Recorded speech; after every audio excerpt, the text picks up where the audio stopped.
Good morning and welcome back to day 2 of public hearing meeting of council. Madam Clerk, please call the roll. Thank you, Mayor. On the roll, Councillor Dollywall. Councillor Jameson. Present. Councillor Johnston. Here.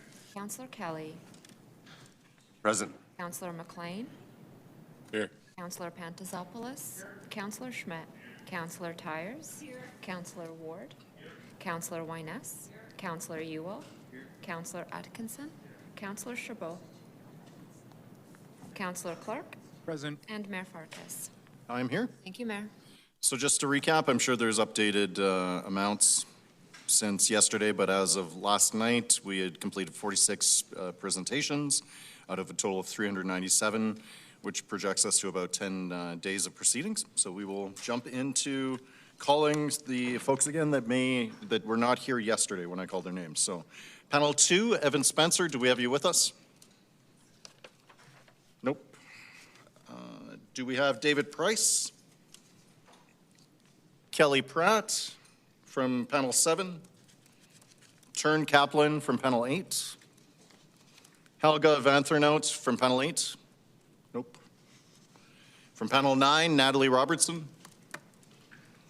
Panel 10, Pat Guillemot.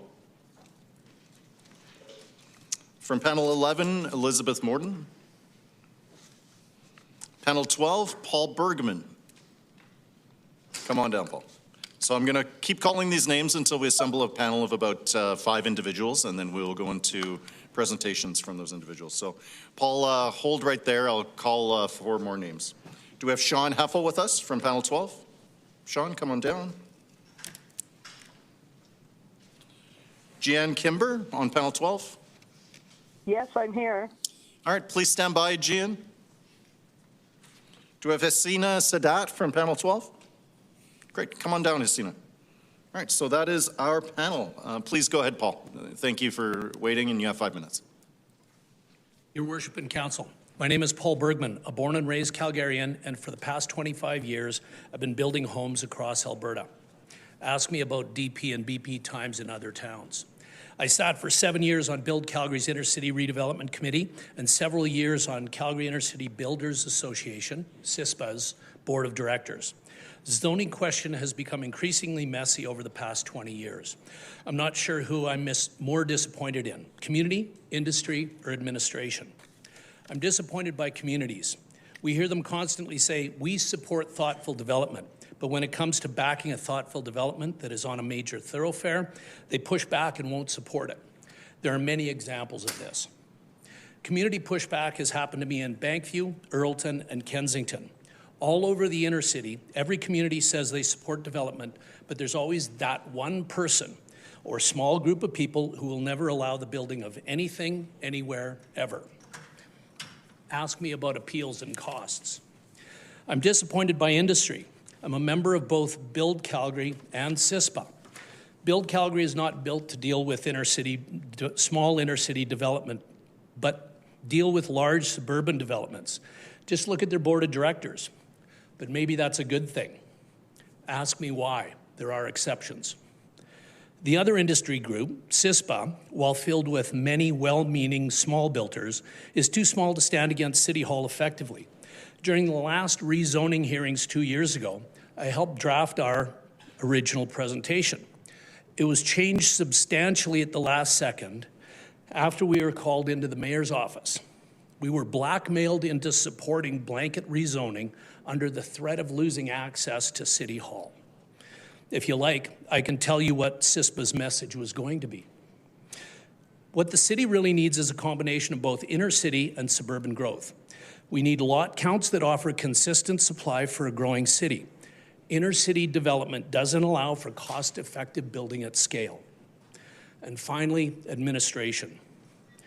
This administration has been heading in the wrong direction for years, and it is not necessarily the people. It's the system they operate in. The last 2 mayors and council led an ideological drive to build everything, everywhere, all the time, and administration got on for the ride. What is missing is leadership. I've seen the staff growth, the work from home effort, the increase in rules and regulation, the increase in fees and charges, and the rapid rise in ideology. While there are good people in planning, there are also those who have never built a thing, yet treat builders as the enemy.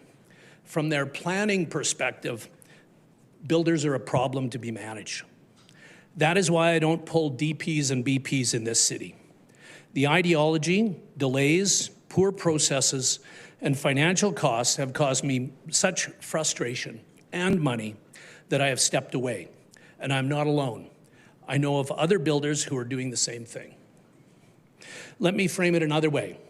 Approximately 6 or 7 years ago, Build Alberta estimated that regulatory costs added $50,000 to every home. Several years later, once rising costs really took hold, Council held a Saturday emergency meeting on housing affordability. Today, CHBA Canada estimates those same costs at $200,000 per unit. That emergency meeting on housing affordability accomplished nothing, and the reason is simple. Administration refuses to look inward. Like every large organization, when they see a problem, they add a regulation. You on council are new and might be willing to make changes, but it will likely be for naught if administration remains functionally and ideologically anchored to outdated processes. When I look at administration and those who answer directly or indirectly to council, I would suggest the city is getting very poor value for its money and poor policy as a result.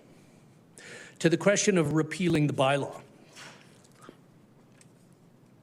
Blanket rezoning was always a poor, ideological-driven policy.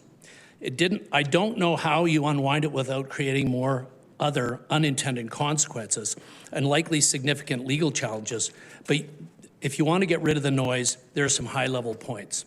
For the communities, return R1 zoning and increase parking requirements for low-density R2 and up. Ask me about parking. For developers, slightly more difficult, but create zoning certainty with corridors and defined areas, likely tied to LAPs and/or an EGS-type process, and require that all DPs are issued within 6 weeks. Ask me about the 6-week time frame. Beyond repealing the bylaw, your bigger problem, the one that ultimately brought us all here, is this. Administration needs to be replaced. Thank you, Paul. Unfortunately, you're at time, but don't go far because we may have questions for this panel. We'll go next to Sean, please.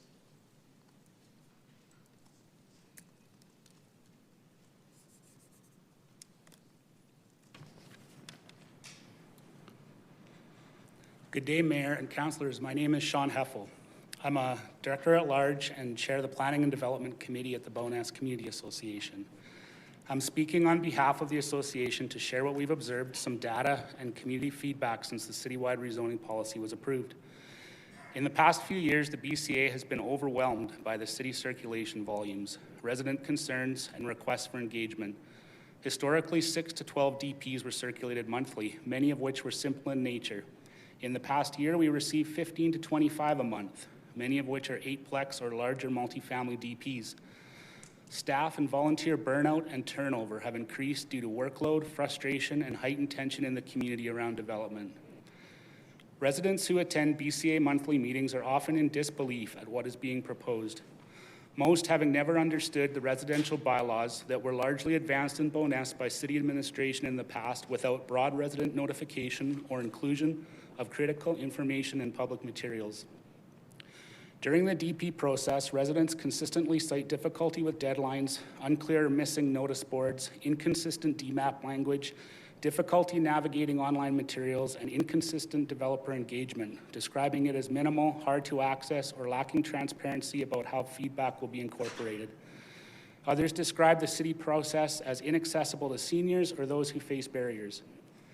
Many believe that DP applications are increasingly treated as routine, describing development authority and SDAB decisions as procedural or predetermined. They describe the lack of a public hearing gives them little hope of speaking to their city councillor directly and felt in the dark and skeptical about long-term plans for the community. A major theme brought up in nearly all planning meetings is reduced community-specific consideration with cumulative impacts not adequately reflected in approvals. One appeal at SDAB had residents argue the street was inadequately serviced by aging water infrastructure. The board stated, evidence presented by the appellant was anecdotal in nature, with no servicing studies found within the evidence to support their claims. Many residents express they cannot financially defend their concern at SDAB, much less pay to contract professional services, but their lived experiences hold weight. The City of Calgary's open data map on water mains in Bowness shows 74 breaks in the past decade, far above the city average. Another study previously commissioned describes certain pipes calculated as surcharging during peak flow conditions or already over peak flow. Residents feel their concerns about various types of infrastructure merit further investigation and more transparent consideration in planning and appeal processes. Concerns are mounting that citywide rezoning has not delivered housing residents most strongly indicated they need. The 2023 BCA Quality of Life Survey noted those in support of more housing chose available home ownership options as the top choice at 29%, with strong further demand for housing that supports seniors and aging in place. 2021 StatsCan data shows Bowness had a 17% higher proportion of renter households than the Calgary average, while CMHC confirmed that 726 rental units were financed through the MLI Select program in the T3B forward sortation area in the last 4 years. The Alberta MGA limits municipal influence over rental versus ownership outcomes, only allowing this tenure to be shaped through specific planning decisions and agreements rather than blanket rules. Bownesians who want to buy and stay in the community long-term or to downsize fear home ownership options are being reduced and those that remain are increasingly unaffordable. Bownesians who currently rent express growing fear around being displaced from already lower-priced housing. The same StatsCan data shows the median household income in Bowness was approximately $26,000 lower than the Calgary average, while rents in Bowness were about 15% lower than elsewhere in the city. Favorable market conditions, further incentivized through federal and municipal policy, have resulted in more rapid corporate redevelopment pressures in a community that currently provides lower-cost housing. In this environment, impacts of rapid redevelopment pressures in Bowness are often borne by those least able to afford them. A notable gap appears to exist between the specific needs of Bowness and the system-level priorities emerging from internally driven engagement by city planners. It's important Council fully captures the range of perspectives and outcomes within communities like Bowness, encouraging administration to employ specific types of surveys and engagement designed to avoid policy-driven bias so as to reflect genuine public opinion. The BCA is a willing partner in supporting efforts to increase transparency and support democratic process during the electoral cycles. Thank you so much for being here with us. Jean, if you're still on the line, you can go ahead. You have 5 minutes. Thank you. Mayor Farkas and members of council. Oh, and can you hear me okay? We can. Thank you so much for being with us. Okay. My name is Jean Kimber, and I'm a longtime resident of Highland Park in Ward 4. I was development director on the HPCA for a number of years, and I'm still an active member of the association's Planning and Development Committee. I wish to emphasize that the following are my personal opinions, which are, however, based on my experience living in a former RC2 neighborhood. In April 2024, I addressed council on the rezoning for housing bylaw. I spoke about the pros of the bylaw, such as less time spent by council and by community volunteers reviewing land use change applications, shorter approval timelines and less cost for developers, and most importantly, the potential for more housing supply to be built in the established areas. In this regard, it can be argued that the rezoning for housing bylaw has succeeded. Certainly, Highland Park has had a dramatic increase in the number of row houses and fourplexes built, approved, or pending approval. And citywide, Calgary has seen a significantly increased housing supply. I also spoke about people's fears that their neighborhoods would change undesirably, too quickly, and cause extra stress on people who are already struggling with other worries. I spoke about deficiencies in RCG regarding requirements for amenity space, or hard versus soft landscaping, or with concerns raised about overlooking and shadowing. The last 2 years have strengthened my concerns about these and other matters. Row houses or fourplexes with suites and a 4-car garage on a 50 by 120-foot parcel leaves a minimal amount of space for outdoor usage. In 2024, I asked council, and I quote myself from then, is the courtyard or amenity space convenient or big enough for socializing with family and friends? Is there any place for young children to play safely? From what I have seen of the many DP applications that I have reviewed, the answer to these questions is no. Likewise, I mentioned that the community was still awaiting the improved amenities and infrastructure upgrades that higher density promises. We are still waiting. The only apparent upgrade has been a fancy new BRT bus shelter at the corner of Center Street and 40th Ave and a temporary parkette at that same corner. What I requested in 2024 was, and I quote myself again, a reasonable delay and a more thoughtful consideration of what and where changes are truly required to advance housing construction and increase housing supply and density, especially in the established areas. This needs to be done respecting the concerns of the citizens and not rushing through what sometimes seems like a token effort at engagement. As we are well aware, that approach was not taken. My argument now is that if the rules to RCG, and I would suggest some for HGO too, are amended, the need to repeal the blanket rezoning bylaw is lessened. If fourplexes and front and rear semis are not allowed to be built on mid-block and or laneless parcels, if corner lot row houses are limited to 3 units with suites, then that relieves many of the concerns raised by these projects. Reducing the building height to 10 meters from the current 11 is no different than what is allowed under RC2. With fewer units and suites on the street, some of the anxiety caused by excess vehicles parking on street is reduced. The biggest impact is achieved by disallowing multi-unit townhouses and 2 main residential buildings on a mid-block and or laneless parcel. When I look at the proposed rule changes to RCG, I think there are some that still need amending. For example, there appear to be no changes to rules pertaining to amenity space. My opinion is that every unit in a row house or townhouse should have some private amenity space. Common amenity space located at one end of a row house is basically nonsensical. The suggested reduced number of units allowed on a parcel could make more parcel area available for use as amenity space. I also wish to point out that in my reading of Attachment 2, I noticed various discrepancies or errors, which I have communicated to my planning liaison and my Ward 4 councillor. So more proofreading is required to ensure that all the proposed amendments are reflected throughout. I acknowledge the hard work that the planning department staff have put into preparing the proposed bylaws and bylaw amendments, and it is not surprising that some errors would have crept in. My request to council is therefore proceed expeditiously with amending the rules to RCG after making sure that the proposed bylaw amendments are correct and taking into account comments that have been submitted by citizens over the past 2 years. Reform rather than repeal will mitigate much of the angst caused by the rezoning for housing bylaw. It remains imperative to limit Calgary's costly sprawl. However, if Calgary decides to proceed with repeal of the rezoning for housing bylaw, then it is still extremely important that council proceed simultaneously. Thank you so much, Jean, for being with us. Unfortunately, you're at time, but please stay on the line as there may be questions for you. Okay, thank you. Thank you so much. I thank everyone. Thank you. We'll now call on Hasina, please.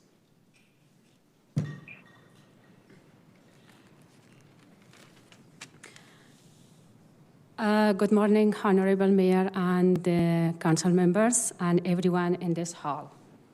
My name is Hasina Sadat, renter in Ward 9, a women rights activist and journalist in Afghanistan. I am a member of ACORN. I'm here because, like many others in this city, I am deeply concerned about the reality renters are facing right now. For many of us, housing is no longer just about comfort. It is about stability, safety, and at the time, even survival. We are living in a housing affordability crisis. Renters are rising, options are limited, and many people are struggling just to keep a roof over their heads. This is not just a policy issue. It is something that affects people's daily lives, their health, and their sense of security. I would first like to speak about blanket rezoning, blanket rezoning is one of the few tools currently available to help increase housing supply across the city. It allows for more homes such as duplex, townhomes, and row homes to be built in more neighborhoods. I respectfully acknowledge that this policy alone will not solve the housing crisis. However, I kindly ask Council to consider that repealing it may make the situation more difficult. I respectfully ask, if blanket rezoning is repealed, what specific plan will be put in place to ensure we continue to build the amount of housing the city needs? How will the city help prevent rents from rising even faster than they already are? And how will you support low and middle income renters who already have the fewest options available to them? Behind these policies are real people. People who are working, raising families, studying, and contributing to this city, yet still finding it increasingly difficult to ensure stable housing. When there is not enough housing, renters are often forced into very difficult situations.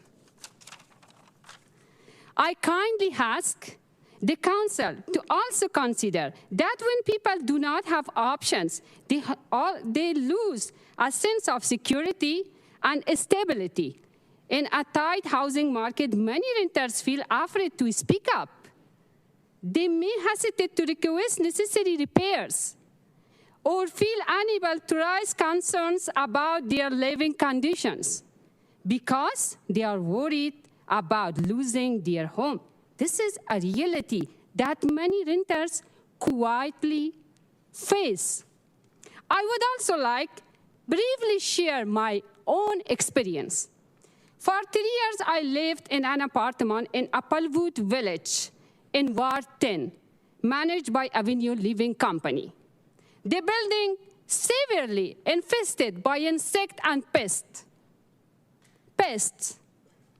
Sometimes I was living with animals.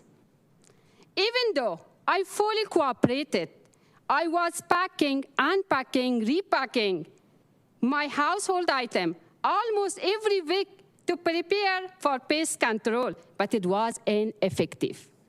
I paid full rent, but at times it felt like I was sleeping like I was on the street. Because even the minimum health standards were not considered, it was a substandard, even unsafe living environment for me and my children. Meanwhile, it felt like only paperwork was being maintained, without real action to fix the problem. For this reason, I respectfully ask the Council to also consider the importance of tenant protection and landlord accountability. If the city is considering decisions that may place additional pressure on renters, it becomes even more important to ensure that these renters are protected. I kindly ask that the City Council direct the administration to begin a comprehensive study Thank you so of much. a landlord Unfortunately, licensing you're at program. time. Thank you so very much for your attention. Thank you. Thank you so much Yeah. for being here with us. We will jump into some questions from council members for the panel, starting with Councillor Kelly, please. I know I answered for Mr. Bergman. I'll get to you in a moment. I just wanted to chat with Ms. Kimber first, if that's okay. Are you with us still there, Jean? Yes, I am. Just I wanted to say thanks for all your time serving on the Highwood Community Association board. Wanted to dive in a little bit more in terms of a couple of your comments. First off, I wanted to say thank you very much for sending over your proposed changes to the RCG rules, the amendments, the textual errors that you were including there. I'll forward those over to our friends in planning so that they can provide some feedback to me on them as well. Yeah, and I also sent them to the our newly appointed planning liaison. So And did you get a response back? We've been in communication with our liaison and have had a Zoom meeting with them and planning to kind of have a bit of a tour of Highland Park. So, yeah. Excellent. I'm really glad to hear that. I will forward it along nonetheless to the directors who are present here today with us. I'm just wondering if you could maybe comment on how you think the city could better engage planning committees like yours. Well, that's a really open question. I think the planning liaison is a good start. In so much as one thing I've been saying for years is that, you know, you deal with a file manager on a specific application, and usually it's only the community association that may respond, with comments like Highland Park does. The odd individual who's directly impacted will also respond. But that only goes to the file manager, and I don't think a lot of the comments are actually filtered through to the developer. So if I put in a bit of detail about why I think there's a deficiency in the plans or something, it gets lumped in as concerns about landscaping or concerns about massing or shadowing or whatever, without any kind of full description. But in terms to engage more, hopefully the planning liaison program, if they start bringing in some town halls. I know they're working with the Federation of Calgary Communities on sort of partner in planning kind of programs that could be brought to the community level to help people learn more about how they can become engaged in the planning process and understand kind of more about the land use bylaw and how the whole thing works, right? That's great. I really answer any of your questions. Yeah, I appreciate that, and I'm certainly glad that you're finding the planning liaison program is working for you so far. And certainly your comments there are not unusual from what I've heard from other community associations.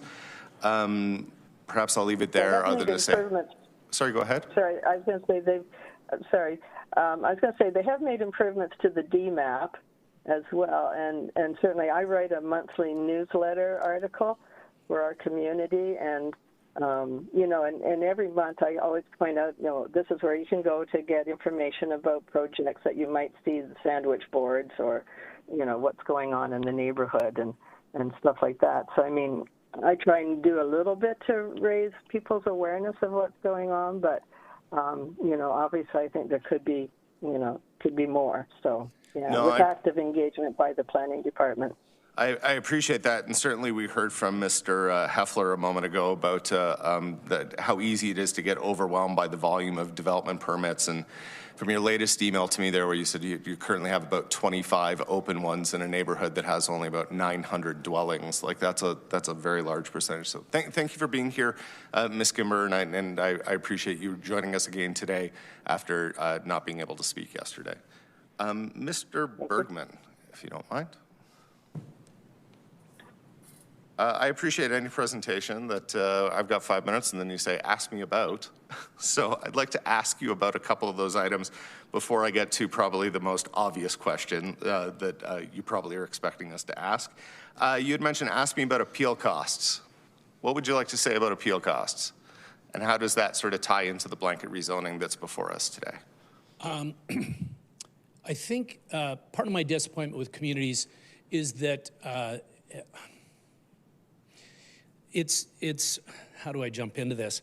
On one of my fourplexes, which was actually zoned an MCG lot, I ended up spending $70,000 on appeal costs, which were added, of course, to the purchase price of the units, because one person in the community felt that they knew better than the city. I think there's a problem with appeals and a problem with costs. And in an ideal world, what I'd like to see for appeals is that the conditions are pretty simple. If you appeal something and you lose it, you lose your deposit. If you appeal it and win it, you get your deposit back. And that cost should go from $200 approximately to $2,000. Let's make this a meaningful process so it's not a nuisance suit that appeals at the subdivision appeal board. I think, and so costs and time are a big thing to developers. The other issue, in addition to those costs that are borne, time is an issue. So at the subdivision appeal board, there's usually two hearings that happen. One's a procedural, which says whether we should hear the hearing or not, appeal or not, and the other is then the appeal. And it seems incredibly wasteful from a time perspective to bring a whole bunch of people together on the appeal board only to say, well, we're not going to hear this appeal anyway, or we are. Like, this needs to be better defined. The other issue with appeals that I'm really frustrated by is that builders and developers are held to a higher standard than the public. I've seen it more than once where somebody from the public goes to subdivision appeal board and doesn't tell the truth. And it's hard for the members of SDAB to call them out, but they need to be called out. They need to be held to the same standard that developers and builders are held to. So those are some of my issues around appeals and costs, but those costs of appeal get added directly to the cost of the house. It's another tax. Any suggestions on how we could reduce those? Appeal costs? Yeah. Or more appropriately address the number of appeals. Because obviously, like, appeals generally tend to happen when people don't feel that they've been heard. Absolutely. So I think the root cause is a bylaw that's massive, has a far too high a number of zones, and isn't accessible to the layman. So the layman feels that you're correct, feels that they're not heard, and that has to change at the administration level. Okay, that's something I may very well look into. Thank you very much, Mr. Bergman, on that. I think we'd heard a few others. Like, I was going to ask you about the 6-week time frame. Maybe I'll skip that in the order of interest in time here today. I think we heard from CISPA yesterday a lot about time equaling cost and how to tighten that up as much as possible. But you did ask me about parking, and certainly as it relates to the blanket rezoning, this is the thing that I certainly in Ward 4 have been hearing the most from my neighbors about. So I wanted to ask you about parking. As an inner city builder, or when I was an inner city builder, it was the issue. Parking was the issue. And I'm not sure, well, I think the last councils, several councils, started following this belief that Calgarians don't need cars. Calgarians shouldn't drive. Calgarians are going to ride their bikes. Calgarians are going to take public transit. And I think it's showed up in parking that is jam-packed on streets that are too full of cars, because the city has assumed that people moving into those RCG units and into those basement units aren't going to have cars, and it's an incorrect belief. So we've got to be realistic about RCGs and the amount of parking that is required for those units. People park. People have cars, and it's usually 2 per unit. So if you get at least 1 parking stall per unit in each of those developments, you're probably getting closer to reality. Half a stall doesn't cut it. Definitely matches with my experience. Thank you very much on that one. I want to pivot back to the previous question about appeals, because I've had multiple people message me already acknowledging the fact that SDAB falls under the under provincial authority, and you'd mentioned a bylaw to address it. Just wondering if you could square that circle for us a little bit. What do you think that the city can do to specifically address something that's under provincial?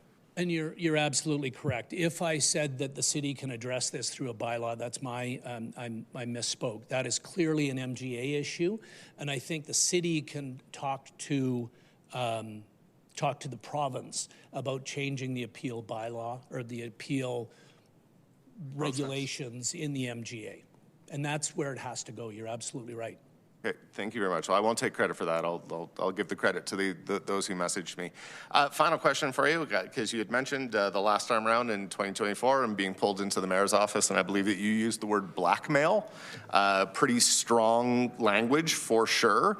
Not wanting to get anyone here, including yourself or I, into any legal hot water, but I'm wondering if you can expand upon that, because that's obviously a pretty damning word and an important one for us on council to be able to hear more about.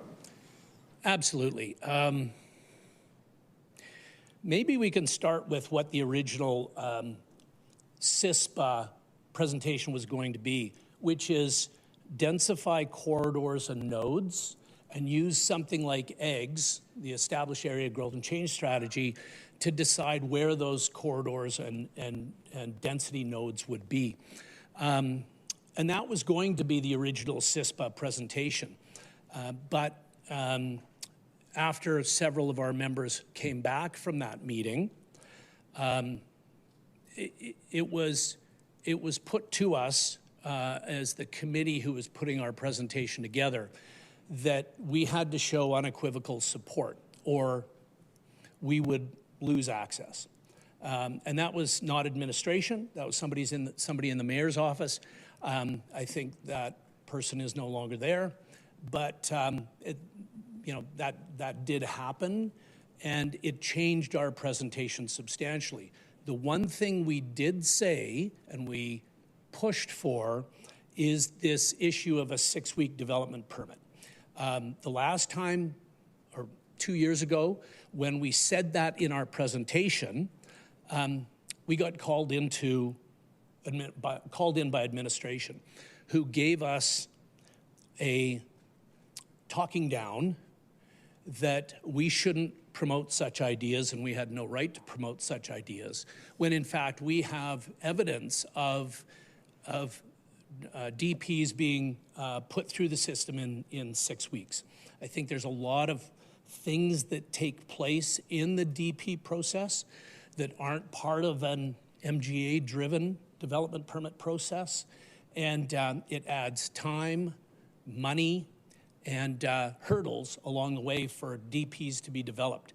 One of the things that has been suggested on several occasions is to actually contract out the plans checking. And that's maybe a controversial idea, but maybe it helps solve the problem where simple bylaw checks happen. They could happen within 24 hours, most likely by a private organization, but it doesn't seem to be the case internally to administration. Thank you very much for the clarification there related to the, I mean, it doesn't sound like it meets the legal definition of blackmail, but I appreciate you using the language that you did, because I think it highlights a really important thing for us, and I can commit from this side that if ever you feel that way with any council member or administration, please let me know. I think we got a pretty good track record in our office of working with just about everybody. And so from that point of view, I'm always happy to continue the conversation. There may be some other council members who have some follow-up questions for you, but I'll leave it there for now, other than to say thank you very much for coming and presenting today. I found it very, very informative. And then maybe, Your Worship, just one final point. I misspoke earlier on, and I've already had a community member correct me on this. I referred to Ms. Kimber as representing the community of Highwood. That is incorrect. It's Highland Park. I should know better. It is my neighboring community, and I have worked with Ms. Kimber for many, many years. So my apologies to Ms. Kimber. Thank you, Councillor Kelly. I'm just going to jump in and say, Councillor, remember, let's keep these proceedings really tight to the matter of the land use. There's other important issues that will be raised, other potential borderline allegations, and we're not the governance body to accept those whistleblower complaints, so let's make sure we're tight as far as the matter before us. And it's not to say that these aren't important issues or potential misconduct allegations. However, we are not the body to receive those complaints at this point based on the proceedings of the public hearing. So if there is any identification of wrongdoing, I'd urge strongly for members of the public or members of the council to engage through the whistleblower program for that. All right, we will continue with Councillor Tyers, please, for this panel. Thanks, Chair. My question is for Mr. Heffel. So far, this council is looking really good. Keep it up. Thank you, Paul. Thanks, Paul.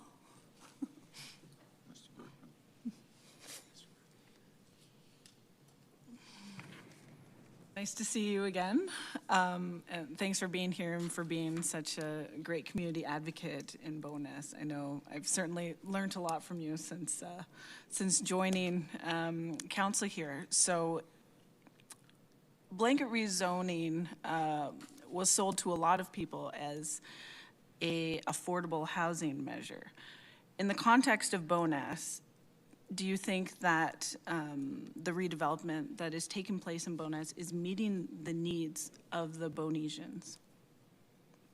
Well, I addressed that twice in my presentation. One was that people were looking for places to buy and weren't able to find them. Other people were being displaced and weren't able to stay in the community. So, you know, I think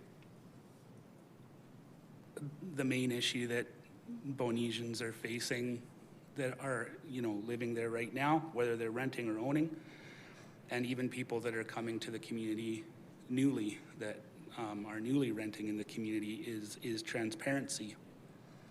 Because if you look back to our ARP that was done in 2019, and you read CPC 2018-1386, it clearly indicates that administration didn't broadly circulate or notify the residents.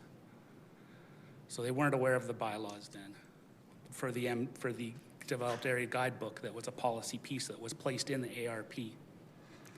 Then if you fast forward to the missing middle, IP 2022-989, it describes public engagement was not accommodated. So that's two major policy pieces that went through the Bowness and the rest of the city, other than the ARP. And then at the last rezoning hearing, I presented last year, and I said, these bylaws weren't described to the residents. They weren't shown to the residents. There were diagrams that could have been used on the build forms. There was no representation of lot consolidation, where a developer can put one title on 3 lots and then add increased density in between those lots.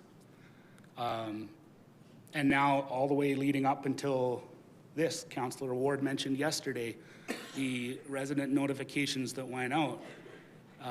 You've got to go digging to find language that was used. I think the word amendments was not used. Actually, it was a different word, started with R, I can't remember. Recommendations. And so this is something that's happening time and time again on major policy pieces. And residents are not being educated over and over again, and they're frustrated. And it's very difficult from a volunteer standpoint at the community association to have residents of all walks of life come in, not understanding what's going on, confused. It's like doing social work. We're seeing them at the worst time in their lives. They're crying, they're upset, they're angry. Some of them might be verbally aggressive with volunteers at times. And it's affecting other aspects in the community too, when other proposals are made. We had a meeting with Main Streets, the Main Streets administration team, and they asked me what's the overall feeling on development in Bowness, and I had to let them know. You know, people are exhausted, and so how are we going to engage on this project, and how can we do it so that everybody has accurate, fair information and can provide feedback, genuinely open feedback. So I think before we jump to all of these other considerations in Bowness, being a community that's targeted that much for development, we have to get back to the basics and deal with this issue of transparency.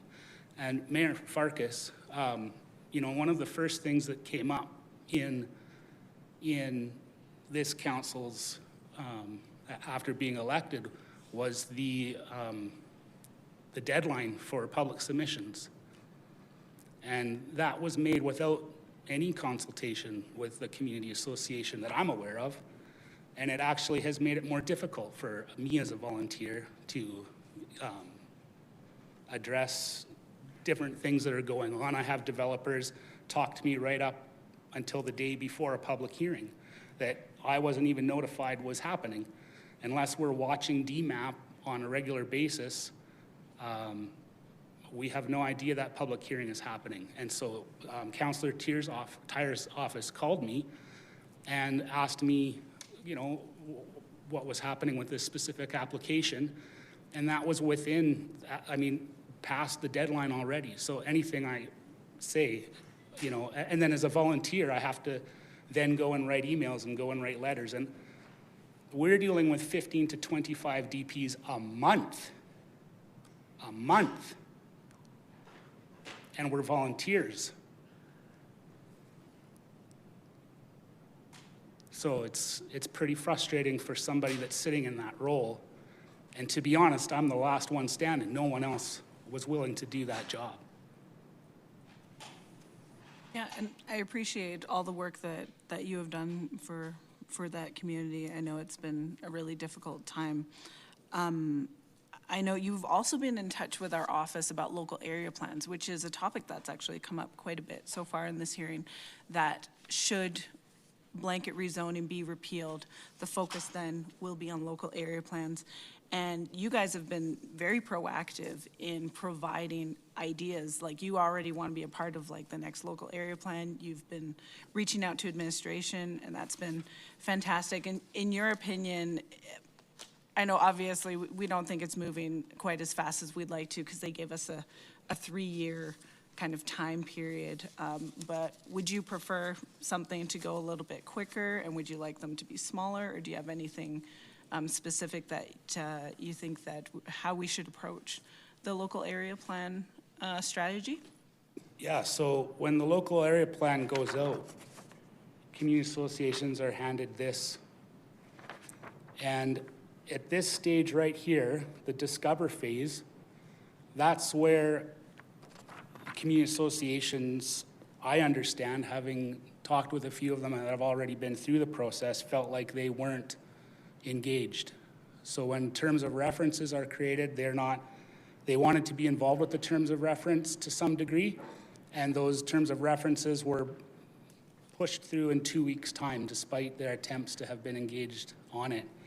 You know, that discover phase talks about, you can bring up things, Councillor Tyers, like I've spoken to you about. We have a railroad crossing in Bowness that many of you probably crossed during the water main issue. That railroad crossing has been an issue for more than a decade. There's no cement for people to walk. There's kids falling, there's elderly people falling. The amount of density means there's hundreds of people crossing that railroad crossing a day. This came up more than a decade ago when R.B. Bennett was first talked about being a land sale and redevelopment. This was talked about on the trellis application. This was talked about at different public hearings and we write it on DPs all the time. Consultants for developers have come through and we've asked them in the past, what can be done about this? As soon as the development is done, you will never hear from them again. So just something as simple as letting pedestrians cross a railroad track without, slipping on the ice that's hard and compact in the winter, that's part of that discover phase that community associations need to be a part of. So no, I don't think it should go faster. I think that it should be drawn out. In fact, if you look at the old Bowness ARP, the one from 1996, there's a section in the back, 100 pages long, with historical documents, pictures, maps for people to look at. And there's an item that says, they had some 48 meetings about the ARP. And they and the BIA was involved with that too. So these things, I think, take time, and rushing them through and not engaging and not being transparent is something that I've heard from other community associations is a real problem. And Bowness does have a lot of these specific issues, like the railroad track, that need to be addressed. Perhaps as part of that process, perhaps as another part, but we can't go another 20 years with all the density that's coming without a sidewalk going across a railroad track. Okay, well, I appreciate your feedback, Sean, and thanks for coming today to present. Thank you. So I wanted just to jump in real quick and clarify, was it the notice period you're referring to as just the distribution on the DPs that has been cut? I had heard from a couple community association representatives that they were not on distribution for things in the last month or two that otherwise they'd historically been. So I just want to clarify on what you're referring to. So the land use change, if that comes through, which is sort of part of this, if things are repealed, there will be more of those. If a land use change application has a public hearing date set, I don't receive in planning at our email address, I don't receive the notice that that land use change public hearing is happening. And these are historically notifications you would have received? I have not seen them historically since I've been involved as chair. I don't receive them at this point in time. So, you know, there was an example last week where a public hearing occurred and I had to act, you know, in a bunch of different ways to try and sort things out between the developer and Councillor Tyers and make sure that everybody here had that information. And then even at that point, I was getting emails from residents saying that perhaps that wasn't accurate, but I had no means to write a submission prior to that, like because of the deadline. We will definitely follow up on that, hold us to it. So I'll work with Councillor Tyers on that. This is a broader issue as well. I don't think it just impacts you, although it's much more acutely impacting you, which I fully recognize as somebody who sat on a planning committee. I've been a CA volunteer myself for 20 years. Yeah. Appreciate the work that you do as a volunteer. Thank you. Next, we have Councillor Jamieson, please. Mr. Bergman, please. First of all, thanks for coming and sharing your wealth of knowledge in the building industry with us. I understand that, yeah, you are an experienced builder in the city and you follow municipal politics. And from somebody that lives and breathes this world and has for many years, I just wanted to kind of touch on Councillor Kelly. He alluded to it, but there's a few things. I want to get into the timelines a little bit. So I know that the money is connected to the time. You know, you had mentioned that Build Calgary is $50K, approximately $50K each home added to the cost to the end user. It could be more than that now. So a lot of that cost is directly related to how much time it takes. If you're planning on a 6-week time frame and it takes 6 months, obviously that cost, you know, and we've heard numbers like $500 a day, and it adds up.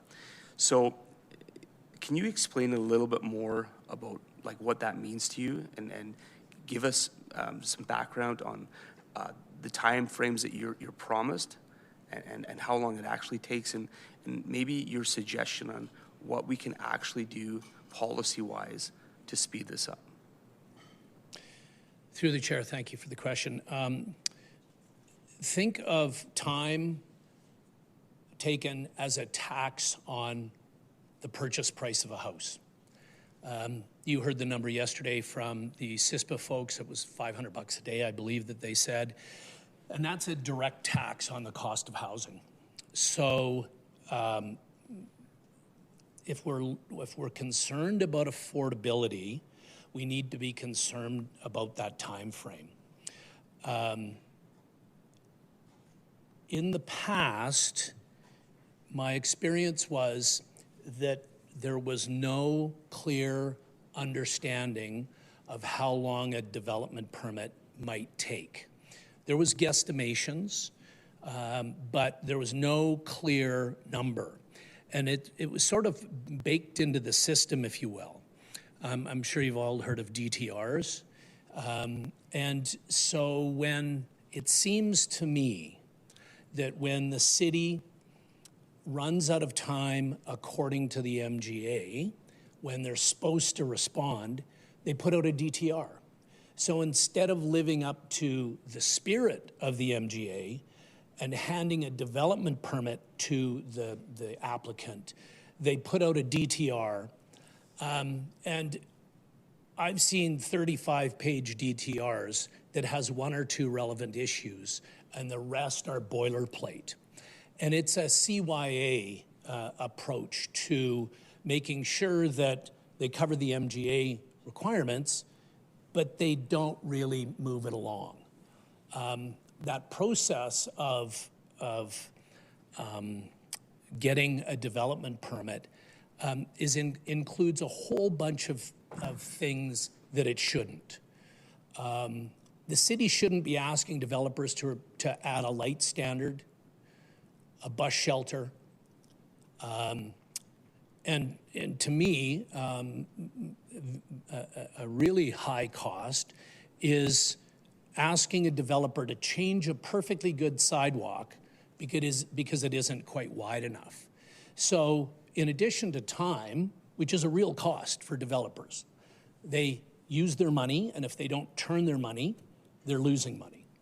But there's also all of these other costs that come up in addition to time that shouldn't really be part of the development permit process, but the city has made them part of the DP process.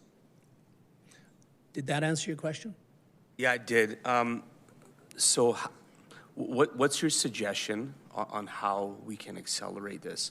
Because I think either my colleagues, if they're more, they want to keep the blanket rezoning or they want to repeal it, I think we can all agree that we want the actual development stage to go faster, because there's a lot of reasons we've heard over the last day and a little bit now about why that will equal a cheaper house and a quicker house, and also more certainty for the industry. So what changes would you recommend to speed up that time that we can implement based on your experience? At the last hearing on this issue 2 years ago, CISPA, the one good thing that CISPA said, they said several, but one of the good things they said was we should be aiming realistically for a 6-week development permit issue. There is no reason we can't do that other than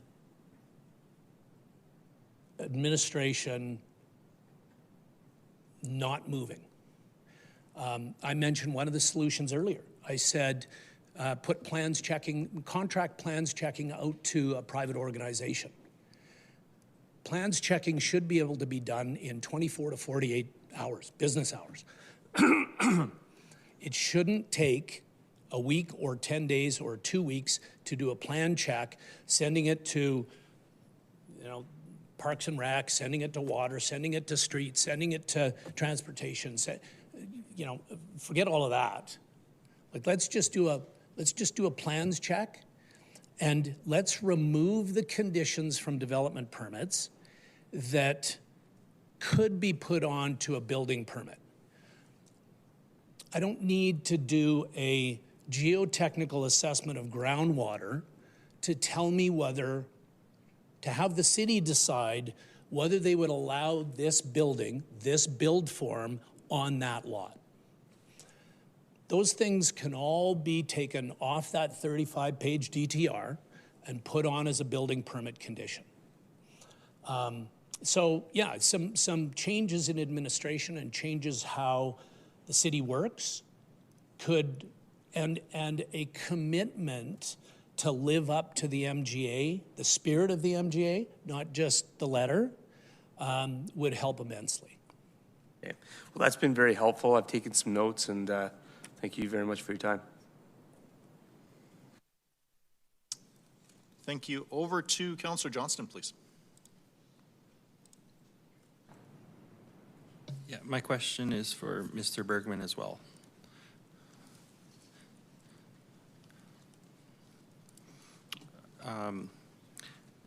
I would like to say thank you for coming here and being open and honest with us. I appreciate your courage and honesty again. But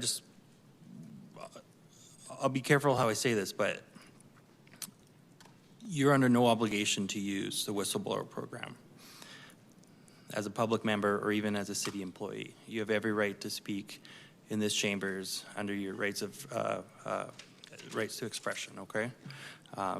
You're an adult, you understand slander, defamation. So if you ever want to talk to an elected official, you let us know if you don't trust the system, okay? Thank you. And as far as I can tell, your admission and your speech was on topic. So I'll just leave it there. Thank you. Thank you. Thank you. Councillor Atkinson, please. Mr. Bergman, sorry, making you do the dance. I guess a piece that I'm thinking about is like we're hearing from community, right, about sort of engagement and the ability to sort of shepherd their communities in the ways that they see things developing, and the friction of that with expedited timelines, right? And so is there sort of a level in which, like, your experience, the challenges that you have, where you see the lines drawn, where you don't see the level of pushback from community, and where you think, like, we can just accept this level everywhere, like communities by and large across the city, just like we can just have this level of housing provided going forward, and we don't have to necessarily, like, we don't do that for taking a single family home and turning it into another single family home, right? We don't do that on a single family home turning into a semi in an RC2 in the, right? And we haven't done that for RCG, but that has also created backlash, and we've seen the SDAB challenges that you were speaking of earlier. Is there a level in which you sort of think this is a baseline, that we can sort of find a common ground of a level where we can have the certainty for the development industry to sort of be able to come in and get those expedited timelines? And, you know, we're not, obviously we're gonna be having sort of processes for apartments and these kinds of things, but what's the level in which you think you sort of see and have experienced the ability to go faster with development and sort of gain those benefits of a speedier timeline, but also recognize that, you know, we're taking care of the community needs as well? I think we need to walk before we run. And we will be able to walk if we have a better bylaw. The number of zones we have in our bylaw, the multi-layers of things added to the bylaw after the fact have made it a really top-heavy, cumbersome document that isn't at all, it's not welcoming to the public. It's not welcoming to the layman. And I think it's really important that you start there. I know that there has been a group working on an H1, H2, H3 sort of concept with fewer zones. And I think that's a really appropriate place to start. The people need to be able to understand what the bylaw says. And then the communities need to be engaged in a EGS or an LAP type process to define their community. I had an interesting experience with the Elbow LAP, and the original version of that LAP had 6-story multifamily going up 10th Street South from 17th Avenue right into the heart of Mount Royal. Well, it doesn't take a rocket scientist to figure out that's not going to fly. So it needs to be, city administration needs to start listening to communities better, and not just in a perfunctory sort of way, but actually listening to what the communities want. And now, at the end of it, the communities may not get everything they want. You may have to develop the west side of 14th Street from Premier Way to 36th Avenue, which is right now underdeveloped, but you can't get it developed because of community opposition. There's a vacant lot sitting at 14th Street and 36th Avenue. It's been sterilized for 10 years. So community needs the ability to have input to that plan, meaningful input to that plan, so that they can also understand where they're going to lose. And they need to be, this is almost like a good divorce lawyer. He hasn't done a good job until everybody's unhappy.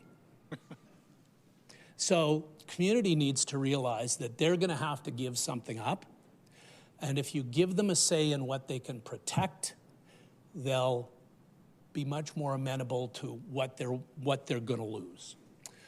So I think it starts there with community engagement, thoughtful, meaningful community engagement. I think one of the things that's happened over the last 10, 15 years is council has been ideologically driven to the point where we've developed a whole new industry. There's a planning industry out there that developers hire to go talk to community members to give feedback to council, and council consistently, excuse me, need a drink of water. Council is consistently voted against community because they say, we've done community engagement. That developer hired that planning organization, and they gave us a report. Even though the report says the community's against it, we've done community engagement, so we're going ahead with this ideological approach. Right. Is there a level in which you might, like, we're really talking about like low density, like within community, right? Like this is really what this hearing is about. I totally hear you on the apartments and those levels of densification.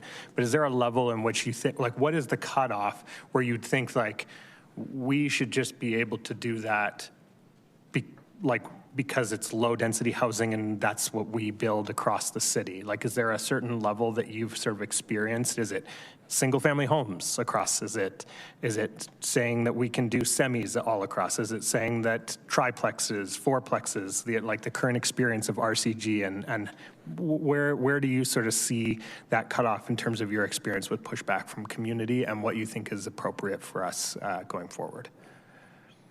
I think all communities would accept R1, probably goes without saying. I think this is the question you're asking. I think that R2 would be accepted into, I'm going to say 70% of the communities throughout the community, even inner to the community away from major traffic corridors, where you're creating community angst is fourplexes that don't have parking, and eightplexes especially, which is a complete fallacy that the people in the basements of those are going to ride their bikes. Right. Like, every unit needs to have minimum parking. And as soon as you get away from that, you're asking for chaos and community pushback. Okay, great, thank you. Thank you. Over to Deputy Mayor Schmidt, please. Sorry, I'll be quick here. Mr. Bergman, one quick question. More permitted uses, yes or no?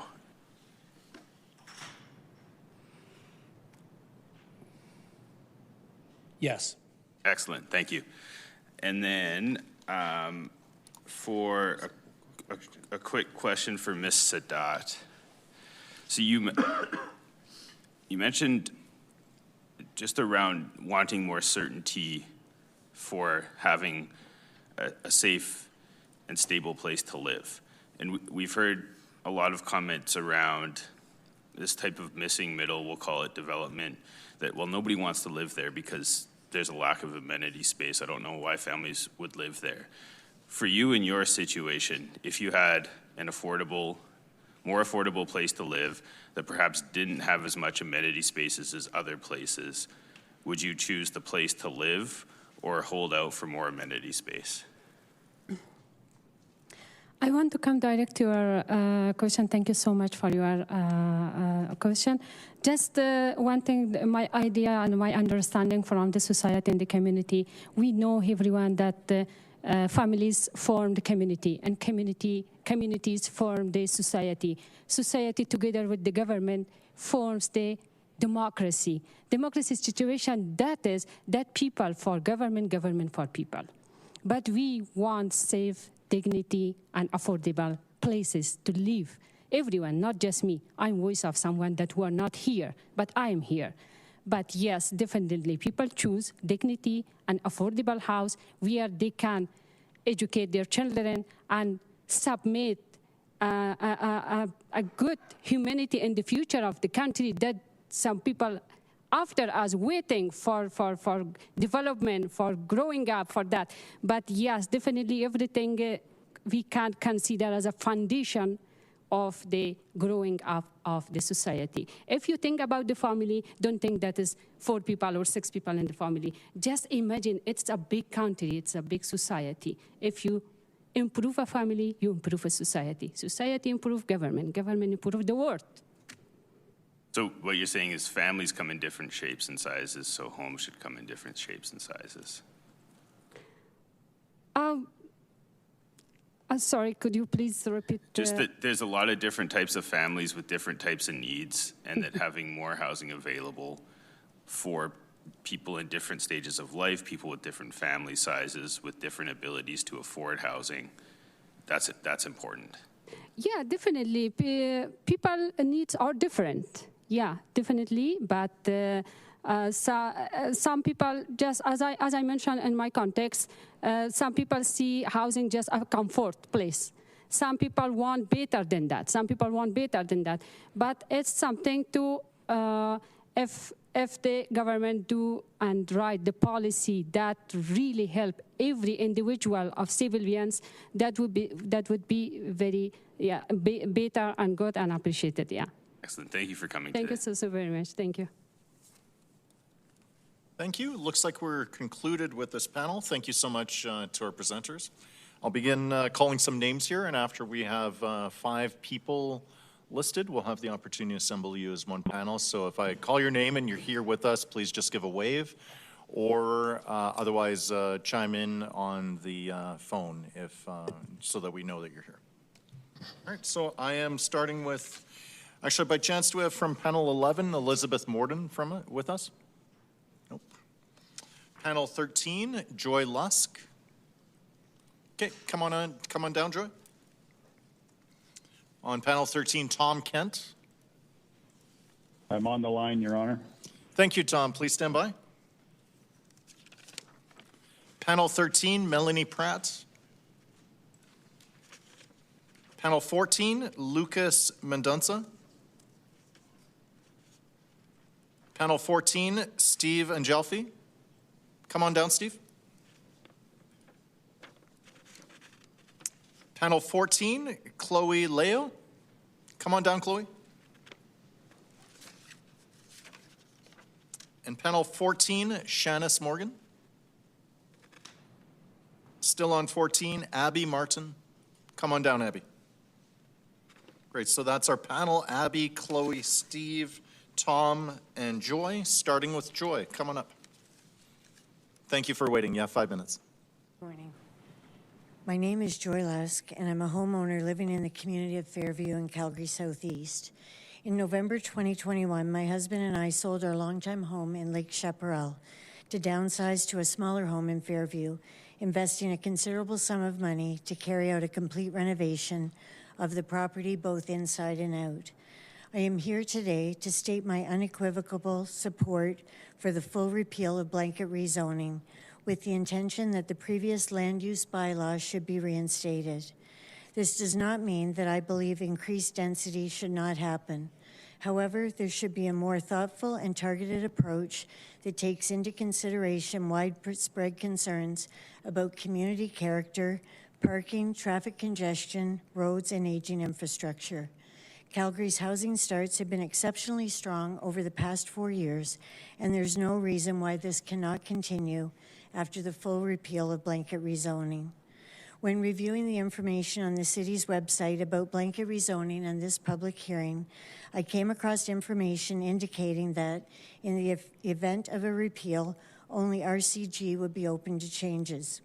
It went on to say that City Council has directed staff to prepare amendments to the current RCG land use district and proceeded to detail 8 proposed amendments that, if approved by Council on March 23rd, would come into effect on August 4th, 2026. The table on the website also showed that the remainder of zoning designations allow for a blanket option of both a secondary suite and a detached backyard suite. My husband and I own a single detached home in an established inner city community. Many homes in this community already have secondary suites. Aesthetically, it's often difficult to tell that a home has a secondary suite as it's contained within the primary dwelling. However, a detached backyard suite would dramatically change the aesthetics of the same property, increasing lot coverage, reducing the privacy of neighboring homes and yards, adding to the strain on Calgary's aging water and sewer infrastructure and existing parking constraints. Resale values of adjacent homes would also be negatively impacted.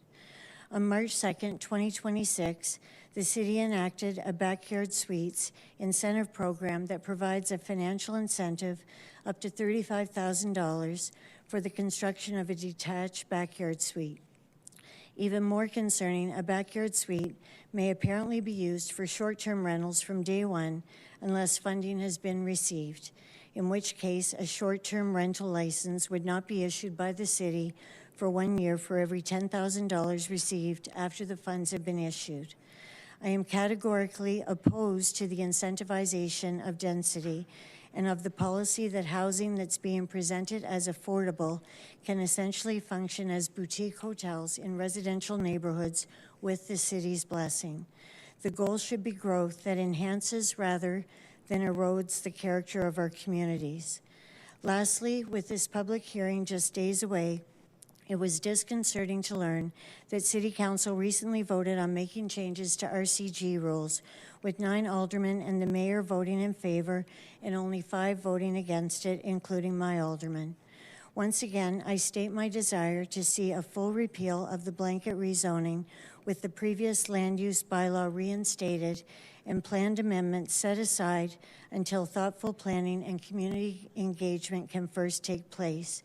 I implore you not to ignore the will of the majority of Calgarians or to assume you know Calgarians' thoughts with respect to planned amendments as happened in 2024. Thank you for the opportunity to appear before you today to speak about this important topic. Thank you so much, Joy. Tom, you're up next. Please go ahead.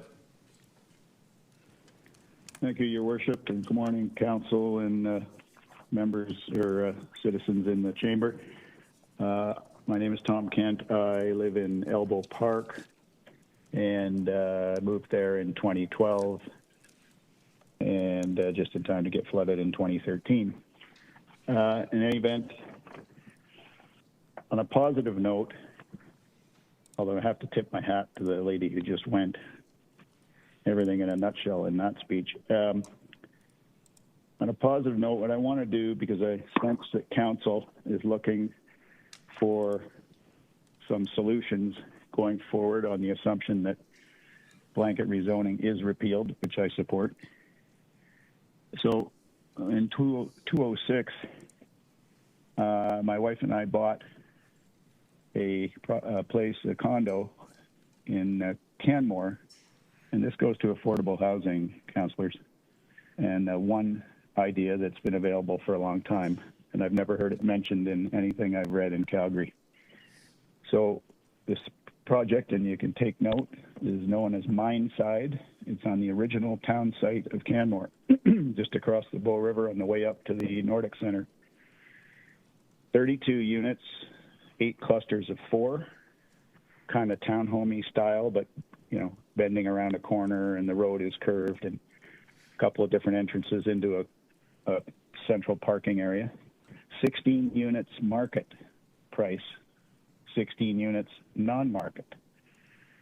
Non-market units were made available to generally young people trying to get in the market, probably didn't have a full down payment, and I don't really know what the entire criteria were to get on the list to get one of those units.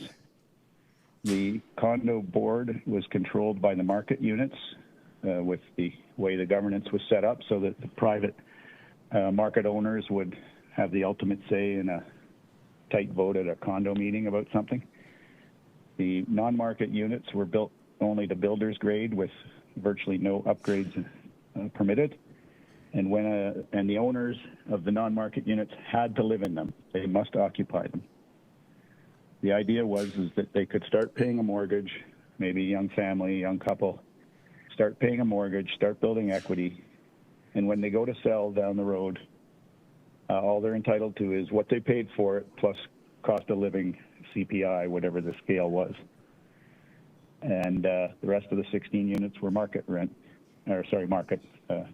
and fair market value, whatever somebody sold, and could have been rented out. I think only a couple of them were rented out. Most people occupied them either permanently or as recreational homes. So there's one solution that's been lying in plain sight. I know it doesn't deal with rent, such as you were asking Ms. Sadat before. Obviously, getting into things like rent control, et cetera, are largely provincial. However, I think Calgary being the place of innovation and creative minds, some councillors and some staff could sit down with the Sam Colliuses and the Bob Dylans of the world, who own lots of rental units, and other landlords I don't know, and figure out how you could build some purpose-built rental, not high skyscrapers or whatever, but reasonable size, the missing middle, and somehow have them done on a basis that there is rent control in those areas, and you'd have to get probably some permission from the provincial government on how you do that. But I don't think anybody's really addressed the affordability issue in an honest way. And if I move to Calgary and I'm a builder like Bergman, and I've been doing it elsewhere, but I don't really know what's going on in Calgary, the first thing I'm going to do, I'm going to figure out what's what. And when I figure out what's what, it's going to be, I'm going to Altadore or somewhere like that. I'm buying an old bungalow for $600 or $700 or $800 grand. I'm destroying it, and I'm building a semi-detached, and they're going to sell for $1 million plus, and I'm going to make some money. And that's about it. You start getting into quads and things like that, there's a very small number of people who actually know how to build those things efficiently. So I'm trying to be productive here, because I think this council, most of you being newly elected partially to repeal blanket zoning, you need to understand something, and I think you're starting to get it, because I've heard some of the people speak. There's a serious culture problem at City Hall, and the question is, who's running the place? And Your Worship, you and the council have got to get to the bottom, or perhaps the top, of the administrative problem. Thank you, Tom. Unfortunately, you're at time, but please stay on the line, as there may be questions for you for this panel. Thank you. Thank you so much. Next, we'll call on Steve, please. Thanks for waiting, Steve. I saw you in Clementina last night. Yes. We weren't able to get you, but thanks for waiting. I'm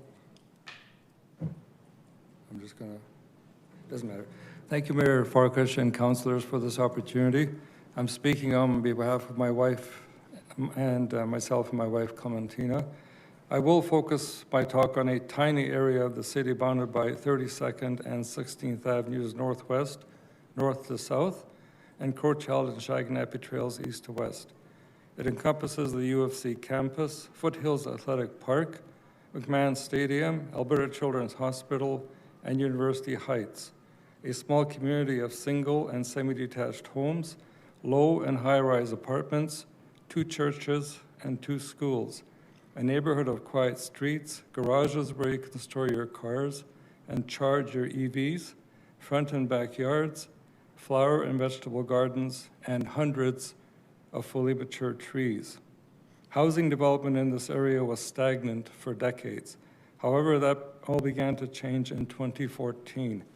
The 20-year project known as University District, now in its 12th year, has added thousands of high-density housing units, with thousands more planned until the projected completion date of 2034.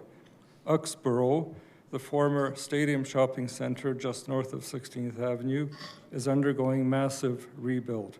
Phase 1 is complete and includes 203 apartment units for lease.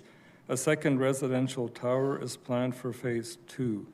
Lastly, the overall concept plan for the long overdue redevelopment of Foothills Athletic Park, now in its early stages, includes hundreds more high-density residential units adjacent to University Drive. What we are witnessing here is not blanket rezoning, but rather a superb example of local area planning. The efficient use of land to construct, in this case, not hundreds, but thousands of high-density units adjacent to a community without destroying the character and quality of life within the community itself. And it needs emphasizing that all of this activity since 2014, which will carry well into the future, is occurring in an area of 3.4 square kilometers, comprising less than 0.5% of Calgary proper. The resulting advantages include a wider range of price points and housing options, as well as maximization of both housing and neighborhood choice within a very small area.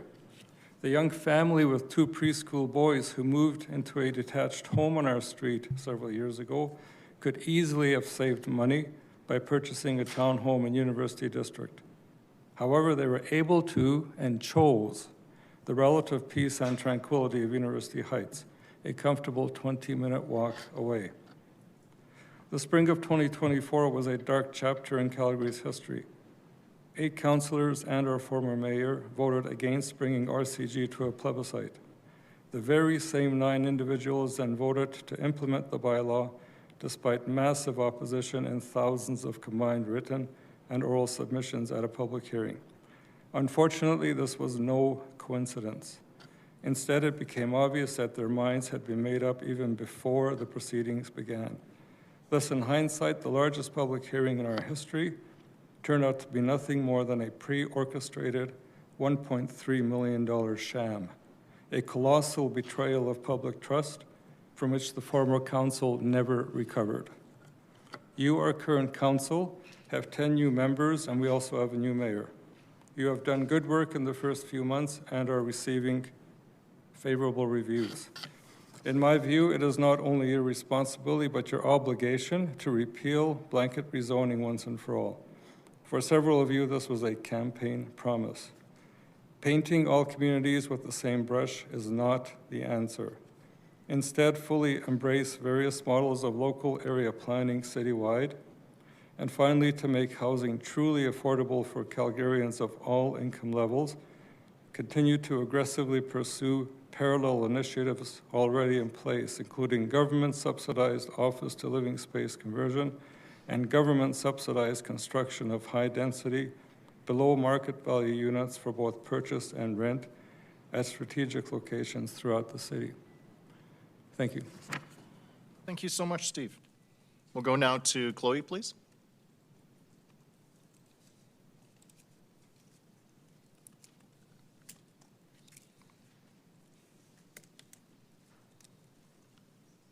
Hello, Mayor and Council. My name is Chloe Leao, and I'm a third-year Bachelor of Design and City Innovation student at the university's School of Architecture, Planning, and Landscape. 2 years ago, I stood at this podium in my second semester of the degree in favor of blanket rezoning. And big surprise, 2 years later, I'm here to express my opposition to the repeal of blanket rezoning. I've grown to love Calgary since I moved here almost 3 years ago.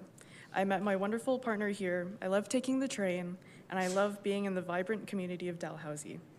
I love people watching and seeing the neighborhood kids playing in front of the townhouses, protected by eyes on the street. And I love how I don't have to rely on a car, thanks to DOD. But like many other university students who live on craft dinner and a prayer, I can only live where I can afford, and I worry about whether I will be able to stay in the city. But it's not just me that I'm worried about. I worry about other folks most affected by housing affordability. People experiencing housing insecurity, people who are disabled, people of color, queer folks, students like me. Those who are a missed paycheck or two away from homelessness. They are severely underrepresented in these decisions and in these hearings. Personally, I'm only able to speak today because I'm lucky that my campus is downtown and that my panel happened to not be in later in the day when I have studio. For every voice of concern over changes to their neighborhood character in this public hearing, there are so many more concerned about whether they can find a place to live with dignity, where they don't have to wake up early and sacrifice their rest and recovery to take unreliable transit to work on time, where they don't have to choose between paying rent or food or a car or activities that support their well-being. So who exactly is the city serving if you repeal it all? It certainly wouldn't be those who need housing the most. RCG is not perfect, but if we go back to restrictive zoning, I worry about the speed at which we will get more housing built. I worry about the number of people who will fall through the cracks from building too slowly. I worry about losing the potential to evolve into a more inclusive city and to give more Calgarians the ability to access the same lakes, green spaces, and amenities, no matter their tax bracket. Overall, Calgary is going to rapidly grow no matter what happens, and I want the city to welcome its diverse population with a diversity of housing. I want the city to move forward and to commit their service to all Calgarians, not just those who have the means to make their voice heard. Thank you. Thank you so much. We'll ask Abby to come up next. Hello, hello. Thank you. Hello. Hello, Mayor and Council. My name is Abby Martin. I live in the Beltline area in Ward 8, and I run a small cleaning business that utilizes public transit to keep costs low for my clients. And I am the chair of the City Center chapter of ACORN. ACORN is a community union made up of low to moderate income people fighting for our rights. I am here today to ask Council to, 1, not repeal blanket rezoning, and 2, to direct the City Administration to begin a comprehensive study of a landlord licensing program to protect renters in substandard living conditions. Blanket rezoning is one tool we can use to address the housing crisis. And if anyone here has ever built or fixed anything, you know you need more than one tool for a big job. Our population is growing in Calgary, along with the population of low to moderate income people who need housing. Repealing blanket rezoning will make the process of building housing longer and add more red tape. Repealing blanket rezoning certainly will not increase housing availability or affordability. When people cannot find a place to live, they can be thrown into life-threatening situations. Think of women forced to stay in abusive homes. Lives can be at risk, and already strained domestic violence services will struggle to meet the demand while we sit in limbo, hoping that land can be rezoned yet again for more rental units. We've heard some homeowners say they do not want changes in their communities, but communities that only allow single-family homes exclude people who are less likely to afford those homes.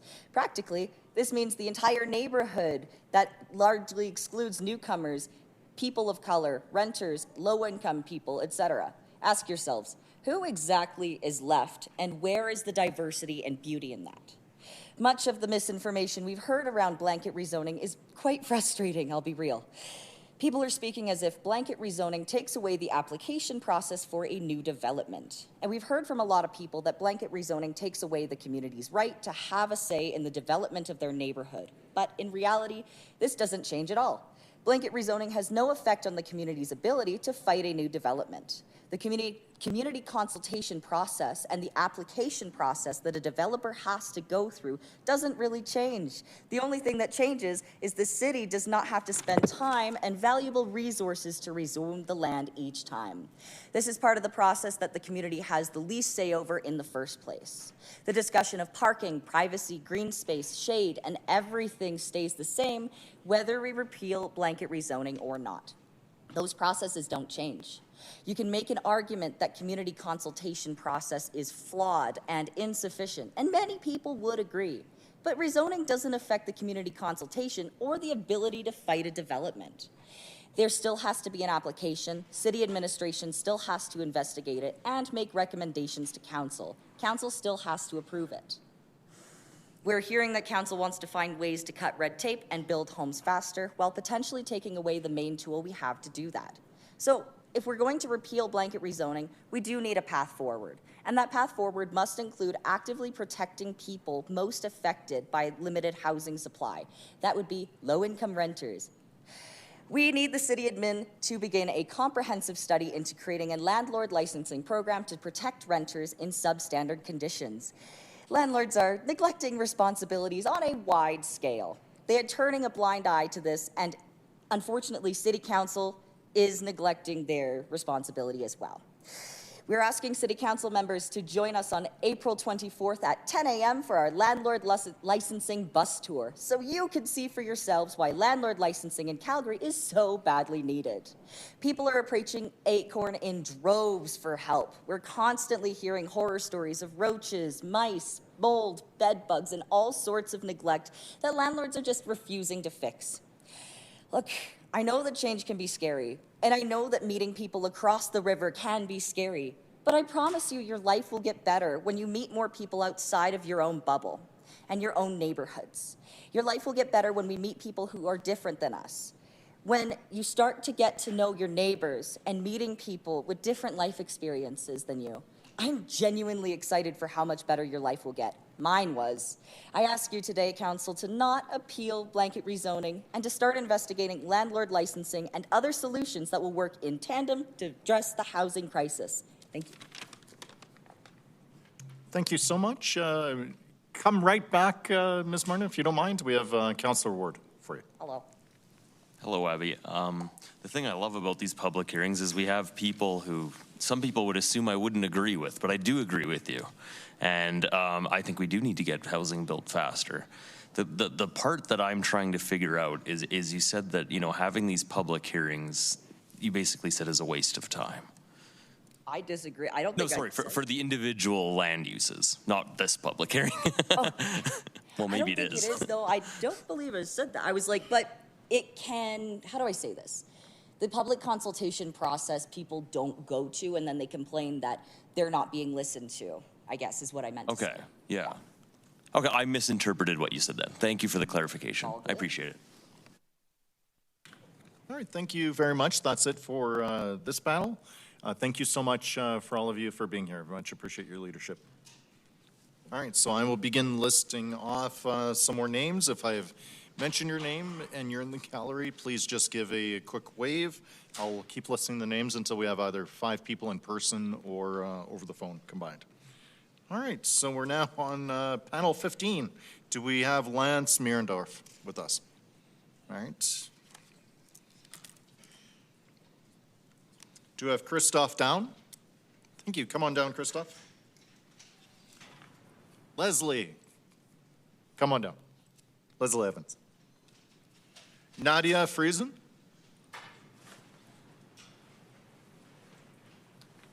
And Kathy Oberg. That's our panel of 5, and this should run us through to noon, I think. So if I haven't listed your name, it's relatively unlikely that we'll have the ability to speak with you prior to our break for the noon hour. So let's start off with you, Lance. Come on up. Thanks for waiting. You have 5 minutes. Thank you. Good morning, Mayor Farkas and councillors, and thank you for the opportunity to speak. My name is Lance Mierendorf. I lived in Calgary my entire life. Growing up in Huntington Hills when it was the north end of the city. I got married and lived in Sandstone for 10 years and moved to a 1992 built infill in West Hillhurst. For the past 10 years, I've lived up on bungalow in Hounsfield Heights, Briar Hill. I chose Hounsfield Heights because of its zoned R1 throughout, which shaped the community and gave it a unique identity. Residents chose this community because of its character and its previously well-functioning area development plan. Calgarians deserve diversity amongst their communities throughout the city. Blanket rezoning will eventually erase the very diversity and choice that allows people to find communities in Calgary that fit their unique family needs, their desired lifestyles, and their values. I support increasing inner-city housing density, but it is imperative that redevelopment align with the character of the community, align with the adjacent housing in the community, and is subtle increase in density, and seriously considers the input of the community association and the neighbors. I do not support density at all cost, development led by builders' wishes and city administrators' desires, or development being justified through the scare tactics that we have a housing shortage, a housing crisis thrown in your face, or families are going to be thrown out on the streets. So let's build, build, build. I don't think we should be scared by that. I stood here on 2 occasions in the past to oppose the first row housing development in Hounsfield Heights. The development replaced a pleasant single-family home, single level, with a 4 3-bedroom units and 4 basement suites in a structure that is 3 stories tall, row housing, and an eyesore. City administration, the property owner, and the developer repeatedly justified the development by calling it modest. This is absolutely not modest when you have an 800% increase in density. A duplex or a backyard suite would have been considered modest within this community. The building has no backyard, no outdoor space for children or pets to play, no connection to the streetscape or the community fabric. It is the opposite of how the community was designed, opposite of the scale of the surrounding homes, and opposite of how people live here. Despite previous city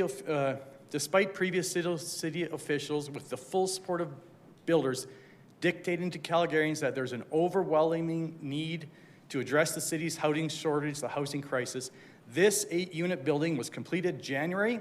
It is listed on Rent Faster at above market rates, and there's no one in the 8-plex right now. No one. Yesterday, Mrs. Cook on panel 8 argued that maintaining blanket rezoning would reduce housing costs. She gave an example of her son who experienced a 42% increase in his 1-bedroom apartment from $975 a month to $1,355 a month over 4 years. This 1-bedroom basement suite is going for $1,550 a month. It is not. This is far from more affordable for her son, and this is not a low-income rental. This is not affordable housing. It is not family-friendly housing. This is not redevelopment based on housing needs. Yesterday, I saw an advertisement displayed in the window of this unit. It's going to be managed by Trust Pro Rentals, a stress-free Airbnb management company. So instead of the city addressing the housing needs, the housing shortage, we are welcoming neighbors to our community. This previously community-oriented living residence has been replaced by high-turnover rentals, short-term rentals.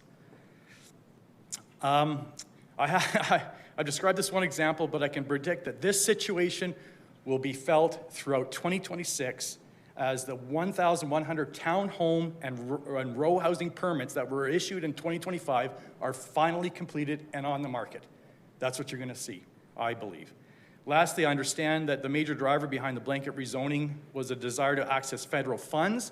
Calgary does not need to chase federal money when the conditions are attached to it that do not align with Calgary's local needs, local plans, and local realities. The much-needed federal incentives should support good planning, not dictate it, and certainly not lead in that type of development. Calgarians want and deserve diverse, unique communities, each with their own identity, history, beauty, and social fabric. Blanket rezoning takes that away. I urge you to repeal blanket rezoning. Please restore thoughtful community-aligned planning that respects the people who live there. Thank you so much for being here. Thanks. Under the wire. You're very efficient. Next off, Christoph, please. Good morning. Mayor, councillors, city management, Calgarians. My name is Krzysztof Daun, and I'm Calgary resident since 1978. I'm here today to ask Council to repeal blanket rezoning and improve the process, and ask to improve the process that governs the decision-making When I was buying my current property in late 90s, the zoning on my street was R1. R1 was one of the reasons we decided to move from duplex neighborhood to have more privacy and more green space around. Within a few years, without sound communication from the city management, the zoning of the street was changed to R2. Shortly after, the first application for a duplex was approved. At that time, 10 property owners on the street, on our street, stepped up to speak on the hearing. The hearing resulted in 8-2 disapproval of the proposal, but the city followed up with development approval, ignoring homeowners' voices. Trees were cut, two-story duplex imposing on the neighbors' privacy was built. From that time on till now, about 50% of the neighborhood was irreversibly changed with loss of green canopy and structures maximizing the building allowable footprint. Same, or rather worst, happened 2 years ago with blanket rezoning hearing when majority voiced strong opposition to allow uncontrollable changes to their neighborhoods. I did not have a chance to study the proposed amendments to the current blanket rezoning, but I think that attempting to fix something that is built on bad foundation will be a source of challenges in the future. Therefore, I don't think amendments to the current blanket rezoning could result in functional and fair outcome for Calgary homeowners. So I'm asking the council to repeal it. Also, I think that citizens' voices for development hearings should have more respect in decision making. Mayor and councillors who did campaign on blanket rezoning repealing, please follow up with which to deliver your promise on the campaign. Councillors who did not vote and like to blanket rezoning to remain, please do listen to the voices of the communities and people. Why ask public, waste money, people's time, if you are going to ignore it? Thank you.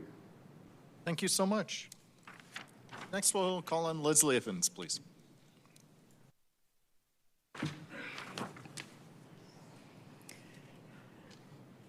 Good morning, Council. My name is Leslie Evans, Executive Director with the Federation of Calgary Communities. We support more than 280 community-based not-for-profits, including the 160 community associations across Calgary.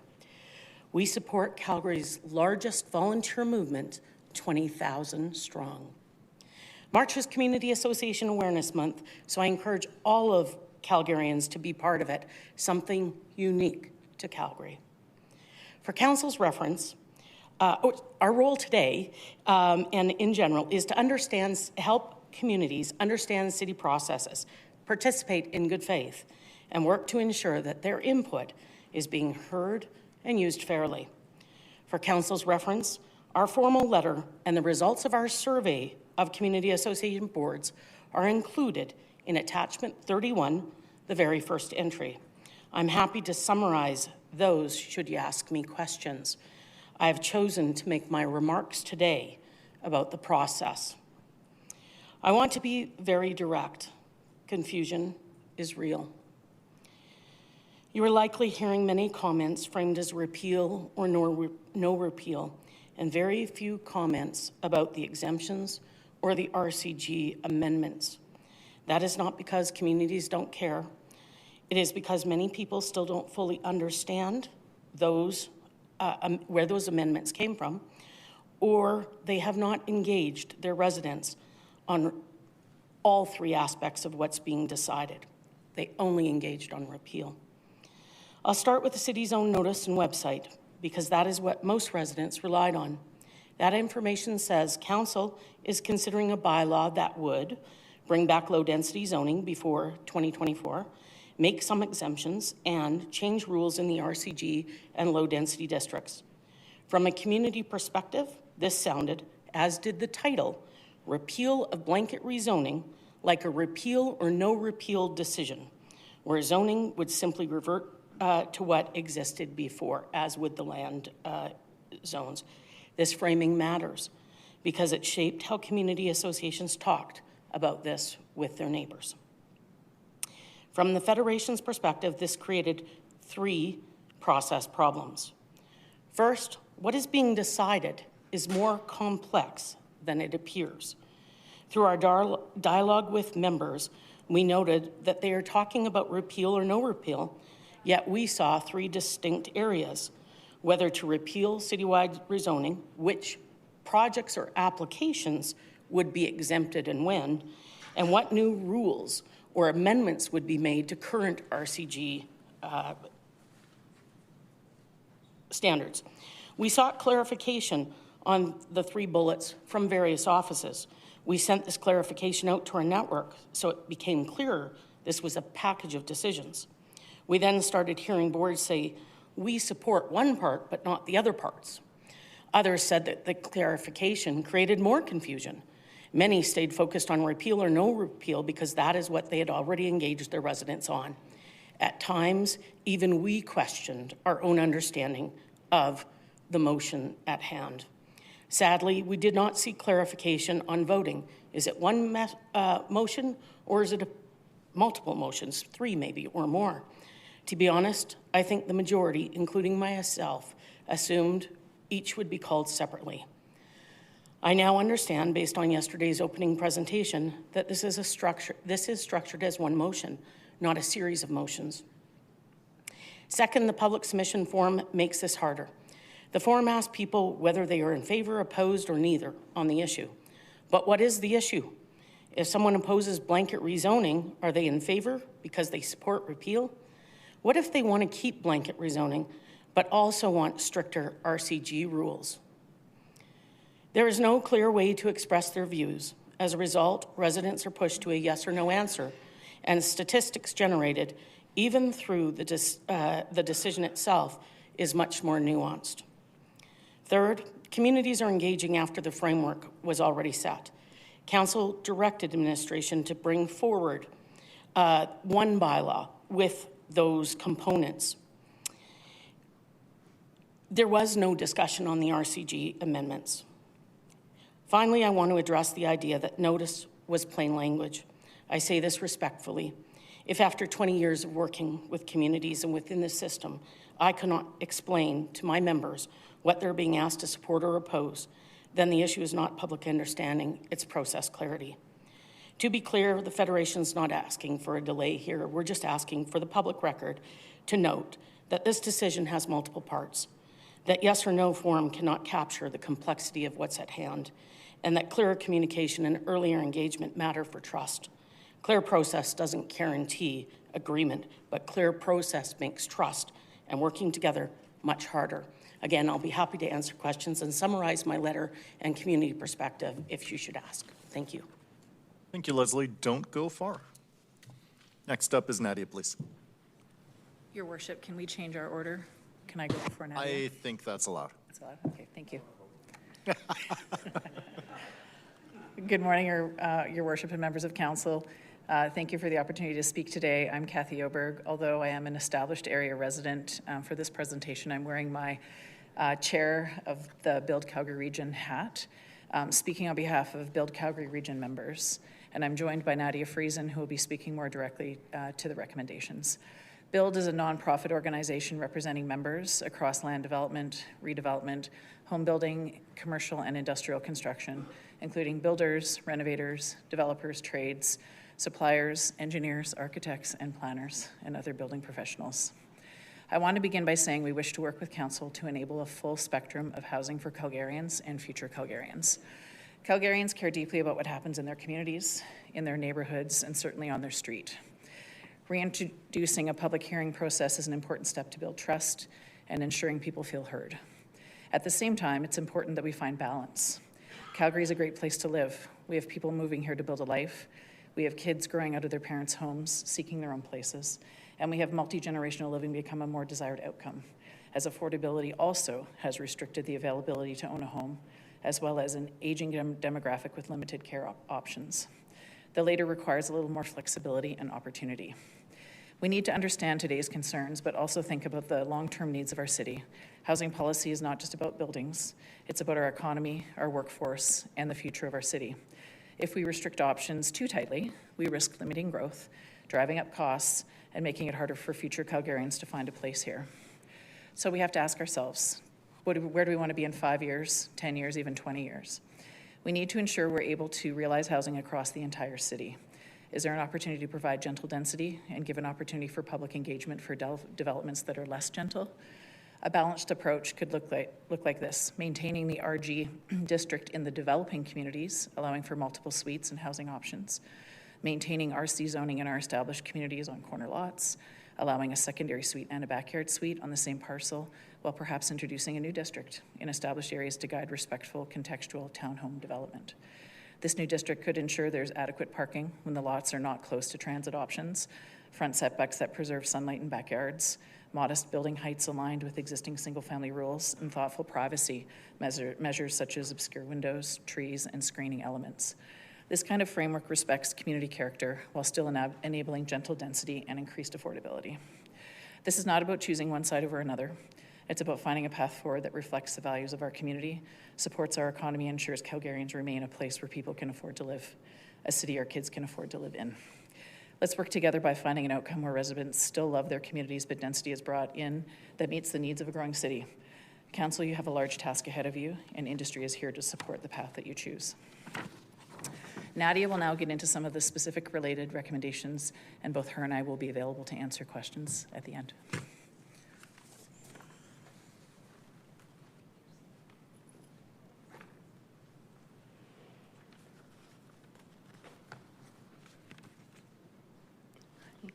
Take us away. Good morning, Mayor and members of Council. My name is Nadia Friesen. I'm appearing on behalf of Build Calgary Region.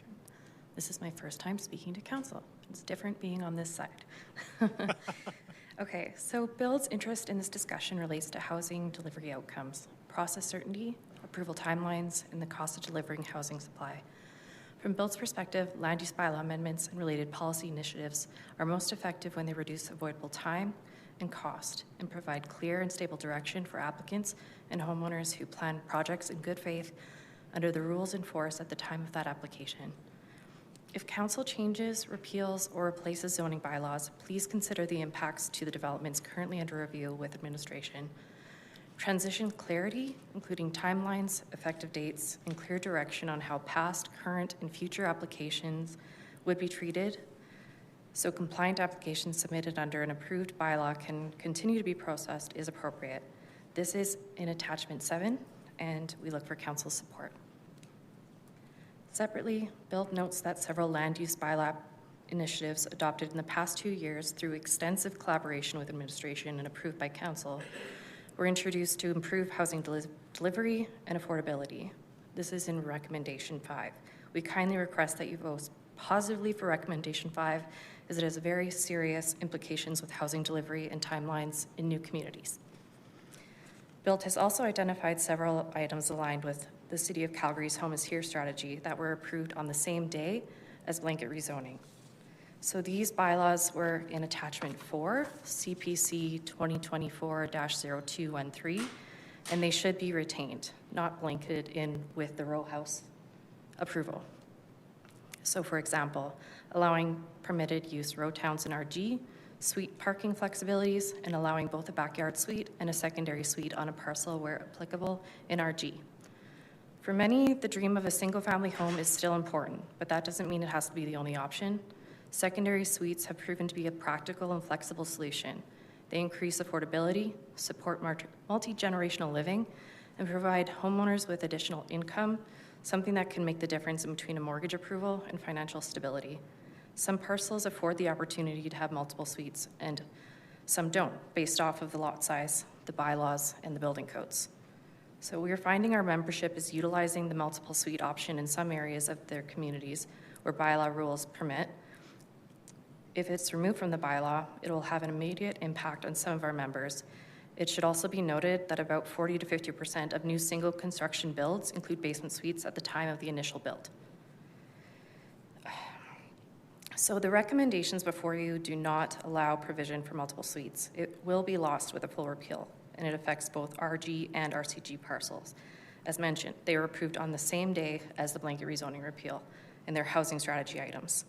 We respectfully ask that you amend the proposed bylaw in attachment to 9P 2026 to keep permitted basement suites and discretionary backyard suites on one parcel, which will allow comments from the public at the development permit stage.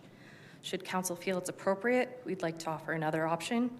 You could bring it to the public hearing in July as a separate amendment, should you feel that's appropriate. So, thank you for the opportunity to participate today, and Build appreciates administration's work to advance bylaws and policies intended to support housing delivery and affordability. Upon conclusion of this panel, Kathy and I would be happy to answer any Build-related questions together. Thank you so much, and great job. Good to hear from a longtime listener, first-time caller. Thanks, Nadia. That concludes our panel here, but I believe we have Councillor Kelly in for Ms. Evans. Pay attention. Good to see you, Leslie. I really appreciate your presentation because it matches a lot of what it is that I've been hearing from my local community associations as well around some of the confusion in terms of what's in front of us. Just wanted to ask the question of you here. Normally we have the ability to, everything is all one motion. That is correct. That is what we're currently in front of us. Normally, and I want to stress normally, we have the ability to request a division of the vote, so the items could be called individually. However, in this particular case, I'll need to confirm that at the appropriate time with administration, because some of the items might be able to stand on their own and others won't be able to stand on their own. So I just, before asking them that question at the end of the public hearing, I'm not allowed to ask it right now, unfortunately.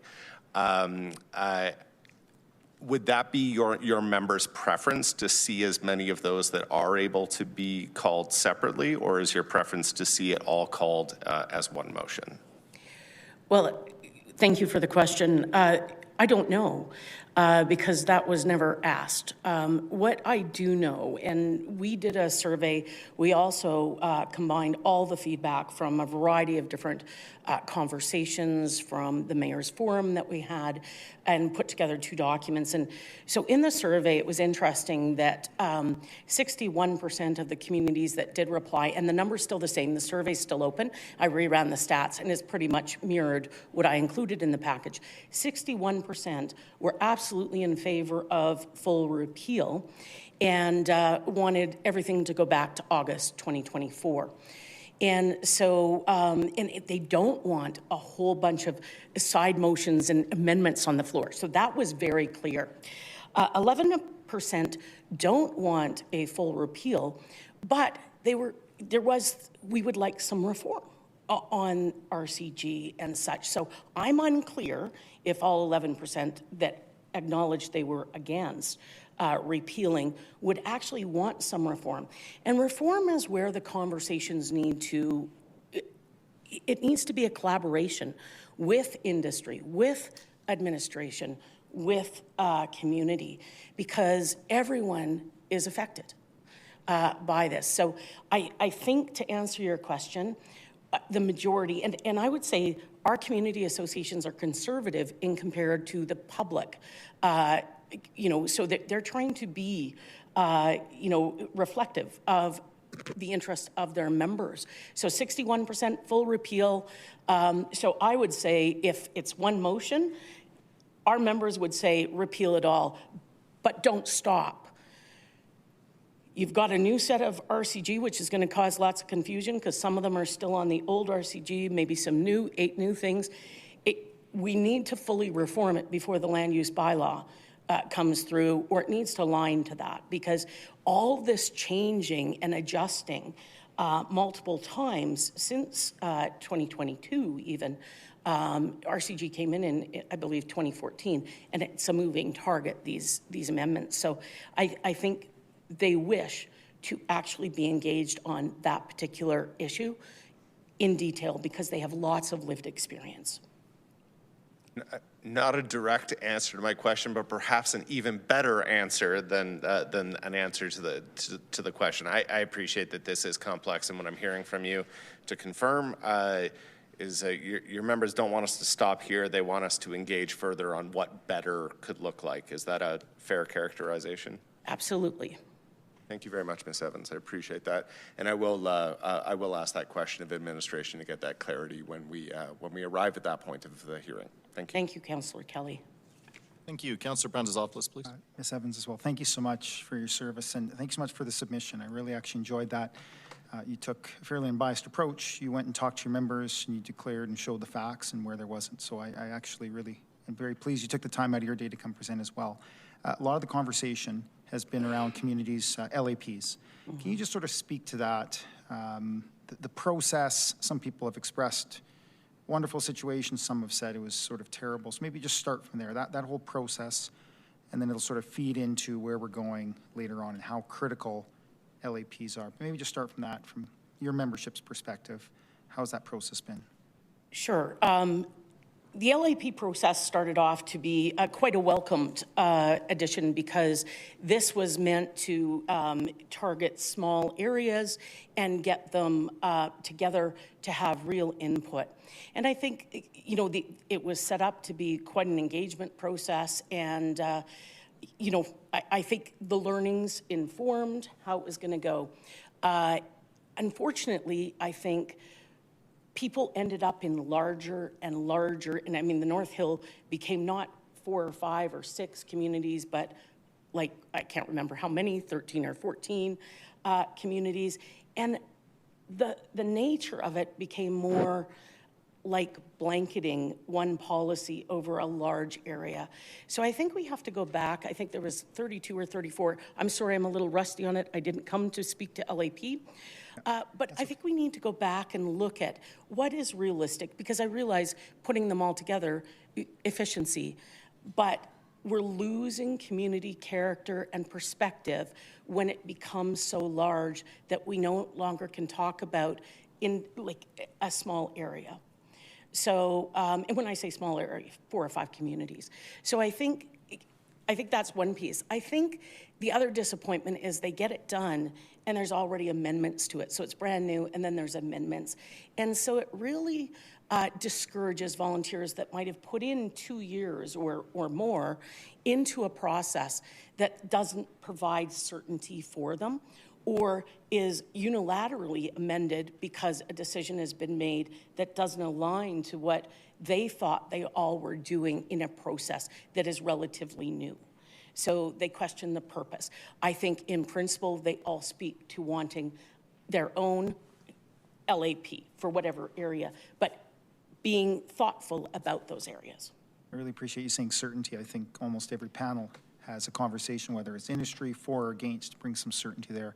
With all the challenges with LAP, do you think that they could be serving as a guiding document? So when we think of development, just sort of fast forward, repeal or not, assuming a repeal occurs, and we look at what some guiding principles, do you think in its current form they're good, or do we need a complete reset? Not specifically at LAPs by LAP, but just the concept, we have to go back to community. You thought maybe shrink it. How important should that guiding document when council thinks about redesigning, assuming a repeal occurs, using that as sort of a guiding document about development in the city? You know what? I think we really need to go back and talk to the people that are experiencing it. I'm not here to make, to inform your decision in terms of, oh, I think they're a good starting point. They are a starting point, but they're not the end point. And I think that it's really important that we listen to what communities are concerned about and see the direct experience that they are having. on the ground and make sure that these rules aren't tested. Back in 2022, I understand there was an architect that was given the amendments and they were tested. So people could see the results. These new ones are improvements, but they're not tested. What does a 3-unit, what does that look like? Nobody can see that in their mind's eye. And so I think they need to be tested. I think that, we need to listen to the outcomes from, or the inputs from people that are experiencing this change, and try and make it, try and listen to what they're saying.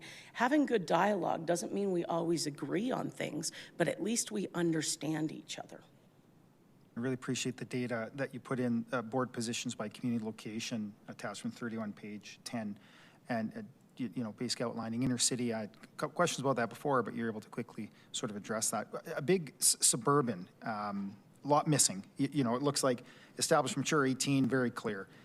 Inner city, it's a bit different. And then the suburban, yes, it's 5-1, but there's a heck of a lot more outside there. So any comments? Was it just, it's not impacting them, so they just didn't feel like they needed to participate? Or, why such a lower number of the 288 members, 5 of 50, 100 didn't participate? Yeah, many are don't have planning committees because they are not experiencing the need to have a full planning committee.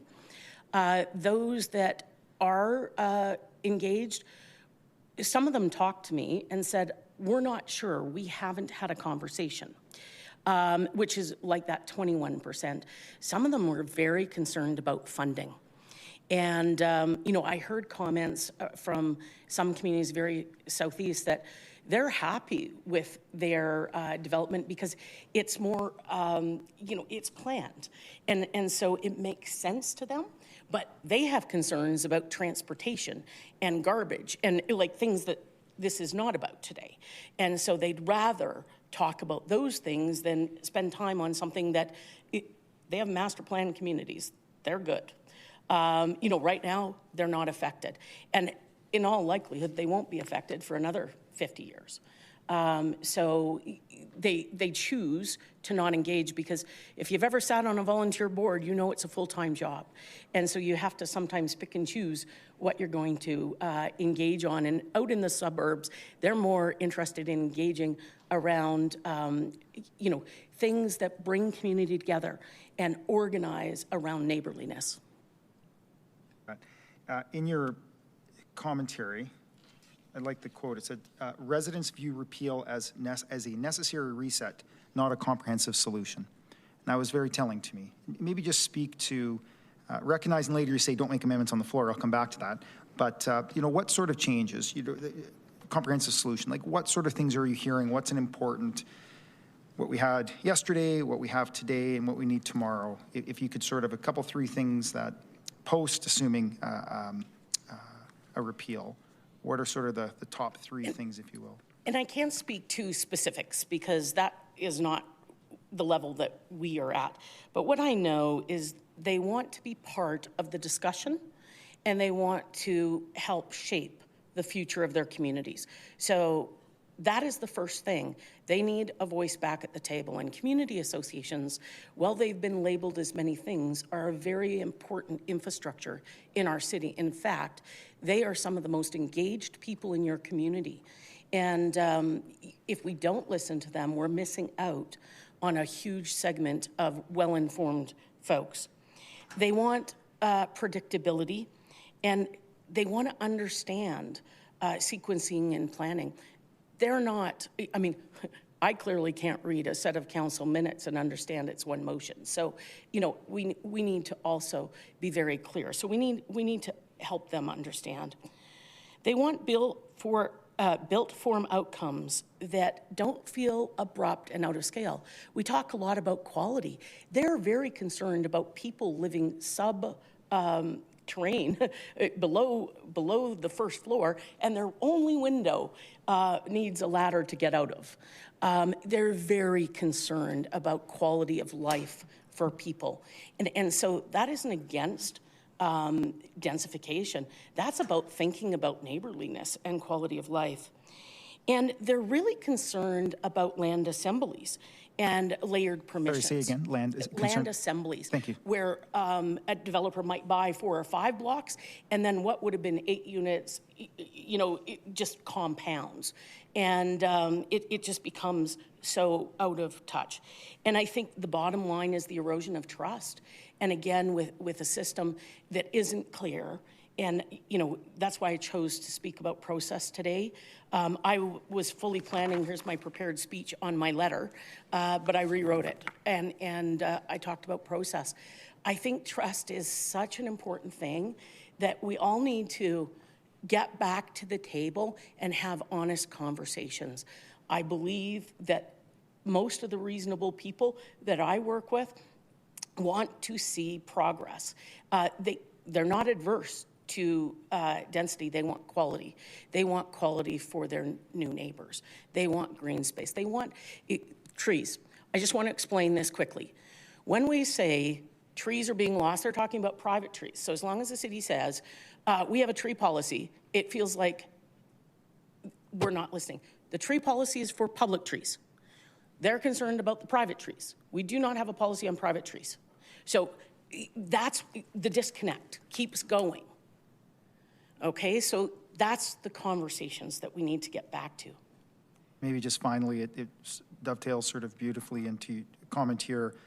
Communities strongly oppose introducing amendments at public hearing without prior engagement, in your comment about voice back. You know, from you stand as president of FCC, if we were to engage developers, we've heard from the floor just yesterday the same, please talk to us, let us work together with admin communities. With that trifecta, was that something you'd be willing to participate in if we sat down and had further engagement? Let's understand, you know, what the change, what needs to be, whether it's today, tomorrow, or in a few months. Is that something, capacity there, or would be rather, no, just let us send in some letters and that active participation? 100%. That's the only way we rebuild trust is we get back to the table and we start talking. We bring some community people along with us who have lived experience. You know, I don't know, and this is my worry here. Because it's one motion, even Build is saying, we want some amendments to what's there. So clearly, the RCG isn't quite where it needs to be. So to fail this motion because RCG isn't quite right would be, I think, disastrous in some people's view. In other people's view, it might be more to the, so this is a very challenging and nuanced decision you're all going to have to make. And unfortunately, you can't rely on the stats produced through your system. Thank you so much. And finally, Ms. Friesen, I couldn't let you go.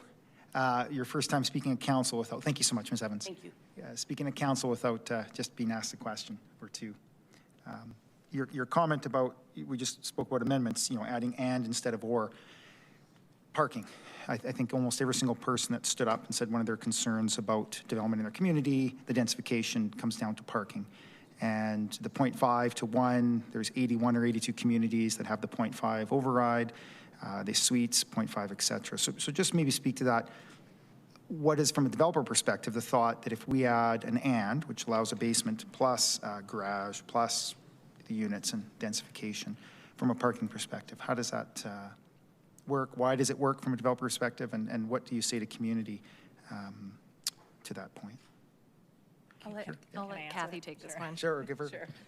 It's a good question. Parking is the critical piece, right? We all know in various communities how they're parking. There's some that have a lot of lane products, some that have front drive. We know that there's some where there's limited space. I honestly think it has to be looked at a little bit more detailed. It shouldn't just have a direct number. It should be looked at, I think, holistically, and maybe that's something that can be looked at the LAP level, is do we have areas that actually, as I noted, you know, we're closer to transit, and maybe there is that, you know, we can be a little bit more gentle on that, or maybe there's areas that we just can't get the extra parking, but we have to look for that, like, on the parcels themselves. So I think it's a very good question. I don't think it's solved by one number, because the city is so different across each community.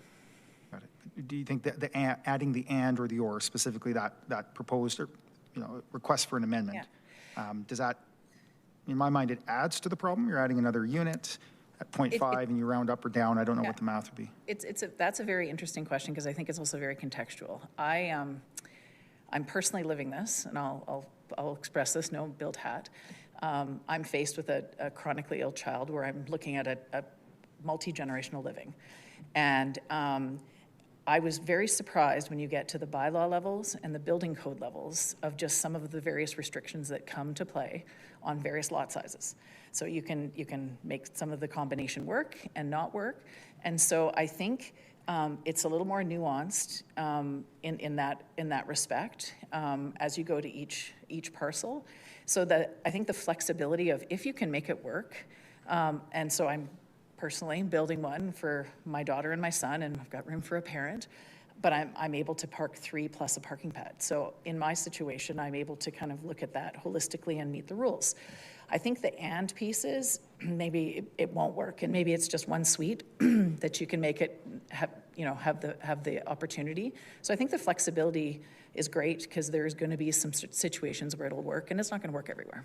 I think the very definition that it's all local, it's contextual, is the very definition against a concept of a blanket, that every street is different, every community, therefore you can't have a billion rules, but you have to understand that West Springs and Westgate are very different communities, even though they happen to be in the city of Calgary. And your context is going to be different on the street. Your adjacent homes, maybe it's the trees that are existing. You might have something existing that you've got to work around.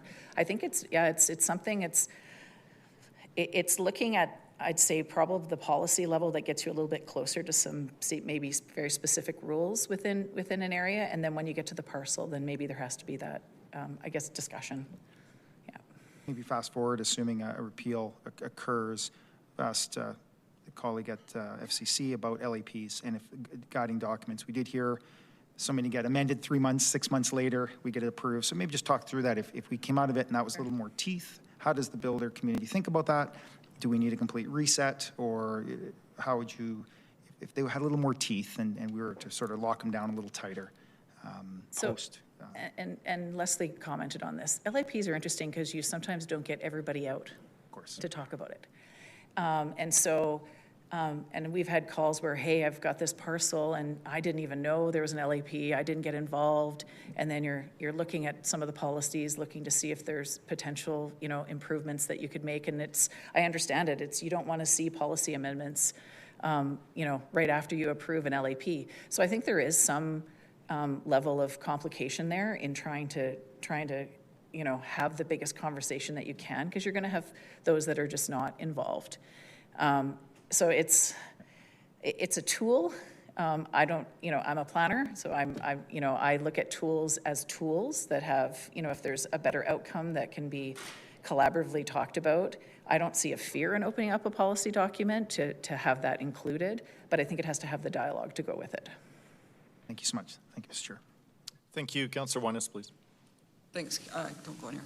I just curious, in your evaluation of the rules, how is RCG and RG being addressed in this? So we got a lot of communities that are inner city that want a full repeal, but what about the greenfield development where we are a blank slate and RG is coming through it and that is getting caught up? Can you explain more? Yeah, we are being caught up, and it's interesting because we've done RG. If you go back, and I'm sure admin will have maps later if there's questions, RG is a land use that we have been using for over a decade. So if we have gone into new communities and applied R1 or R2, it's very rare. It's usually in a state area or a very specific enclave. We have been using RG consistently across. And so there's some great work that's been done, and Nadia commented on that. We've had some struggles in the RG area where I agree with Leslie. We're looking at more master planned areas. When people buy in, they're buying into, I have a block, and the whole block is typically one type of form. We are into smaller lot sizes. We're not into this area that established areas has, where you're going to get complexity of built form within a block. And so we have struggled for years when we talk about permitted use townhomes or row homes, and that might be, oh my gosh, the word permitted. But we were finding that the DPs that we were needing to get townhomes on, say, our collector roads, the process was taking so long that we were building semis instead of townhomes. And so when we brought that to the city, and it was a number of years ago, we brought it to the Development Advisory Committee, there was like horror, like we're not realizing some product types because of a process. That's one of the things that's baked in here, and that was part of the recommendations. So that rule alone has now brought that product type back into new communities quicker and more available. So we certainly don't want to lose that. There were also some rule changes that were made to some of the other with bike parking and other items that are important to our members. And then the suite piece, that was, it used to be before, it used to be 1 suite per under the RG, and has just, it's created some additional opportunity. And as I noted, it's not going to happen everywhere because of some of the lot sizes that we do use in new communities.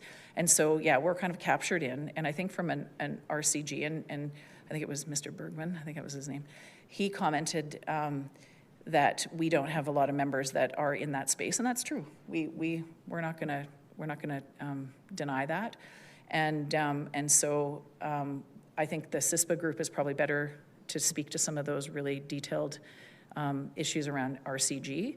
But I think for us, we stand saying the MDP would like to see 50% growth within established areas and new communities. We can certainly continue to bring on new communities and supply as best we can, and product type and densities that certainly are higher. But I do see that we need to have the balance. We need to figure that out so that we do get the inner city densification as well. Great. So council will have to look at pulling out the RG to separate RCG from RG. Thank you. And then I have a quick question for Ms. Evans. Thank you. This is yours. Councillor Pansalopoulos was sort of getting to it and highlighting that there are a number of community groups further out of the ring road that really, they don't have a lot of skin in the game because it's not impacting them. Now, the one thing I think they missed on advocating was that the reason they don't have that pressure is because what Ms. Oberg just spoke to about the RG. So would you be opposed if council made sure that we pulled out the RG to ensure that the greenfield development keeps the pressure off of established area building? Because I know you spoke to no amendments, but when you listen to other groups, there's a lot wrapped up in this rat's nest of policy that council really has to keep a level head on and make sure that we don't have unintended consequences. Councillor Bowness, would you mind moving a motion to suspend the procedure bylaw to allow for the conclusion of this panel? No, it's not required. Mayor Farkas, that motion is not required. When the vote was passed yesterday, it was passed by 1, shortening the recess, and 2, starting it at the call of the chair to allow for the conclusion of the panel. So no suspension. Oh, perfect. All right. So unless there's any objection, we're going to conclude this panel, and then we'll start our break, which will be 60 minutes. Gotta love it when it continues on and on. I know. You guys are steps and steps ahead of me. Back to you, Ms. Evans. Yeah. So that is something that we did summarize in our submission of what we heard. Suburban versus inner city or developed areas, they are very different, and communities do support kind of context of those different positions. So I would suggest the rules are different. Just as to answer the LAP, context matters, and which street, which area really matters. So Greenfield is different for sure, and they should have their own rules. Yeah, and I think the challenge for council right now is when we hear no amendments, we're trying to break out pieces that have context, that got caught up in this whole inclusive citywide zoning. And I think that's where council is really struggling, I think, when we say no amendments, but I guarantee my established area people do not want Greenfield to stop building. They want to make sure that the row house product is produced there to take the pressure off of their community. And so council is going to have to address that with, unfortunately, amendments. And I think we understand and we're hearing from the industry. We're going to give, the vote is to give back the original R1 and R2s, but we have to tease out policy. And I think that's where council is really wanting to meet the needs of our community, but we constantly hear no amendments, but we're going to have to do a couple to make sure that we meet the needs of everyone in this equation to get the repeal working. With respect, can I address why they're saying no repeals? I believe, or no amendments on the floor. I believe that in the past, you know, in fairness to administration, all of these amendments come with the burden of trying to make sense out of them and trying to put them into action when they haven't been tested. And sometimes good intent around the amendments don't result in necessarily positive outcomes for everyone. And I think that at the rezoning hearing in 2024, most of those amendments have not come to fruition. They are still in progress. And so things that people thought they could rely on are not on the ground. And so it's created more uncertainty, like the rezoning of parks or there's so many of them, how-to guides, and that they haven't been. We are very excited about the planning liaison program that just rolled out earlier this year, but that's the one concrete thing. And work has been doing, it's an enormous burden for administration and for everybody to understand. So I think communities are trying to say, let's not confuse it more. Yeah. So I think that's what they're asking for, and that's why, repeal, not reform on the floor. Yeah. Let's get together and talk. Well, and I think that's why council did the motion rising to advertise, and I know it got lost because we're communicating a lot. But we have heard as a council, no more zero lot line building, because when the builds that have happened under the blanket zoning, it led to neighbors getting in conflict because the existing house would have damage. And then we'd be like, well, city's out, get a lawyer. I think those are wrapped up in this as well, because we heard and we've watched the challenges of having an inclusive zone. And so I really do ask people to look at what we're trying to do. You're going to get your single family, but the amendments there are because we heard so many people in conflict with zero lot line building that we're trying to get ahead of it while also going back into the engagement process. And again, with respect, your amendments start looking at some of the problems, but not get at the underlying solutions as well. So they're an improvement. Our worry is, how do they align with what's coming with the land use bylaw? Well, that's the next step. Yes. So we don't want to create a bunch of confusion, and I think that's what the communities are, because we still have those exemptions going forward. And so even though people might hear that you chose to repeal, yet the 8 unit is still going next. But on this side, it's under those RCG rules that are the amended ones. And so it creates an added layer of confusion. But I think, your motion arising was to try and find a solution. And I think that's appreciated. But consulting on those becomes important because they're not quite hitting the mark. Is what I'm hearing. Well, we haven't even talked about DCs. I think that's when we look at the built form. Yeah. Because we don't label what's being built, what zoning code it's under, it's all getting muddled. Confusion. Yeah, exactly. Yeah. All right, you've given us a lot to think about, so thank you very much. You're welcome. Thank you. Over to Councillor D'Alluel, please. Thank you, Mayor, and I'll try to keep it very brief, hopefully answers. This question is for Mr. Mirendorf, or hopefully I didn't butcher your last name, my apologies. You said you support increasing inner city density, subtle increase in density. Over the last day and a half, we have heard a lot. We would like to have LAP. We would like to have LAP. That's how you rebuild the community. You live in LAP, Riley LAP. What is your opinion? Because even in LAP, there will be some conflicts which you may say, I don't agree, but I just want to understand, you are living in one right now. Yeah, through what I saw is when we were going back and forth with the city for the last 4 or 5 years on that LAP that we were having, when we would go back and give comments on where they were going to change the density from RC1 to our CG or extended, it just kept getting extended. So when we had a discussion, it would come back and it would be worse. And then we had a discussion again, it would come back and it would be more. They put more of this variety of zoning that took away RC1. So at the point where you're saying, oh, let's stop. Let's just go back to the first one that you gave me, please, because I don't know where you're going, right? So, but we do definitely agree, or I support, we're by the mall there, the Lions Gate.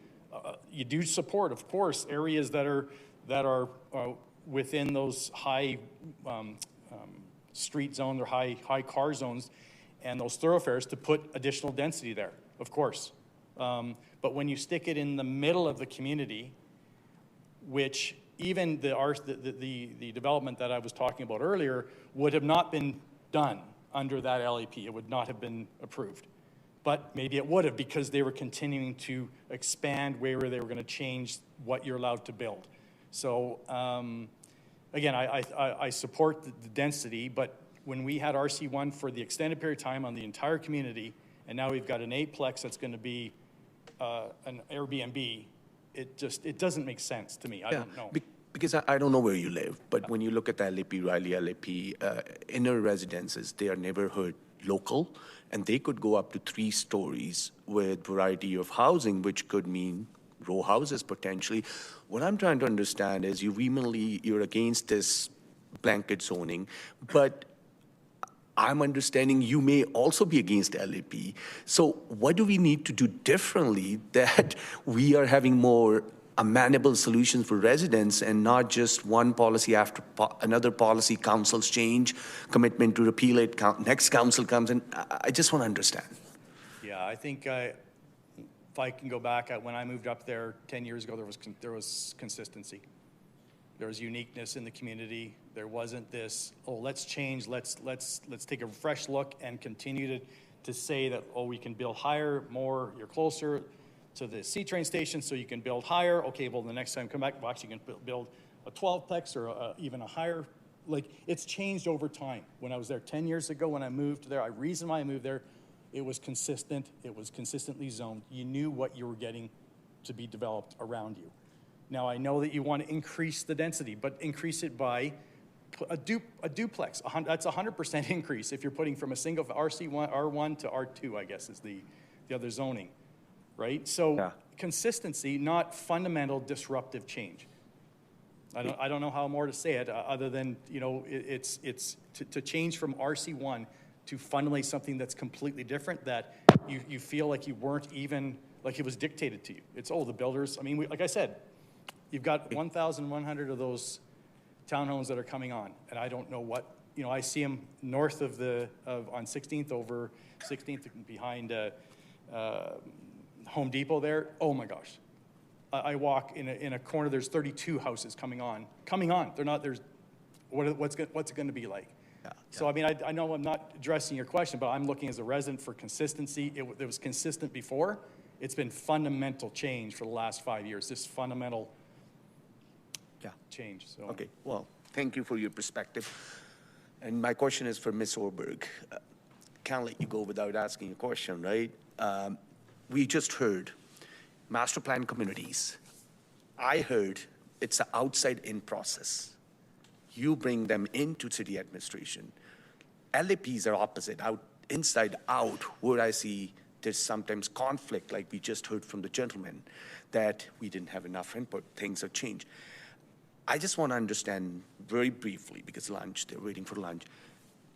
How do you think we can improve on maybe aligning more LAPs, like that kind of master plan process where it's more outside-in process? Well, it's interesting you say the outside in, because we do area structure plans. Yeah. But when we do area structure plans, it's the landowners on large tracts of land. So it comes back to how do you engage with enough people?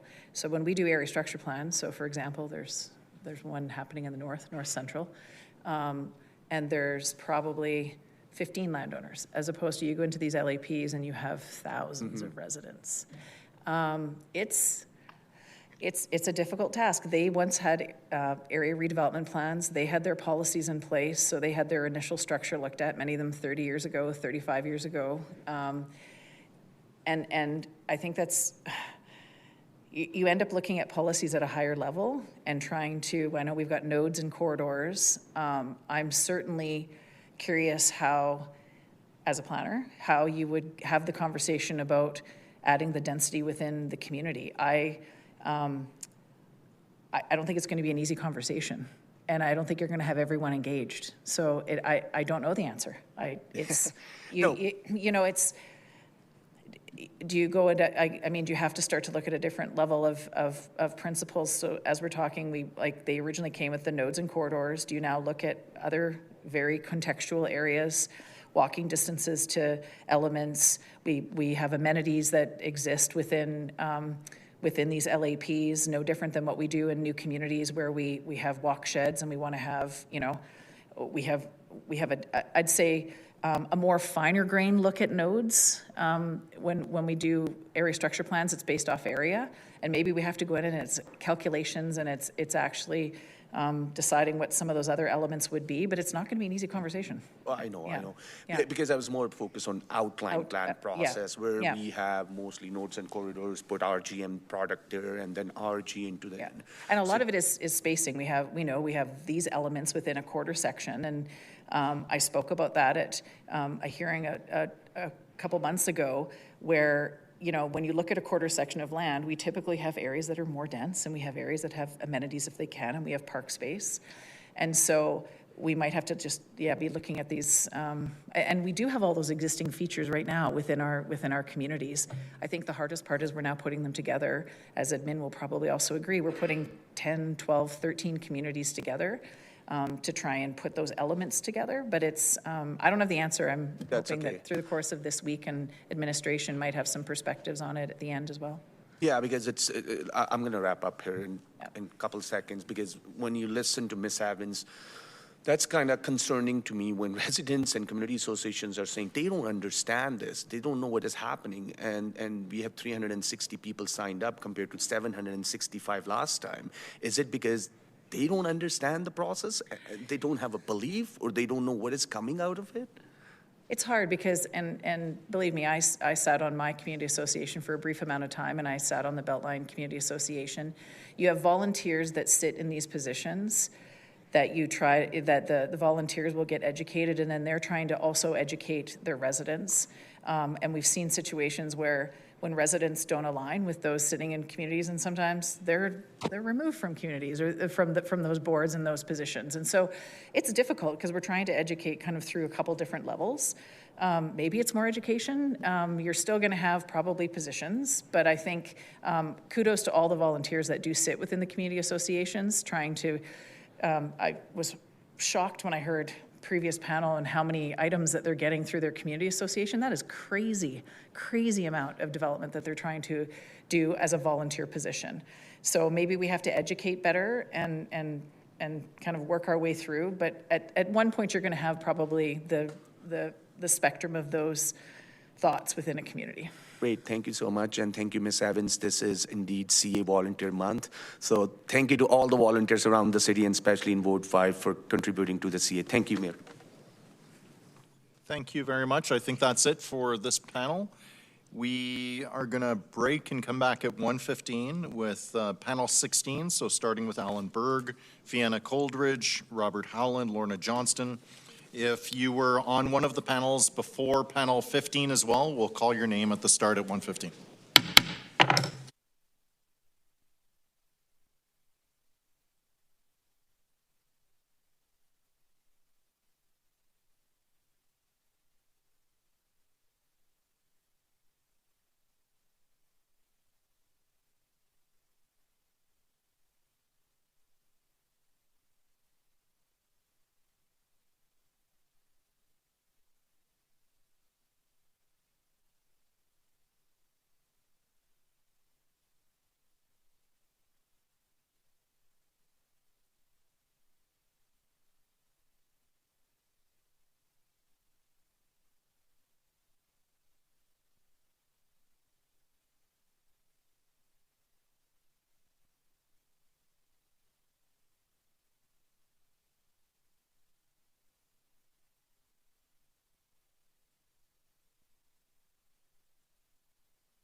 Welcome back to Calgary City Council.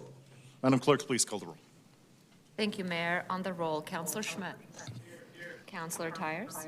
Councillor Ward. All right, please hit and smash that mute button like it's 2020. Thank you very much. Councillor Bowness. Councillor Ewell. Councillor Atkinson. Councillor Chabot. Present. Councillor Clark. Councillor Dollywall.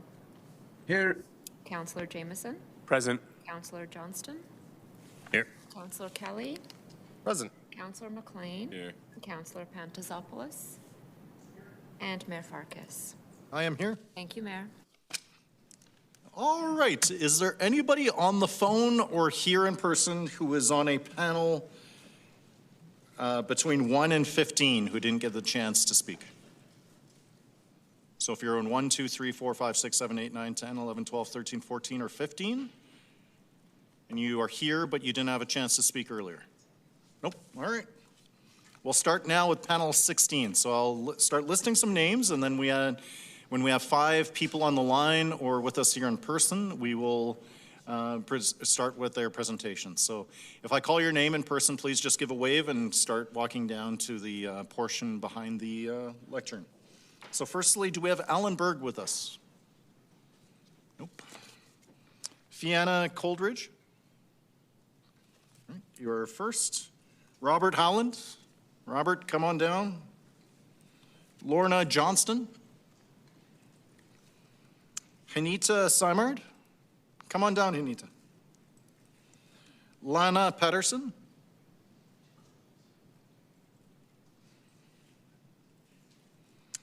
Yannick Spellier?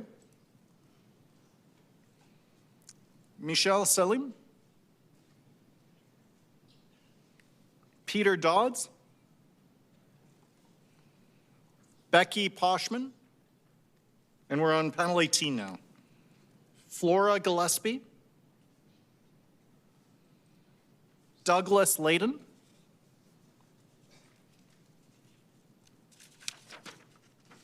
Hugh Stewart? Trevor Beefus? Susan Roski? We're panel 19 now. Kevin Dube? Anita Strong? Hugoline Morton?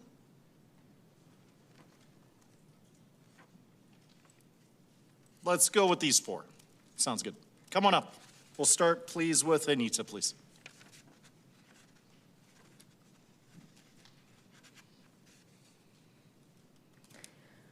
Hi, I'm Hanita Samard. I have 5 reasons why keeping zoning reform is essential for Calgary's future. 1, Calgary is not the first city to grow. Calgary is young, only about 150 years old. When we're young, we don't know what we don't know. When something happens to us for the first time, we think it's the first time it's ever happened. I live on the edge of the inner city in Kelvin Grove. My single detached house was built on land that never had a house on it before. My house is younger than me. It was built in 1973.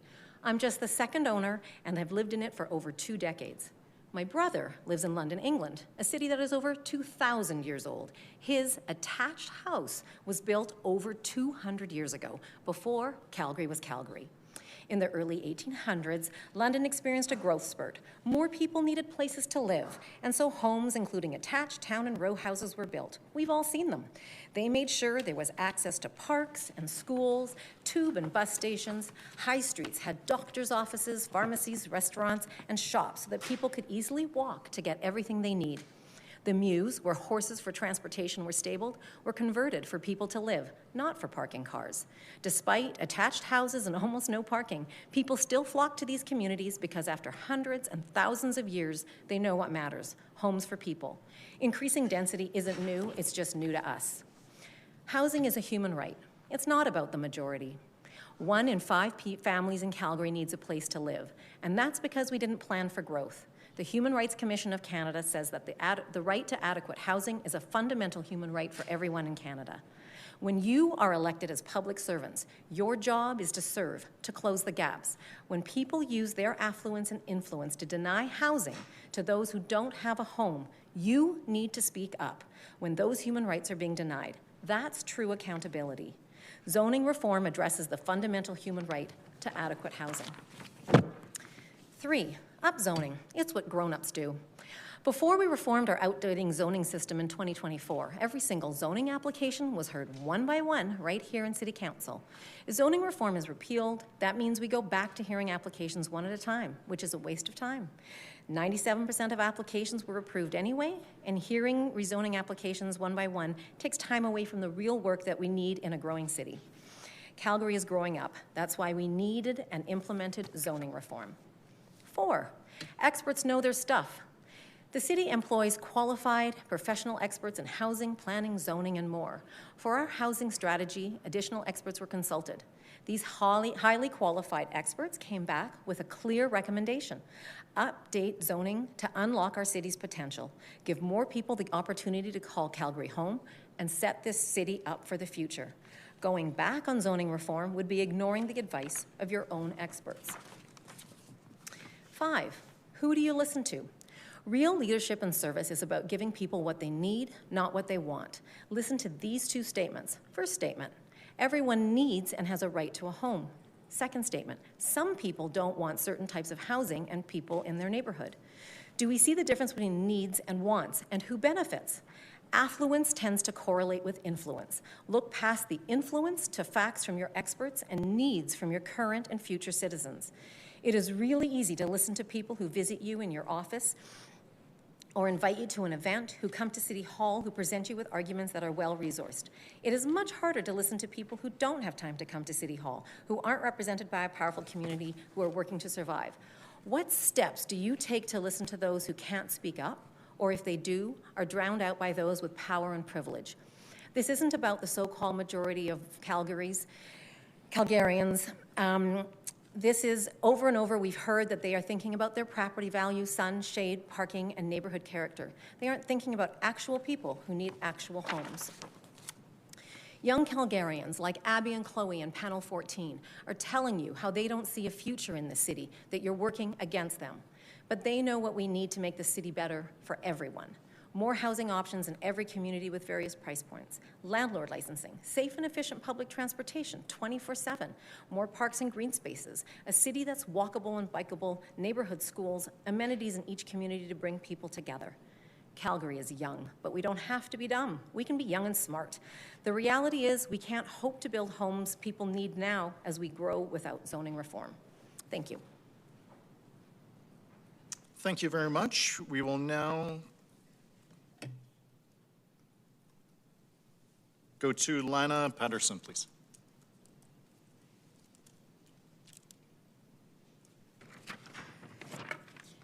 Sorry, folks, I didn't call these folks in the right order, but okay. You're good to go, Lana. Oh, okay. I was just apologizing to the folks watching. Hi, thank you, and thank you for your time and attention.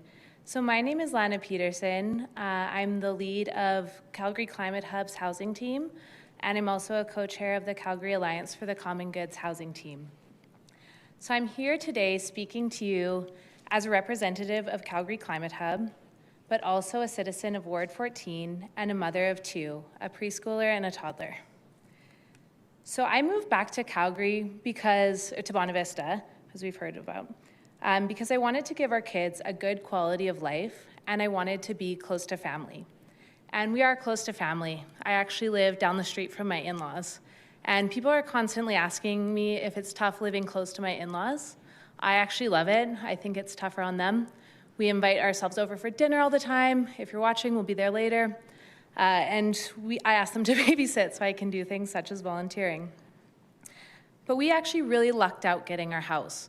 We only bought it 5 years ago, but in that short period of time, the prices increased. If it was the value it is now, we wouldn't have been able to buy our home. I'm hearing from lots of parents who want to come to the neighborhood, but say it's not accessible to them. And I'm hearing from parents in the neighborhood saying that they're scared that their kids won't be able to buy a home in Calgary. I'm scared my kids won't be able to buy a home in Calgary. So why are we making it harder for people to move to Calgary and make Calgary their home, or to move into areas they want to be in? Home is here, right? I got involved with organizations such as Climate Hub because I want my kids to have a good quality of life. I think that means growing up in a healthy environment. I also think that means growing up here in Calgary. When my kids grow up, I want them to want to live here. I want them to be able to afford to live in Calgary, and if at all possible, and if they want to, close to us. I want them to be able to invite themselves over for a dinner. Climate Hub is deeply concerned about this issue because of the direct impact that it has on our environment, on our financial situation, and our quality of life. Broadly speaking, low-density sprawl means more reliance on vehicles, longer drive times, and less efficient public transit and active transportation systems. So this equates to greater greenhouse gas emissions, more money spent on transit and on gas, longer time stuck in traffic, and less times with family. Long and unreliable commutes, as we've heard, are also a barrier out of poverty. So it limits access to greater jobs, education, and essential services. And I will further remind you that we may lose funding opportunities and the funding we do have related to transit if we do not commit to low-density development. Calgary is also experiencing a housing crisis. The city's own 2023 report indicated that 1 in 5 households is in housing need. As our population grows, how will the average Calgarian be able to afford a home? RCG doesn't solve our housing issues, but it is a tool and it does help build density.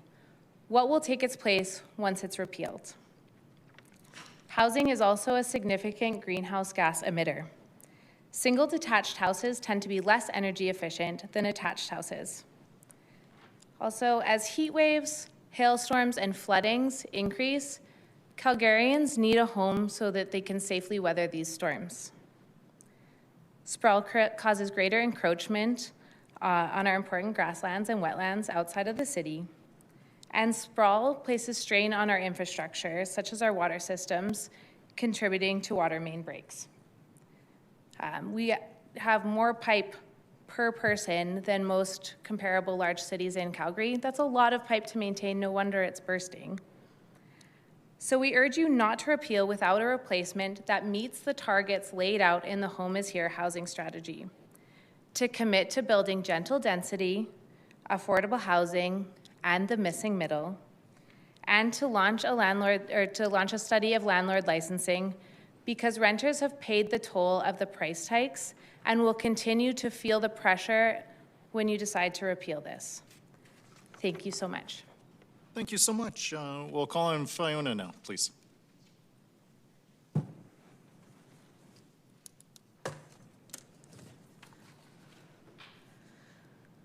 I live in northwest Calgary. My husband and I have lived in Calgary since 2010, and we are proud to be Canadian citizens. Yesterday, I was here most of the day, and I listened to the majority of the speakers. I heard a number of speakers say that they did not understand why some communities are so against blanket rezoning. I hope that the following explanation of my experience due to the implementation of city land use bylaws will help to explain some of the issues impacting communities when high density is imposed upon them. Currently, the land use bylaws and the city enforcement of their bylaws is inadequate to address the enormous number of developments currently being built in the city. As far as I'm aware, the city introduced blanket rezoning but did not recruit or train hundreds of new city inspectors to enforce the land use bylaws. They have an impossible task in front of them, because if you take one look at the DP map, you can see that it's a sea of blue. Here's some background to my experience. In December of 2023, the SDAB ruled that the direct looking into our home from a city-approved development next door would interfere and affect our use, enjoyment, and the value of our property. They overturned the DP. Despite the SDAB's scathing judgment of the situation, the city's bylaws were not amended to address the privacy concerns on the front aspect of the property. Here we are 3 years later, and the city's bylaws still do not protect our home. A new development next door to my home has a direct view down and into our bedroom windows and a direct view into the living room of our adjacent neighbour's home from both the front and the rear aspect of the property. No privacy mitigation structures were built onto the overheight decks at the back of the new development, so the rear aspects of our homes are overlooked too, as in the entirety of our backyard amenity space.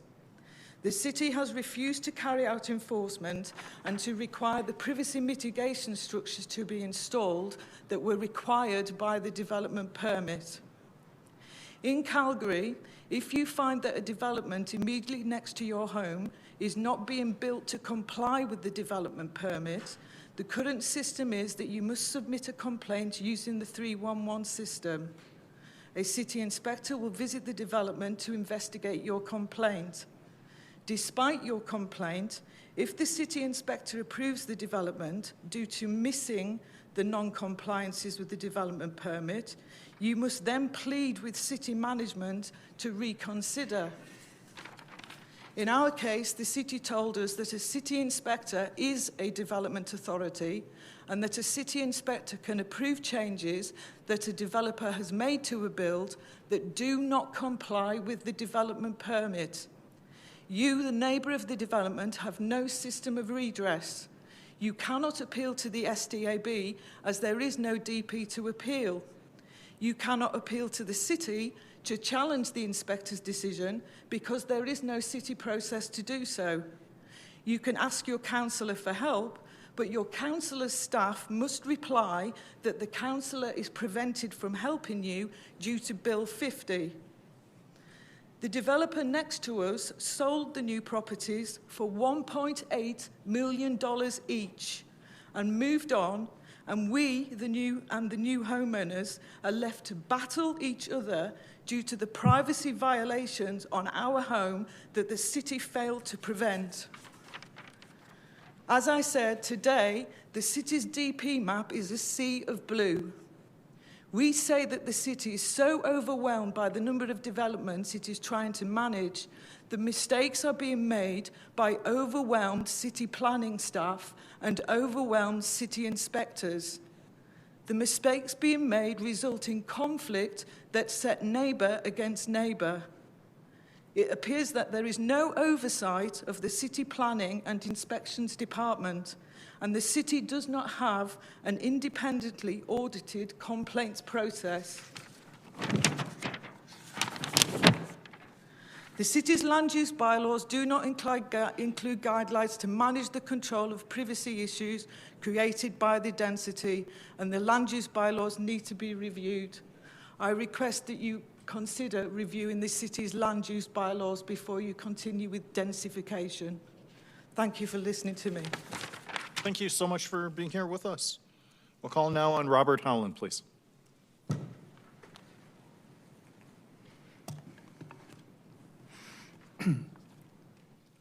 Thank you, Mayor and Council, for this opportunity to participate. My name is Bob Howland. I'm representing myself and my wife. We've owned our home in Parkland since 1990. My two sons own single-family homes in Calgary as well. And all of us support repeal of blanket rezoning as proposed in the notice of hearing letter. So why am I here? Well, back in 2024, I came and presented my views and felt ignored by previous council's decision. So I was compelled to speak again at this hearing, and hopefully this time will be different. I cannot accept developers and other presenters' claims that blanket rezoning has improved the homeless situation. My research indicates homelessness is continuing to increase in absolute terms and at best is stable in per capita terms. Also, there are many well-publicized cases of negative impacts within our single-family residential communities related to the blanket rezoning policy. So why am I supporting the proposed the proposed repeal of blanket rezoning.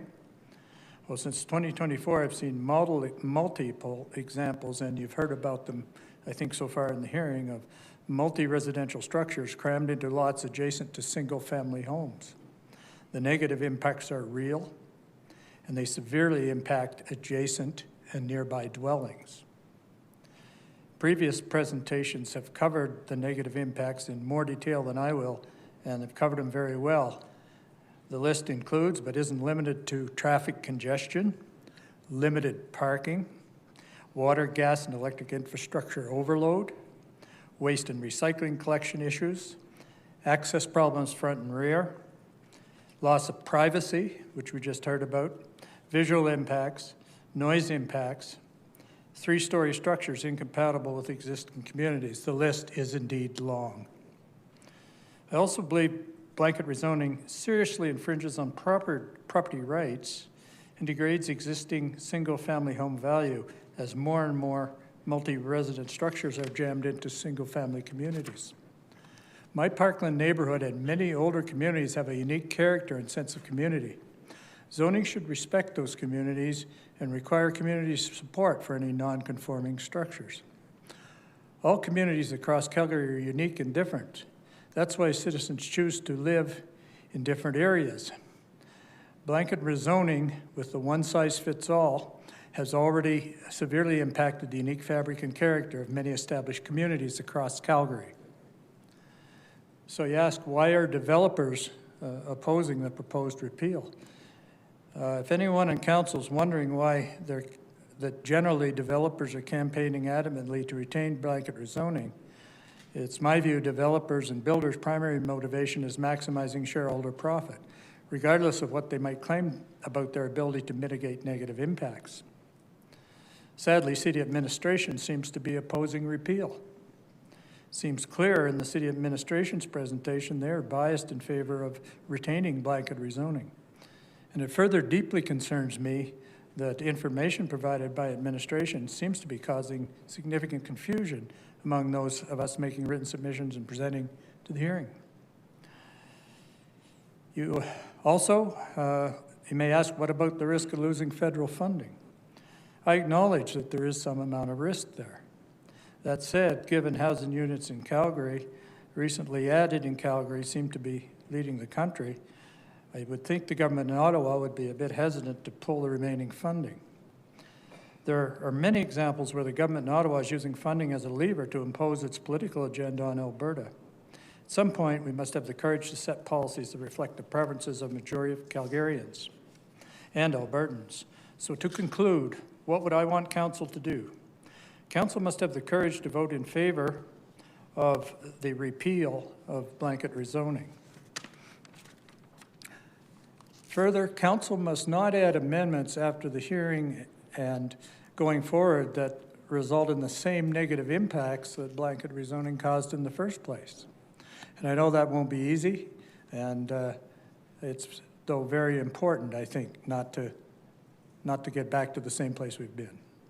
Considering the number of Calgarians affected and the widespread negative impacts blanket rezoning has already imposed, council should respect the wishes of individual citizens this time around. Thank you for hearing my presentation. Thank you so much for being here with us, Bob.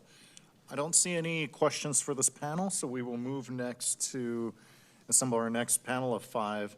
So if there's any, is there anybody in the chamber with us who was on any of the panels from 1 through 19 inclusive that I didn't have the opportunity to call? So is there anyone with us? Is that you, Hugh? I apologize, yes. Yeah, no worries. Come on up, Hugh. All right, Hugh Stewart from panel 18 is our first for this panel. We'll call on Courtney Walcott next. I see you there with us, Courtney. Do we have Gianluca Cross-Basuli with us? Okay. Thomas Smith, panel 20. Nope. Elaine Bruce Haynes from panel 20. Jennifer Wallace, panel 20. Yes, I'm on the phone. All right, please stand by, Jennifer. Do we have Aaron Averbrook? Blaine Sellers? Sarai Emmanuel. Francisco Alanis Uribe. Mi Wan Lo. Okay, come on down, Mi. You'll be our fifth and final panelist. All right, we have our panel of five. Hugh, take us away. Slides, please. Slides.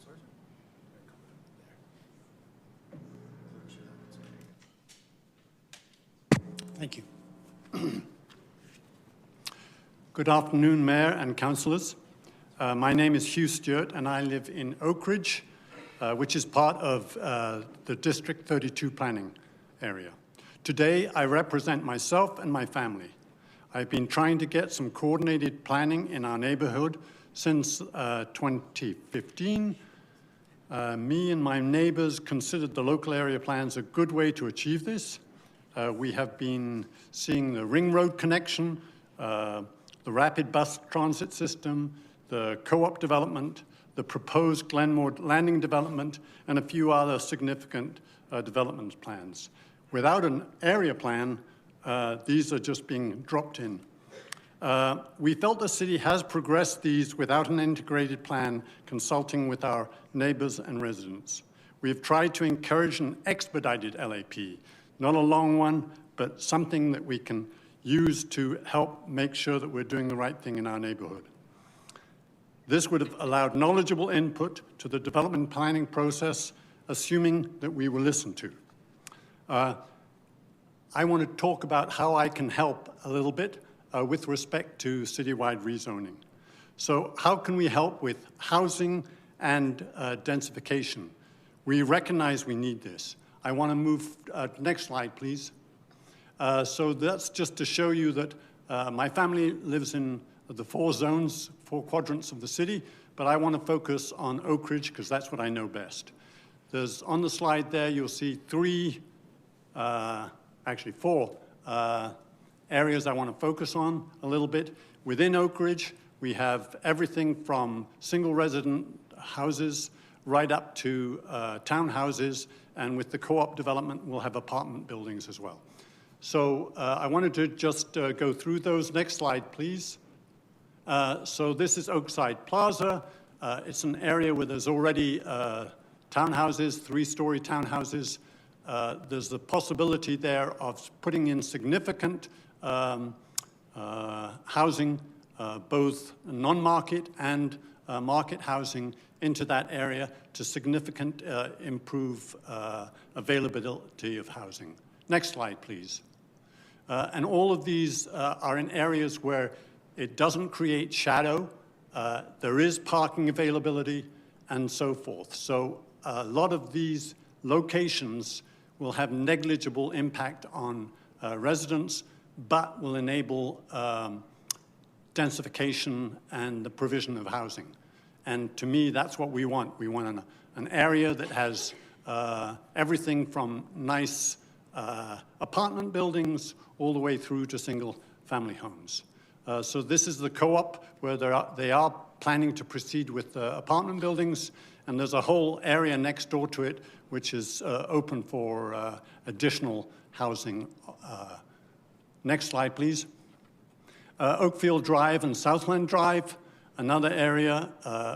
Basically, on the slide, you'll see there's some commercial outlets, but if something was installed there, 3-4 stories, it would have negligible impact on other houses.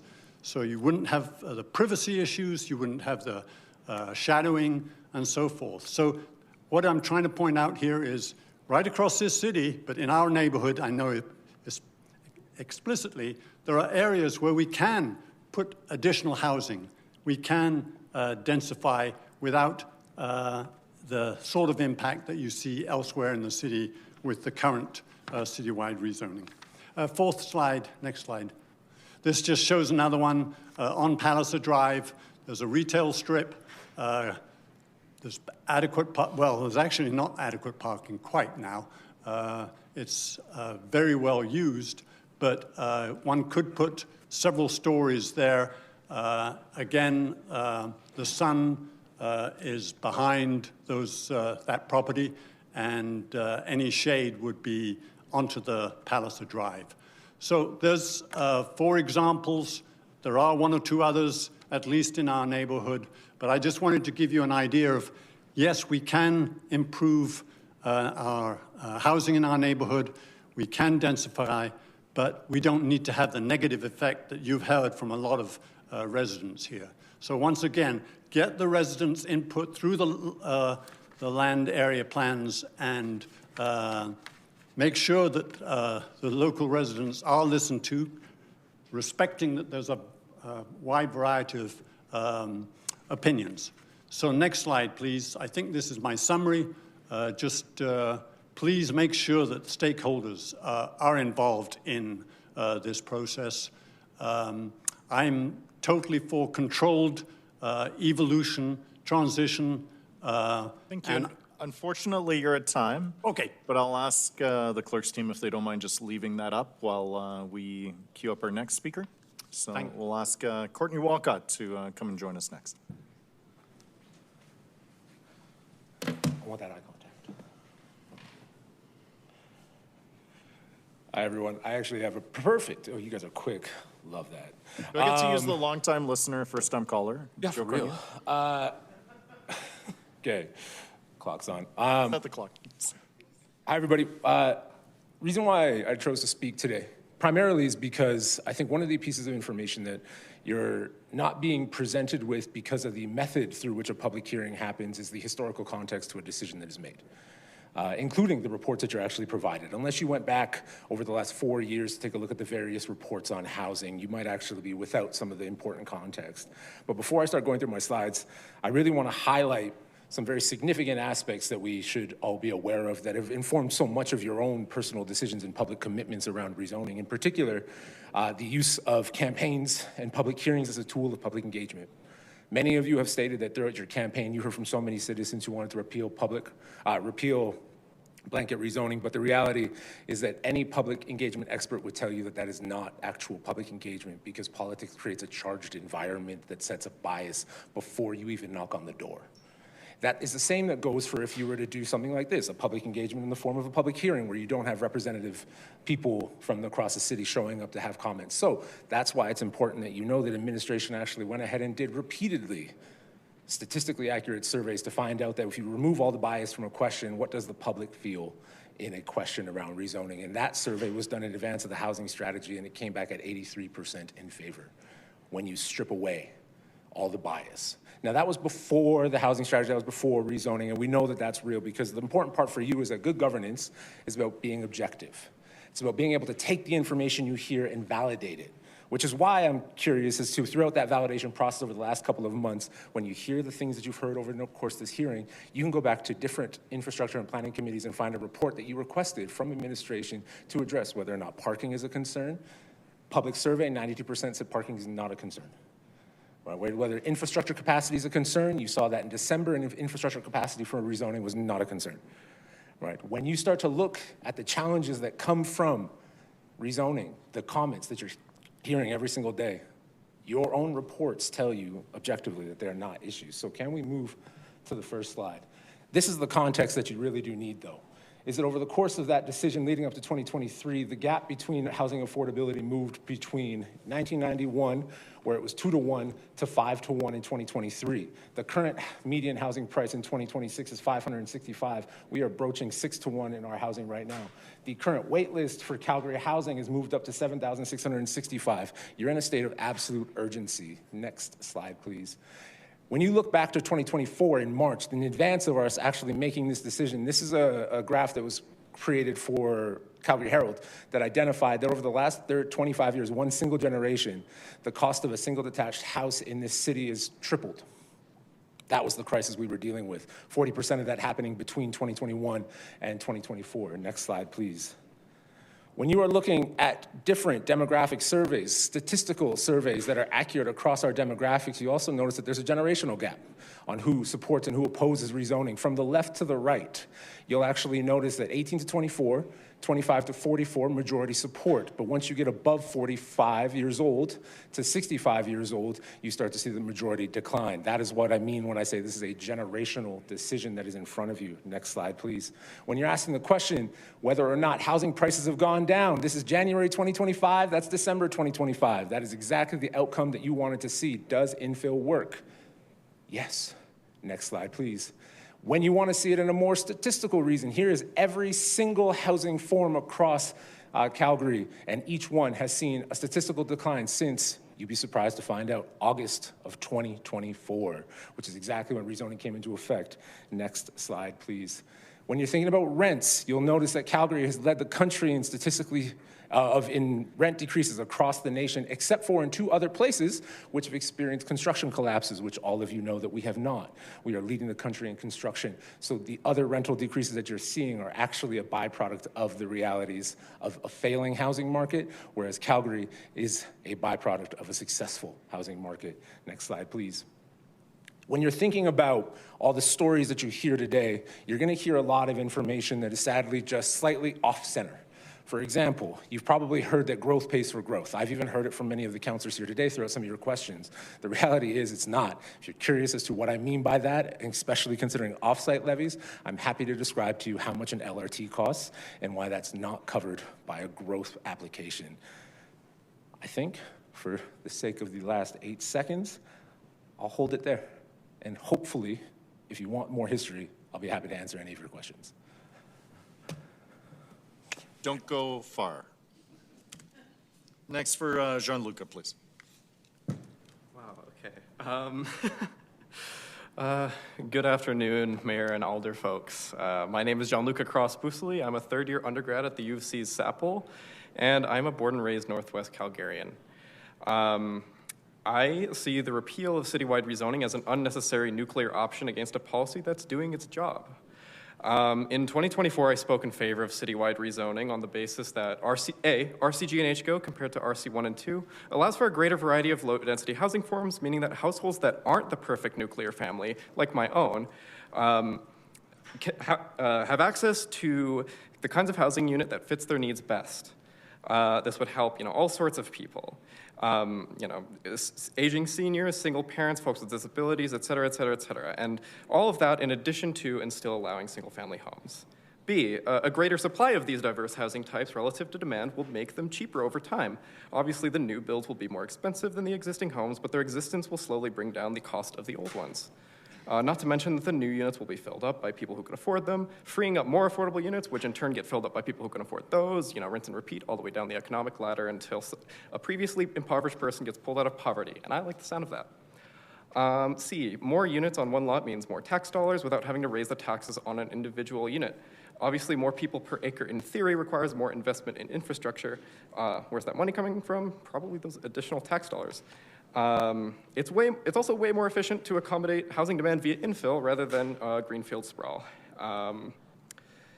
And of course, things about established communities being past their peak population, right? Overall, my thesis then was that the needs of the community, the people within the community, and the character of the community have been changing and will continue to change in perpetuity. I saw rezoning as one way of many to accommodate the continued evolution of the community. And I stand by all of this. I have tried so hard to play devil's advocate and see the other side, but I have yet to see much to discredit rezoning's hypothetical benefits. Obviously, the data that Walcott has just provided is there, and I've seen that before, and it's really promising. I've yet to see data on how it's affected infrastructure overburdening or taxes, so I can't speak on that. I have seen data on the loss of tree canopy, but I'll get into that in a moment. But we're also witnessing a variety of housing types being built, single-family homes, suites, semis, rows, and the elusive HGO stacked unit townhome, an accessible housing form previously unseen. Ideally, I would not repeal blanket rezoning, and I will never support a full repeal. If change must happen, replace it with something that retains some density and housing variety. I've got suggestions for that. I've heard of the motion to allow basement suites alongside backyard suites, and I like that. With an asterisk, I believe that this should be done alongside the allowance of duplexes and semis. Turn the current 4+4 thing into 2+4 or 3+3, right? I'm fine with that. I also think that stacked units should be allowed, as they are with HGO. I think they're a lovely, accessible option. But we should also continue with the LAP process. I think that's very valuable. But I think that we need to make them binding from a land use perspective. I mean, what's the use of these carefully curated plans if the flexibility they wish to provide isn't reflected in zoning?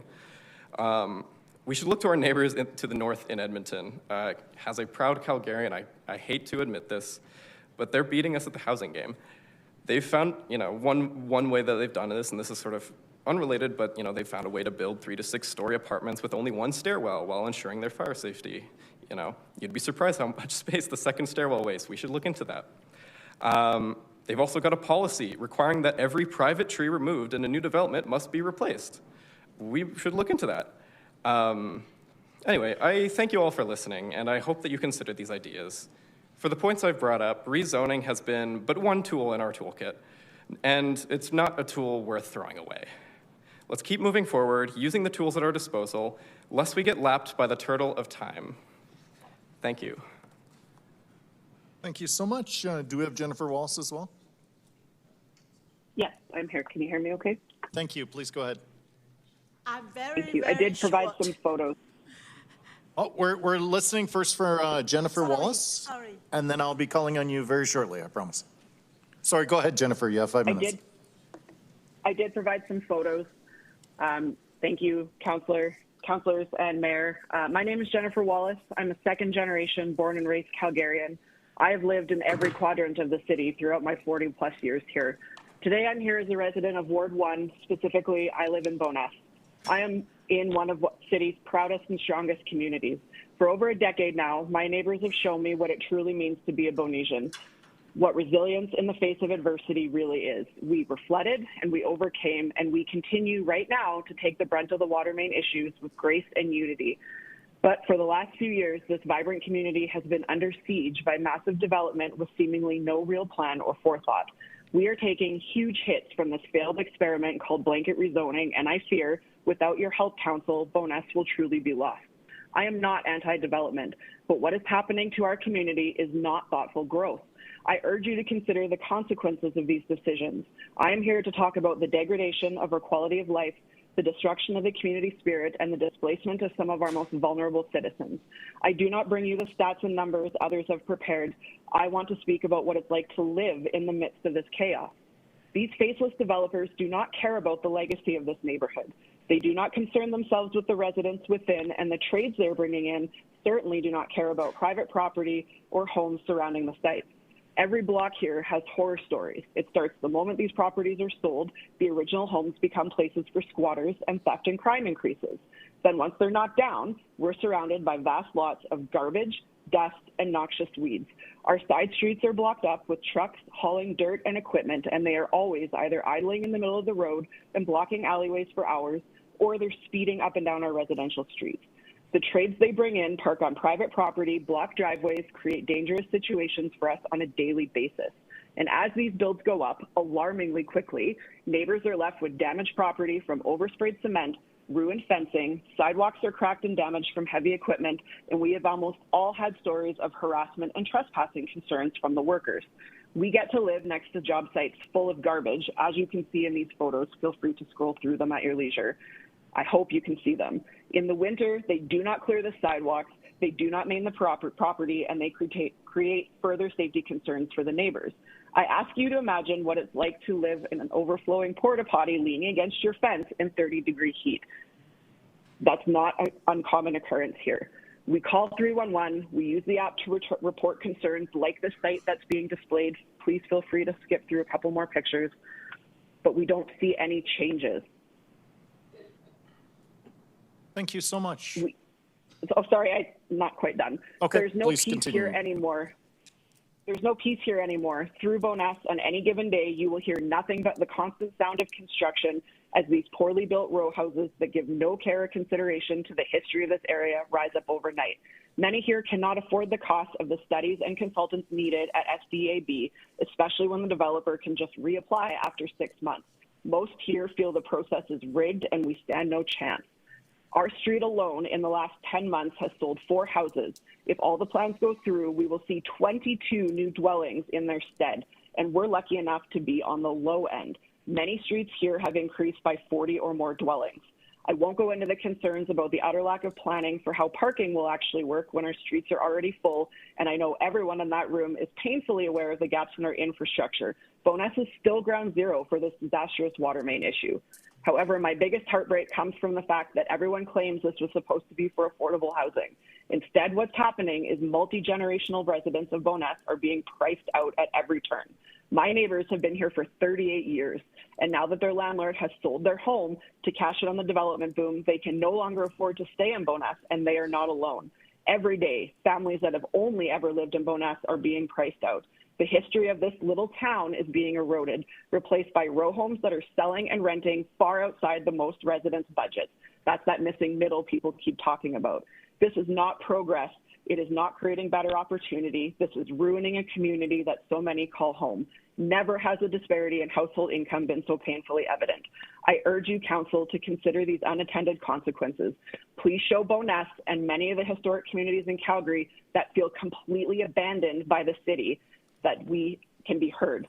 Please don't let what is left of Bowness fall to rubble. I beg you to consider the people here, and I implore you to repeal blanket rezoning and consider a more thoughtful and community-focused approach to future development. Thank you. Thank you very much, Jennifer. Please stay on the line. And me, you were up next.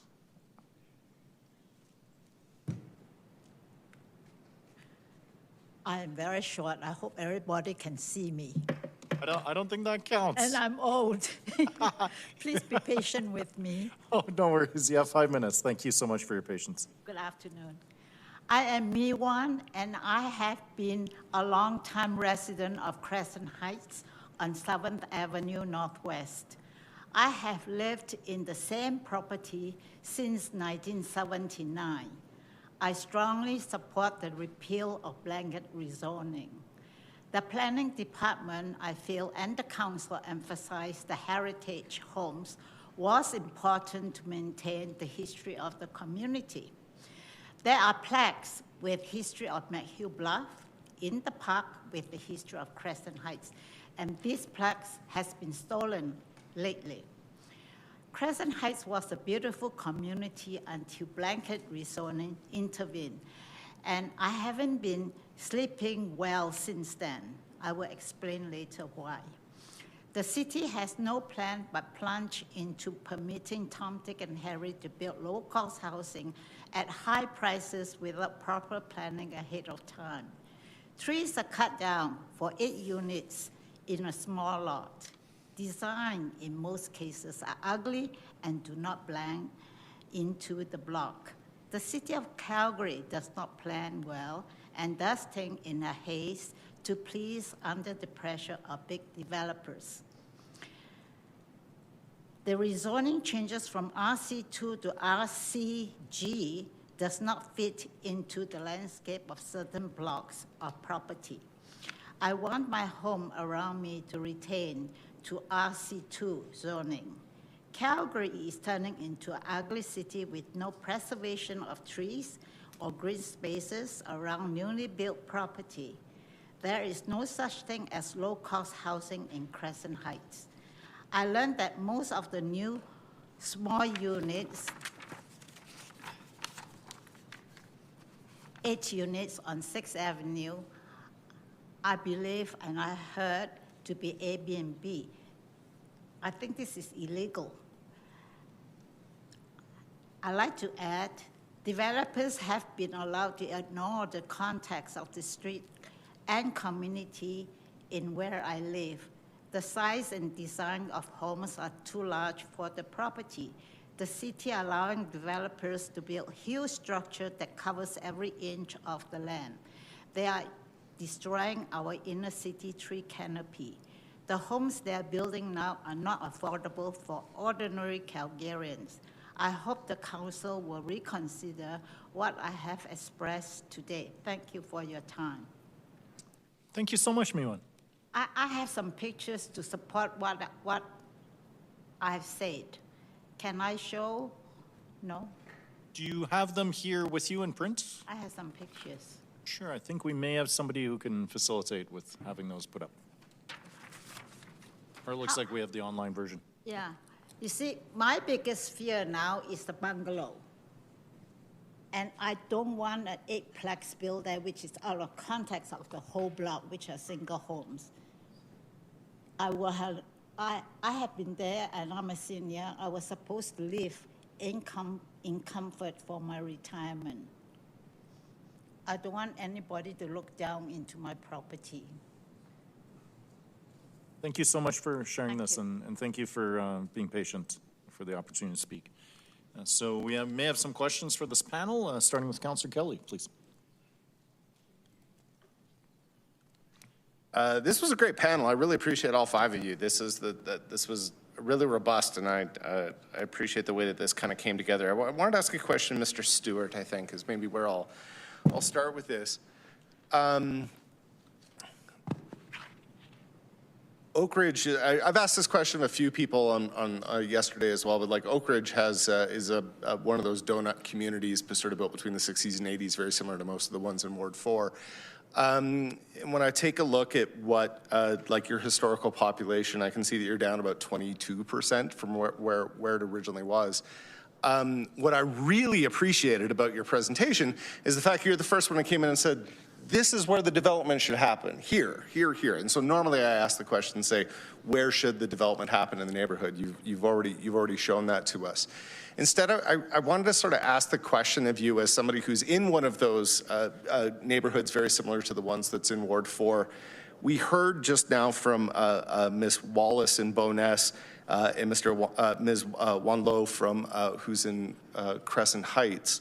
Both of them have about the same historical population now as what they did back then. But as we saw from the photos that were being shared by Ms. Wallace, like there's a lot of development that's going on there. I'm wondering if you could maybe just speak a little bit in terms of like how fair it is in terms of like Bowness to continue taking more and more development when there's neighborhoods like ours that are at a lower population than where they were before, and sort of like how you might square that circle for the people that live in our neighborhoods to be able to say like others are experiencing a lot more development than what we are. How would that sort of sit with you and your neighbors? Well, I do drive around the city quite a bit, partly because my family lives distributed in the city, and I see some areas that are, I would say, the neighborhood has been significantly impacted by some of these infills. And I wouldn't want to be in the adjacent bungalow or bungalows. So I would definitely say that our neighborhood has got the opportunity to add properties, housing units. The key thing, I think, is you need to look at how does it impact the existing residents to the minimum extent. And that's really what I tried to do with some suggestions. You know, there's the privacy. One of the things we haven't talked about is vehicles, and I know that the city planners tend to think we're going to reduce them. I think as we get cheaper EVs, we may actually see the reverse happening and more people wanting their own transport. So there's a number of things there that need to be considered as you densify.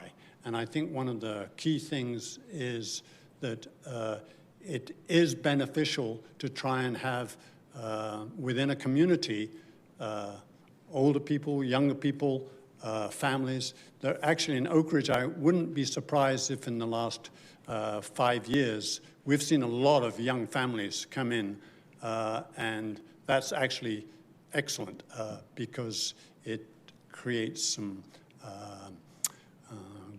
I guess, support for additional services there. I don't know, I probably didn't answer your question No, I think you did, honestly. I think you really did.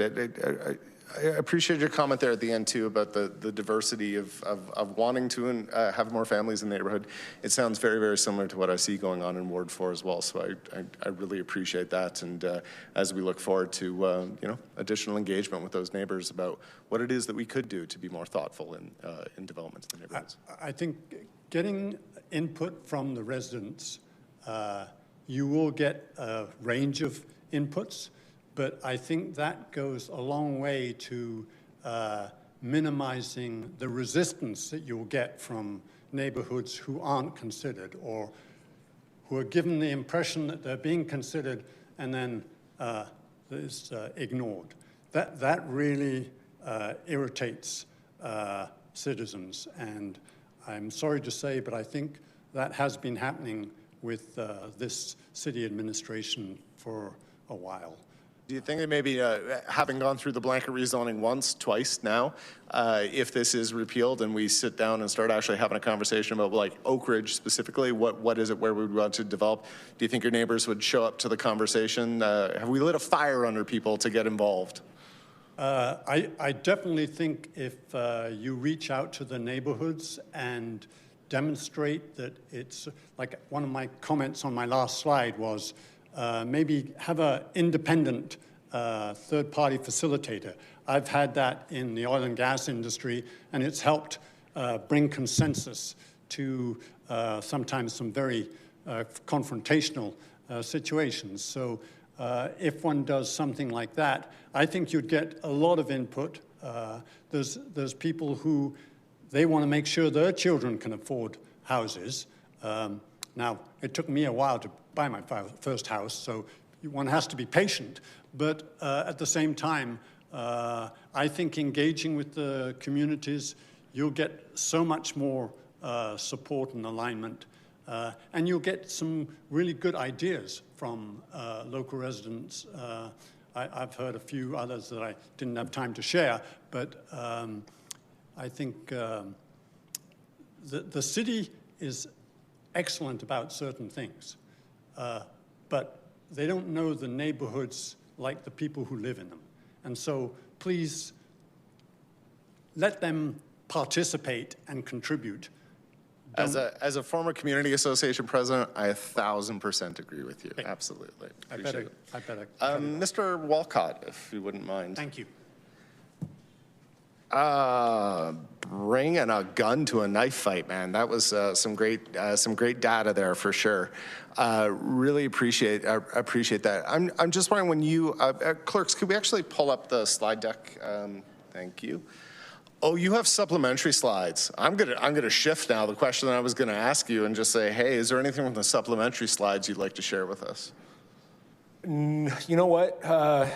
Here's what I'll do. I won't, because I know what that's like to go through a second presentation. But what they are, primarily, for everyone's context, is they are mostly slides pulled from 2023 looking at infill costs around housing and redevelopment look like in the previous system.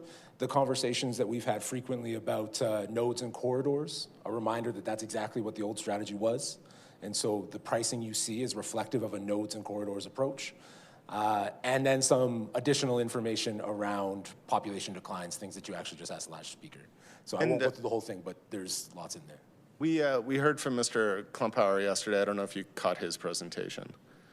I did not have a chance to hear it, but give me your best. I'll see what I can do. It's all good. He gave us a pretty detailed breakdown in terms of nodes and corridors and how far out we would need to develop in order to be able to hit the 50-50 target. Is that the kind of thing that you experienced here when you were taking a look at your nodes and corridors? Yeah, well, for example, just 5 years ago, it was 90-10. By 2023, so in 2017, there was a significant expansion in apartment construction through federal financing. That got us down to 73-27. By, I believe it was January, through your most recent report through infrastructure and planning on housing, you got to 43-57, the closest you've ever been to 50-50 in the history of this city in that MDP that was previously approved in 2020. But that policy's existed longer than that. Appreciate it. I could ask you a ton more questions, but I won't, because I know that we can always engage offline, and I think some of the councillors may have some questions for yourself as well. Thank you, Worship.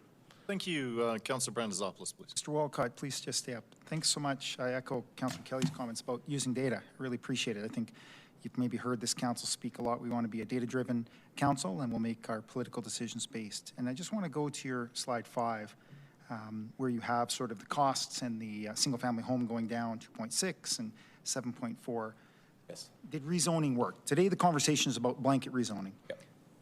Why do you feel that blanket rezoning was a major contributing factor to 4.7%, 5.6%, 2.6% decrease in costs? Yeah, absolutely. It's actually not on the best slide for answering that question. Is actually going to be the next one, slide 6. Great.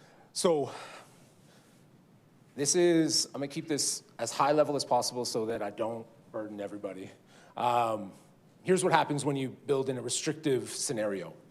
When you have restricted housing policies, so when you're thinking about how the city can build, remember that the system you're going back to is 87% of the city is single detached or duplexes, which means that anything above the first 2 categories, detached and semi-detached, so row homes and apartments, were being constructed in restricted fashion, right? There's only so many places you could do it. Specifically, row homes were less than 2% in your previous system that you're going back to, right? So you could build singles and semis everywhere in the city pretty much.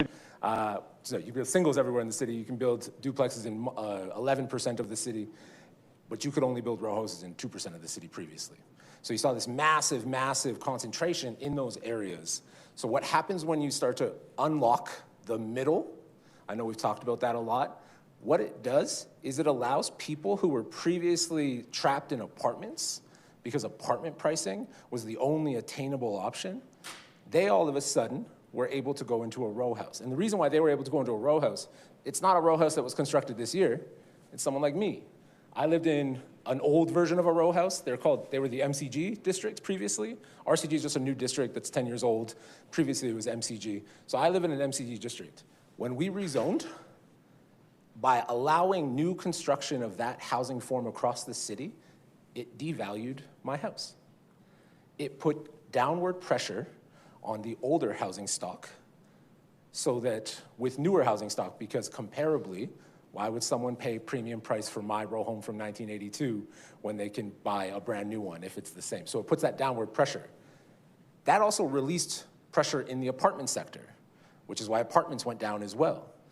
And then it also released pressure on the detached and semi-detached because a row home is traditionally the same square footage as a 1950s bungalow. So if I'm a brand new homeowner and I'm spending $600,000 on a new home and I'm really interested in it, I could go out and buy a $600,000 bungalow that may require $100,000 of renovations. I could spend $1 million on a renovated bungalow, or I could spend $600,000 on a brand new row house. Now, that's not everybody, but it created that downward pressure. And just going back to, but how much did blanket rezoning, have that impact? Last year, we added 25,000 homes, and amazing. Yeah. And that's in the new communities, that's downtown everywhere. And administration's report said, quote, 64 units have been completed to date. 64 units as a result. So that's less than 0.2%. So I go back to saying a 7.2% decrease. We're talking about blanket rezoning, not how we're thoughtfully developing the city of Calgary. But the slide before clearly said the data supports that blanket rezoning is the reason and the catalyst for such a decrease. Correct. Clerks, do you mind just bringing up the fall 2025 Calgary region? So with that context, 64 2 units. parts to that answer, Perfect. Yeah, right? I'd love to hear the 64 units, 0.2%, and how the conclusion of, because of blanket rezoning, the awful things that will happen if it's repealed. But based on the data, show me, I'm a data person, I'd love to see the data. Yeah, so just for a quick correction, you're talking about occupations, not starts. So starts is 784 units under construction. Yes. So that's in there since a year and a half, so that's about 1.5%. So no, perfect, yeah. Correct, right, yeah, which would suggest that when people come in here and tell you that the communities are being destroyed rapidly through blanket rezoning, we would know I'm that talking that's data, incorrect. yeah, sorry, continue. What I'm saying is you're data-driven. So you just told me that it's statistically incorrect that blanket rezoning destroyed communities. What I'm suggesting to you is that the stats, they tell us that when you open up the pipeline, so more than just occupations, more than just starts over the last 18 months, what it does is it creates a flow that impacts future pricing. And you know that from anything from Any investment firm will tell you that because, of course, it's the same way as like knowing that future products are going to come on market. You start to adjust your products prior to them coming onto the market. You start to adjust your products when there's additional capital in the system. You start to adjust the price of your products when there's additional materials and labors. And when you know these things are changing, interest rates are changing, global contexts are changing, federal financing is shifting. When all of these things come together, they create that pipeline that produces the final price of a product. So yes, it is the fact that we changed our regulatory framework that drove down prices. What you're asking me specifically is how much did last year's 1.6% go? What amount of that number can be attributed directly to the occupied or currently under construction houses versus the entire pipeline is a number that would take a lot of time to produce. But when you look at the entire collection of impacts, it accumulates to the numbers you see. And just challenging the narrative that it's going to capitulate that market and you're going to see exponential growth in the 7.6. So I think it's important data. I think that if you just run that regression, a 1.5% starts is not going to impact. But if you go to slide 46, I think ultimately this is impacting more of Calgary. And that chart when you talked about cost increases and these old eyes, you had a market that was in balance.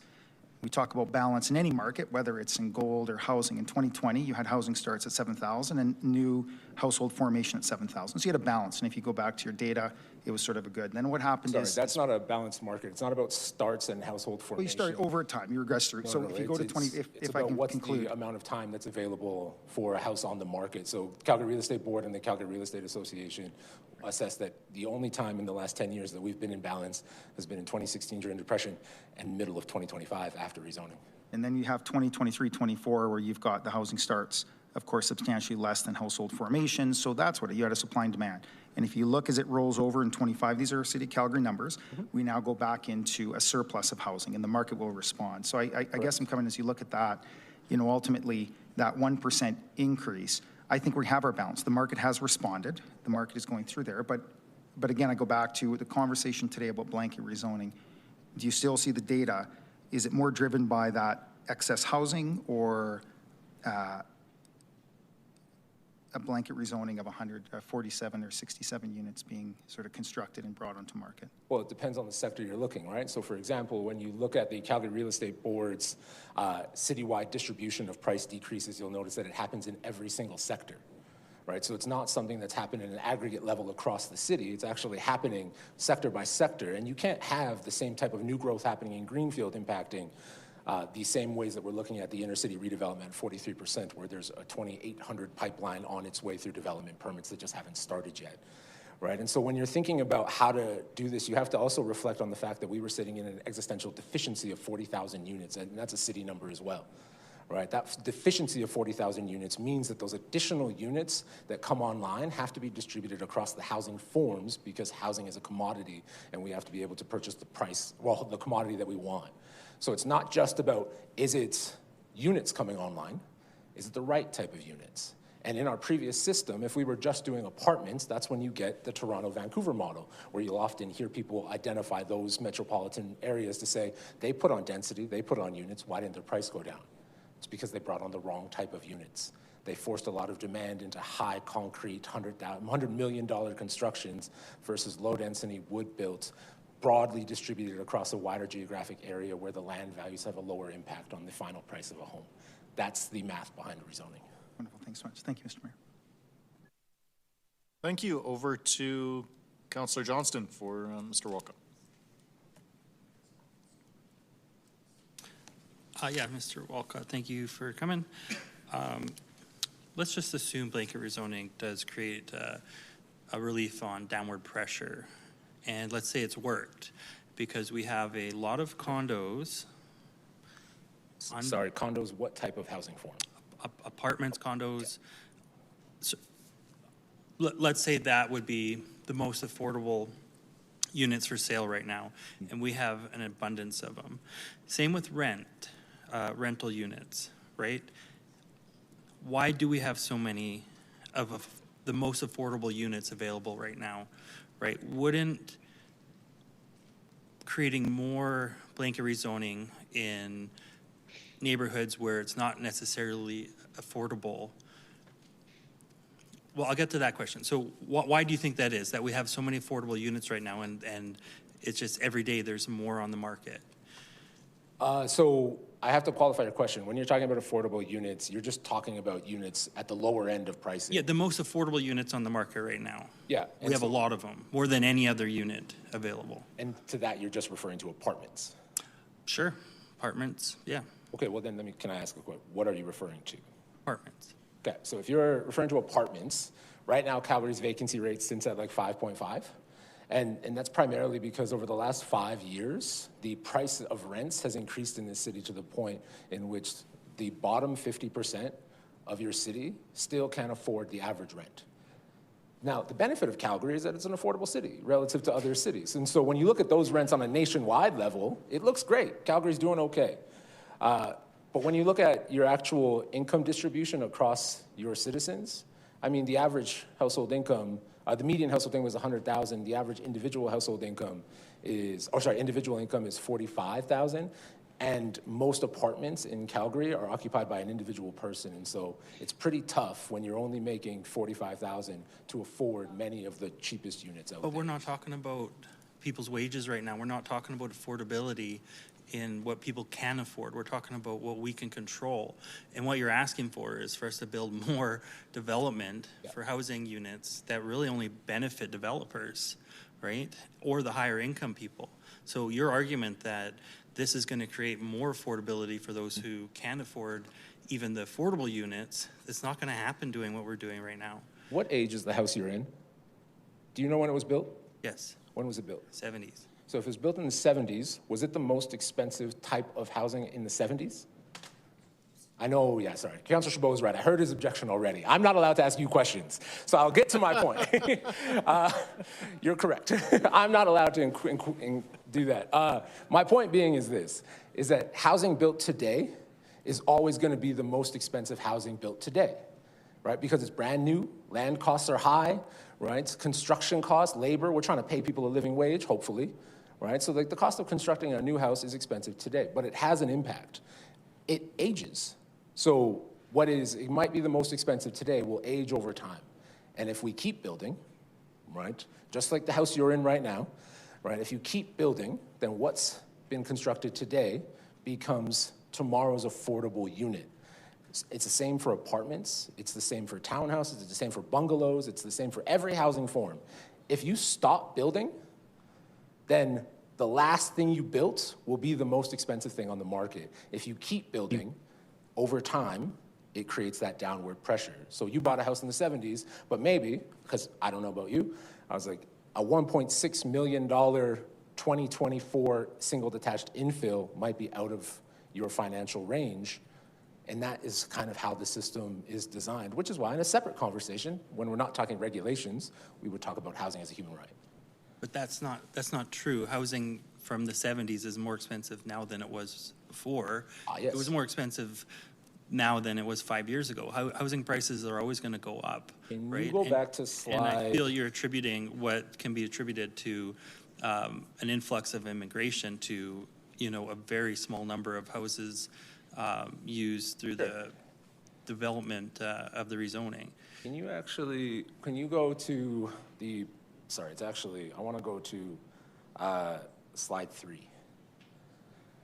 So you're right in the sense that Calgary's historic zoning policies always lend themselves to a perpetual upward direction. You're right. I'm not going to lie to you, but that's just because we live in a capitalist society. The question that you have to ask yourself when you're looking at these types of charts is how fast do you want it to go up? That's the question. What's the pace of change that you want it to go up? Can you please go to slide 2? And it's this slide that's the most important one for how fast you want it to go up. As a society, our incomes have actually gone up, not just for inflation, but in general, right? Like they've doubled, right, for our incomes in the last 40 years. But the cost of housing is escalated at a much higher rate. In the world, let's just sink it down to the G7, right? In the G7, Canada's housing policies have led to the fastest escalations of all the G7 countries. So you're right. it is probably going to go up still because we're still treating it like a commodity, right? Something we want to purchase and sell again and make money. However, your regulations control how fast it goes up. And the regulations that you're asking to go back to, now can you go to slide 3, cause that.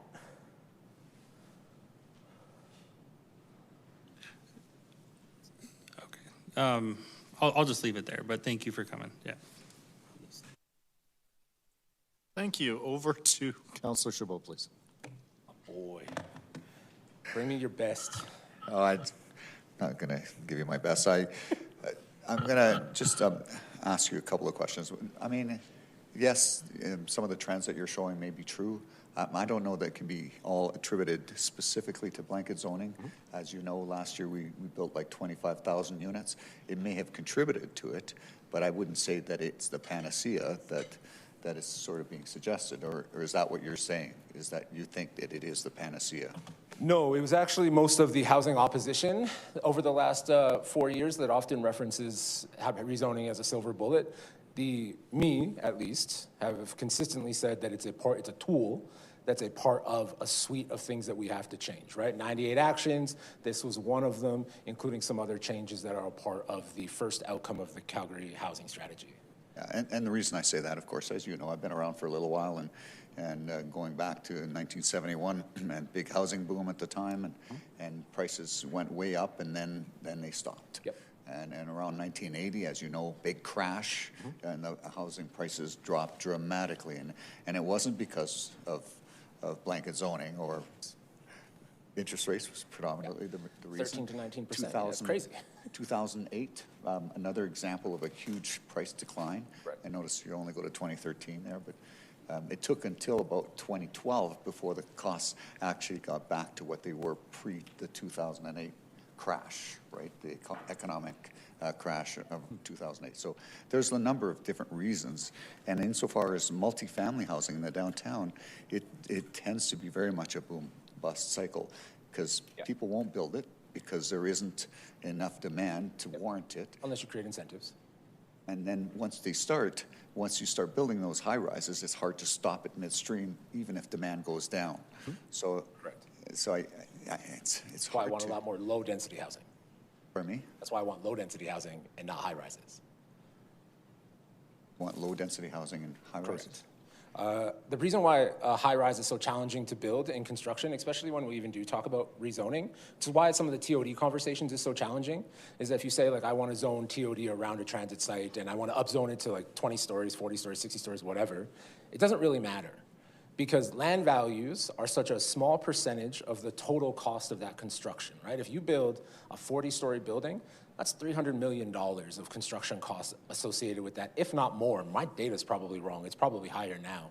So if you upzone the land, it's $2 million of the total cost. You do that same thing, though, to a low-density housing where the total construction cost is $800,000 and the land value is $1, it has a much bigger impact. That's why high-rise apartments are not the solution to affordability without other supports along the rest of the housing spectrum. I'll give you a point-blank question. Do you think the blanket zoning that we've adopted is working the way it's intended to? Exactly how it was intended to, yes. Exactly? Exactly how it was intended to. Even though it's discretionary and you're getting all these appeals and it's delaying the time for clarity, I'm referencing what was approved is working exactly how it was intended to. The initial proposition was to not have discretionary. It was supposed to be permitted on corners and discretionary mid-block. So I'm arguing that if you happen to feel so kind to just make it permitted again, it would actually have an even greater impact. Well, that's wherein I have to consider what might be a better solution going forward. Is it just going to permit it, or is it going to more of a select sort of dedication of certain areas and making those permitted and doing city initiated on those? Because we're getting a lot of pushback mostly in those areas that are not typically supported by LAPs and other things. You think maybe that might be an option going forward? I hear your question. I hear your point because it's kind of like, can't we go back to what we did before? But this was during your sabbatical. So in 2017, City of Calgary, during Mayor Farkas's previous run, they started city-initiated targeted rezonings. And what ended up happening was, because they targeted those rezonings in such small sectors according to different plans, it actually had an outsized impact on the speculation of those particular zonings, because we were only choosing here, there. Talking about 37th Street, aren't you? I'm talking about 17th, actually, right? So 17th and Killarney, the first 2 blocks off 17th and Killarney were all rezoned years ago to RCG. And what ended up happening was that because you chose a 2-block area along a main street to do the lowest form of redevelopment, low-density housing, because you chose that on 2 blocks from, or the 2 blocks line from a main street, 2 things were happening. One, nobody wanted to build RCG because you should be building a 6-story apartment on 17th across from Westbrook Station, right? And 2, if you did want to build redevelopment, now you've also reduced the number of parcels that are going to sell, right? In any given area, you're only going to get 1 or 3 parcels that'll sell per year to a developer, right? You hear people talk about, my street had 4. Mostly because the developer couldn't materialize an uplift in zoning. No, actually, because the cost benefit of doing it somewhere else is higher because of a lower input cost, right? A lower land lower cost. input costs because they had a lower density land use. And so by upzoning it, then they got the uplift in the land upzoning, Exactly. which helped to make it more viable. You're correct, and that's what happens with spot zoning. Whereas when you do the whole city, you have now eliminated that into the future because you've only provided a single uplift at one point in time, diluted across 500,000 properties. If we did it in a limited scale like council did before, I don't disagree that will likely be the outcome.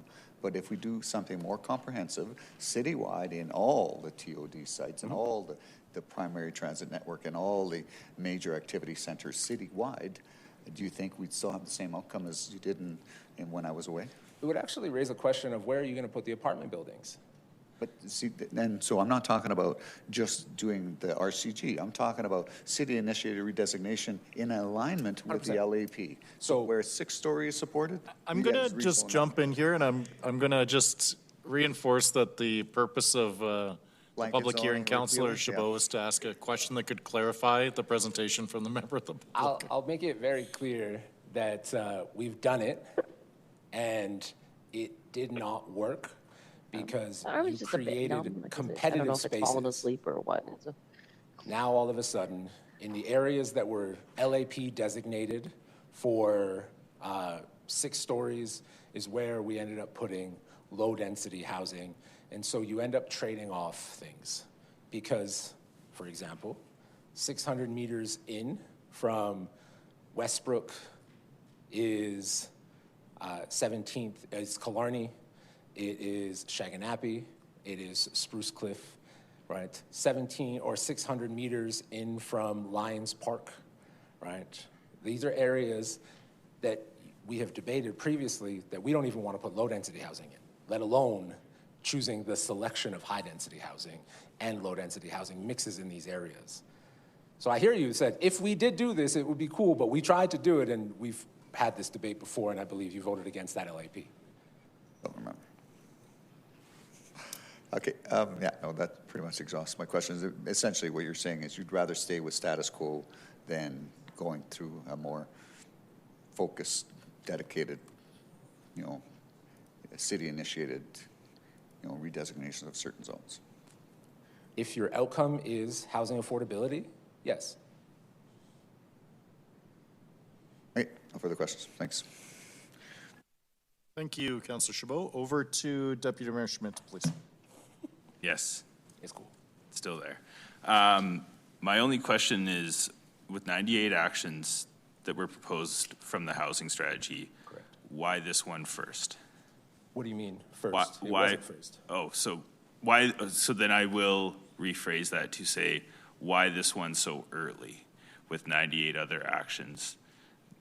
I'm not even sure what that means per se, because the housing strategy was approved. The housing and affordability task force was June 2023. The housing strategy was, of course, in September of 2023, and 2 months later, we funded the entire strategy in the November budgets of 2023. And then, on our work plan that was developed with city administration to do it, we started the development of policies that had to go about doing the creation of the Housing Land Fund, the Indigenous housing strategy. We had to create policies around tax exemptions for non-market housing. We had to go ahead and look at our permitting process for non-market housing, our financing strategies for our affordable housing partners.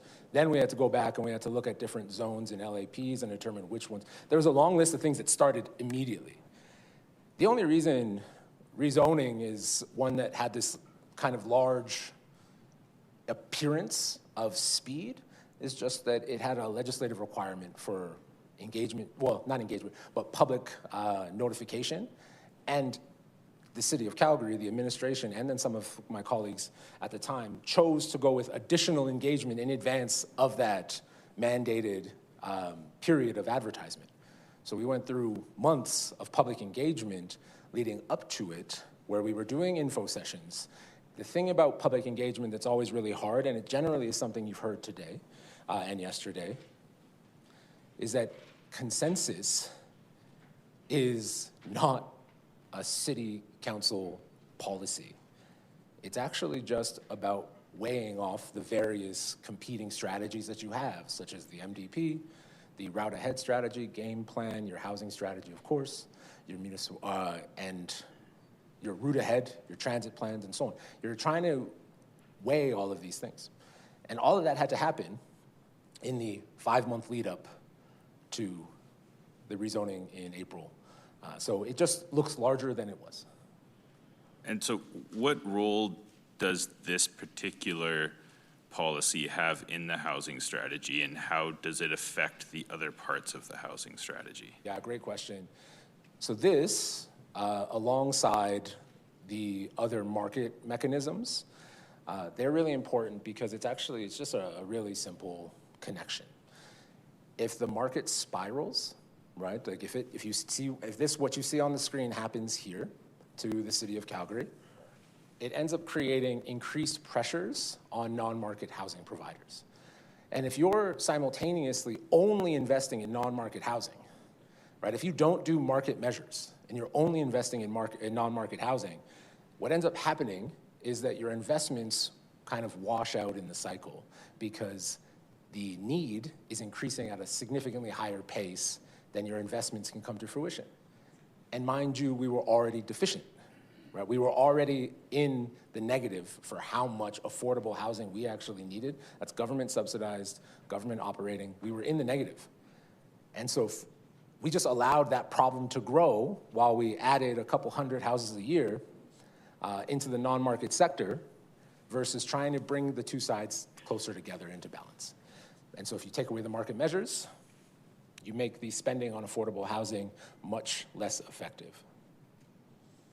So then with all the data that you've shown about the effects that have occurred after this was implemented, there's been discussion that relates to the data you've shown around, well, maybe if we add back the land use aspect of this, but then say add permitted uses or at the same time speed up permitting processes, is this something, if we lost the ability, or if we brought back in the land use hearings with this, but improved other aspects of it, from what you've seen in your research, would that get us to the same goal?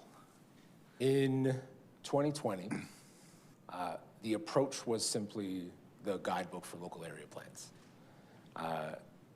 That was one that said, we'll just go ahead and we'll make plans and say where housing can go. And the community opposed it at the same scale that you see here today, frequently at a lot of the same faces.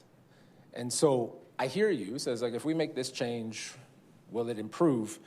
We tried the compromise approaches first, right? Actually first. Those were the original attempts. And every single time you compromise and fail, the problem gets bigger and you have to take a little bit of a bigger swing. And so what you're hearing, and you're saying, if we go back to this compromise that we almost had several years ago, Will it work? And the answer is no. And it won't work for a very simple reason. It's because, well, actually, this is my opinion now. There's no facts behind this. I don't believe the people that are telling you that they'll prefer it that way are being honest. Because when we had a proposal in front of us that was exactly what people are demanding now about nodes, corridors, and local area plans, they fought it then, including those proponents that are still on council. And so I hear you, you know, if we just did it the way that we should have done it the first time, maybe it would work. But people fought it the first time, and that's what we got. All right, those are my questions. Thanks. I think that's probably it. Really? No one else? All right. Thank you so much. Thank you so much to this panel. Colleagues, we have 25 minutes here. I'm going to call up 3 people. Do we have Firoz Mandragarian with us? Louise Castonguay?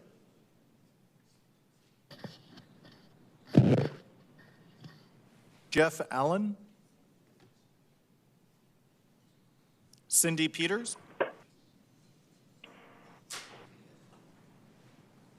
Margot Paul? So we're now to panel 23. Is there anyone between panels 1 and 23 that is here that hasn't been called yet? Thank you. Excuse me. I was on panel 17 and I missed my chance. Thank you. What's your name? Michelle Salim. Great. Michelle, you'll be the first in our panel. Let me call 2 more names, please.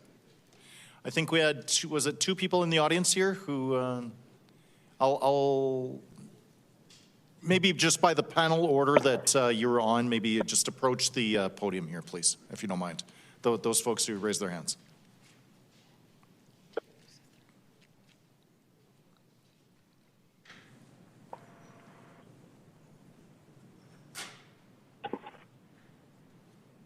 So colleagues, contrary to what I said, we'll take Michelle on the phone and then the 3 individuals who are here in person with us, and then we will... And Margot Paul is on the phone as well. All right, Margot? Yes. Okay, please stand by. So colleagues, we'll take Margot and Michelle who are on the phone and the 3 individuals who are in the chamber here with us, and then that'll be our panel, and then we'll go to break. I'm anticipating this is probably going to be closer to 3:30 for us to be able to start. All right, so I'll ask the individuals just in the chamber here with us. You can approach by one and just introduce yourselves, and we'll start with the, If you don't mind, just remind us your name as which panel you were on. My name is Peter Dodds. I was on panel 17. Sorry, I didn't make it. Thank you so much, Peter. I'm representing myself. I came here just to say that I grew up here in Calgary, and after a brief time away, my wife and I moved back here to start our life together.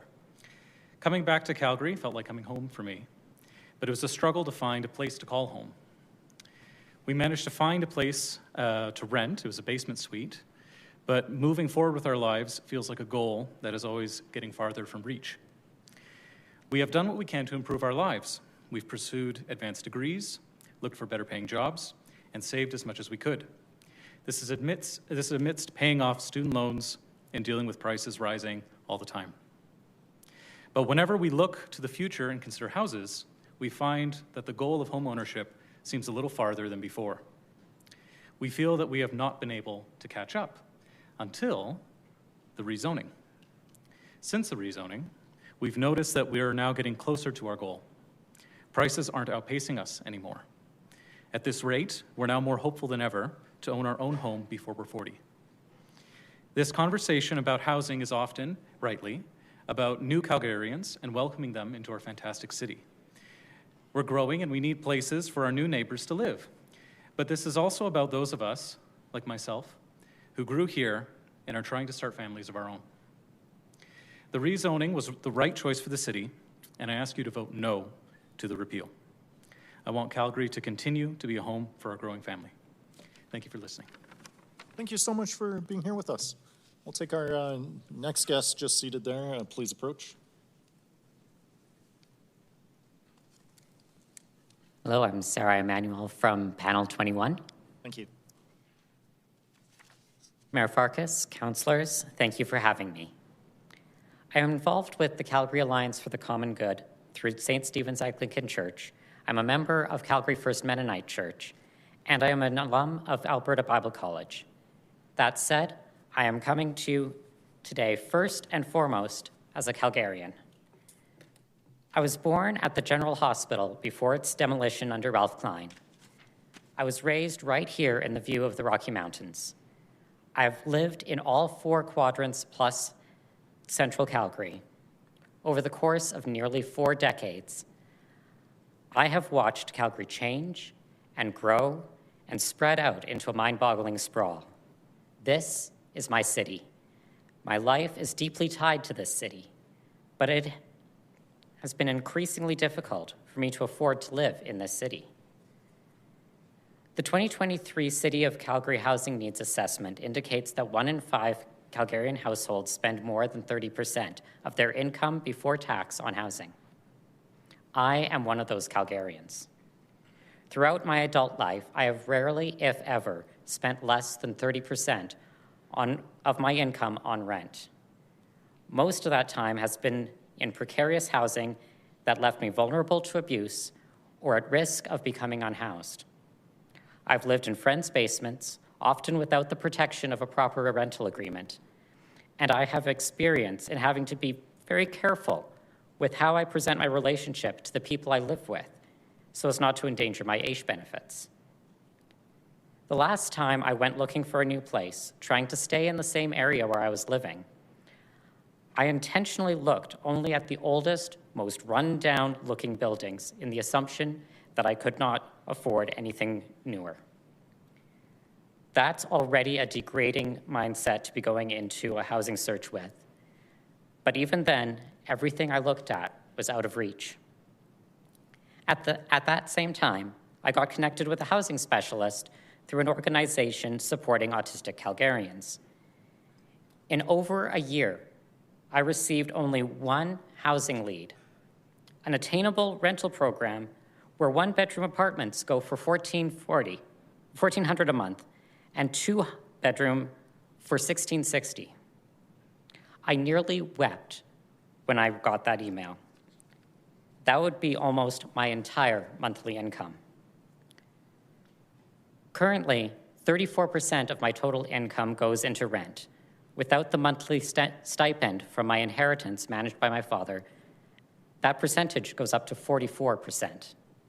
That is before utilities, before food, before transit pass, before my phone bill. And what kind of housing does this get me? Right now, I am sharing a small 2-bedroom unit with a single mom and her toddler in Huntington Hills. The windows are drafty. The dryer chews up clothes that I cannot afford to replace, so I have to hang everything to dry. And just the other week, the lock of our main door broke, making coming and going much more of a production than it should be. But hey, at least there's a great transit hub a 13-minute walk away. It's the kind of housing that works, for now, but it is not sustainable. The reason I've lived across so much of Calgary is because of how often I've had to move to find a place I can afford. I don't have the luxury of staying in a neighborhood I love because I have to go where there's someone looking for a roommate to share costs. It makes it difficult to invest in my community when I don't know how long it will continue to be my community. I currently serve on the Ward 4 Councillor Relations team through the Alliance, and I'm looking forward to building a professional relationship with Councillor Kelly. But what do I do when my next move takes me somewhere else in Calgary? What I ask of you when it comes to rezoning is this: no repeal without a replacement that secures federal housing and transit funding. No repeal without a replacement that meets the goals of the Home is Here affordable housing strategy. No repeal without a replacement that brings us towards a real solution to our city's housing crisis. We need actual affordable housing, and we need it yesterday. Thank you. Thank you so much. We'll invite the remaining person here in the chamber with us to approach. Please remind us the panel number and your name. Hi, I'm Erin Averbuck, and I was supposed to be in panel 21, but I think I got called in panel 17, so I'm here. Thank you for being here. Please go ahead. You have 5 minutes. Okay. Good afternoon, Mayor and Council. My name is Erin Averbuck, and I recently ran for council in Ward 14. I'm here to speak on behalf of the almost 10,000, maybe more people that I spoke with during my campaign. Oh, I do have a slide. Next slide. The number one issue I heard from residents was blanket rezoning. Loud and clear across Ward 14, people were not just concerned about the policy itself, they were rightfully angry with the process. Next slide. In 2024, en masse, citizens raised legitimate issues about traffic, transit, parking, infrastructure, architectural designs, and service capacity.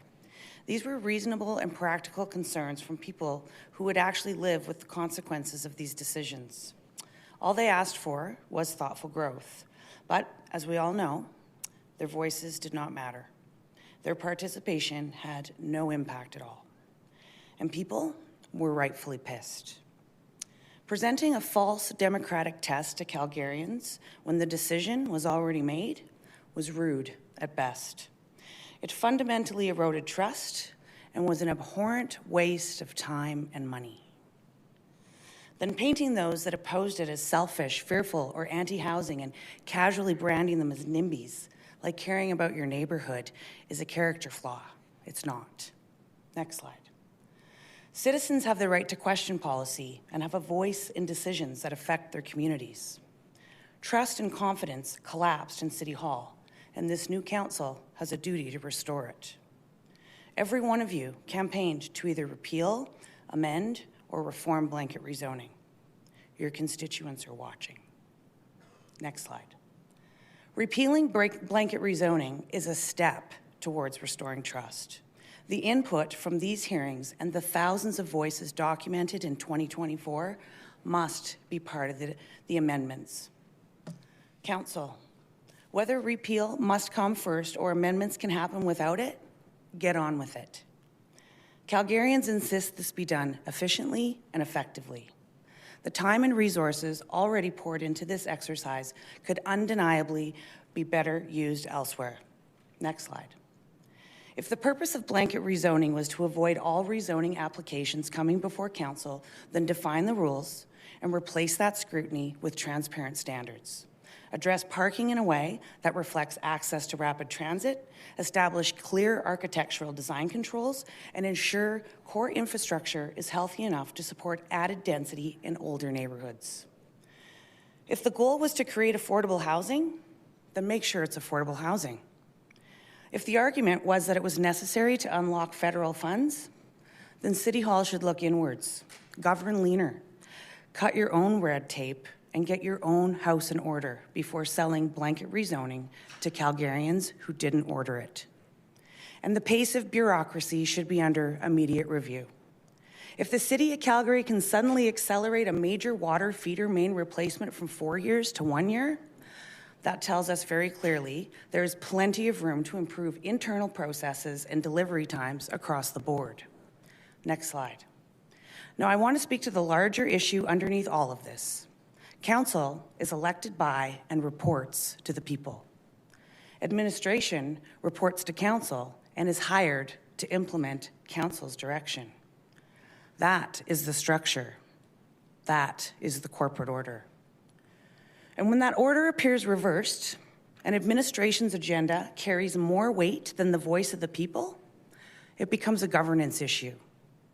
If council feels more pressure to answer to administration than to its own shareholders, then we are demanding that council reassert control over the structure of our city.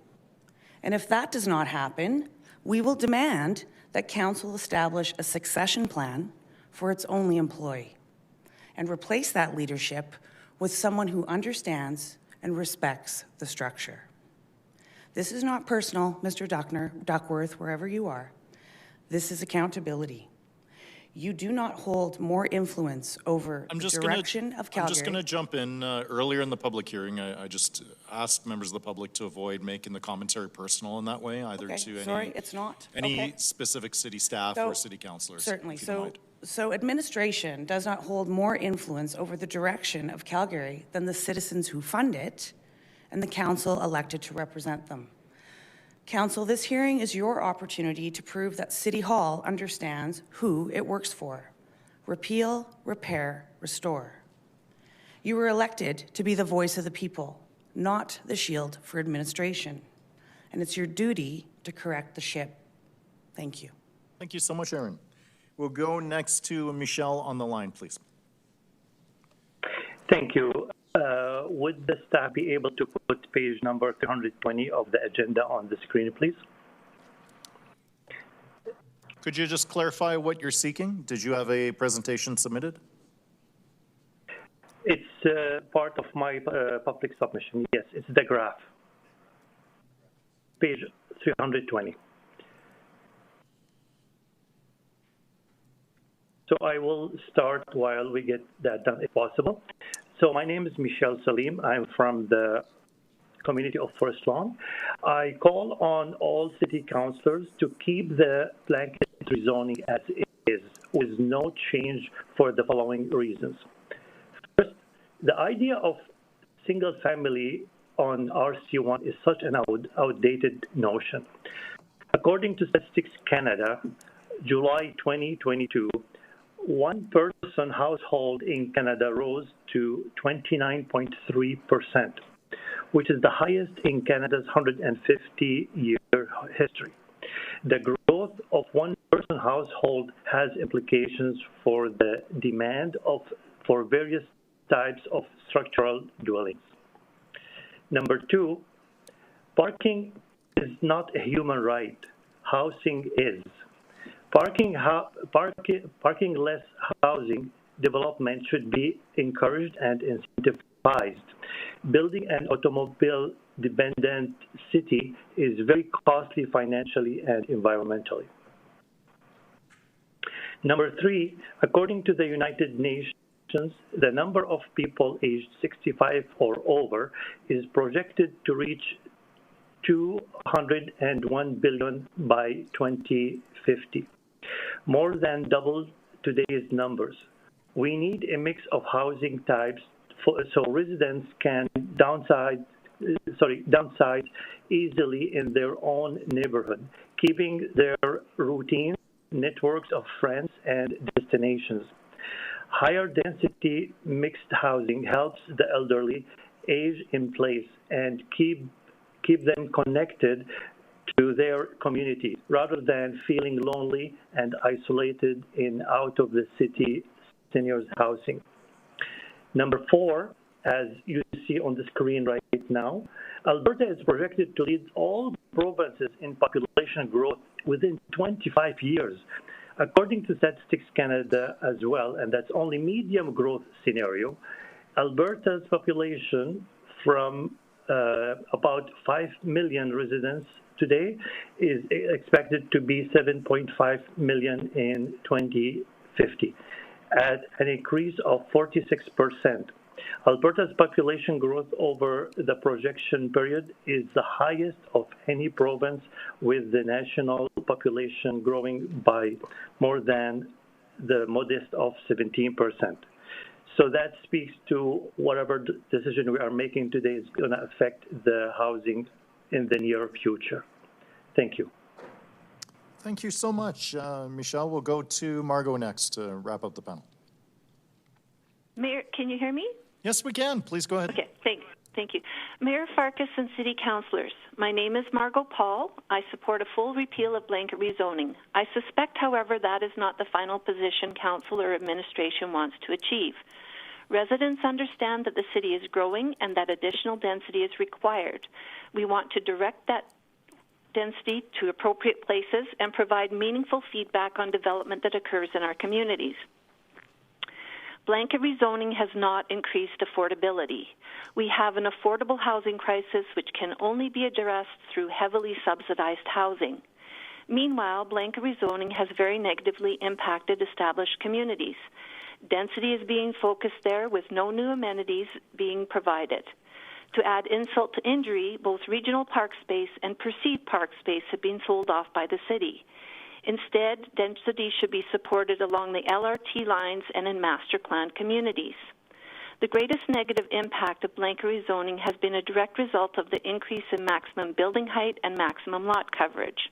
Our urban canopy is being decimated. A reset to a maximum building height of 10 meters and maximum lot coverage of 45% is an absolute must. Density can sensitively be increased within these parameters if Council is not prepared to consider a full repeal.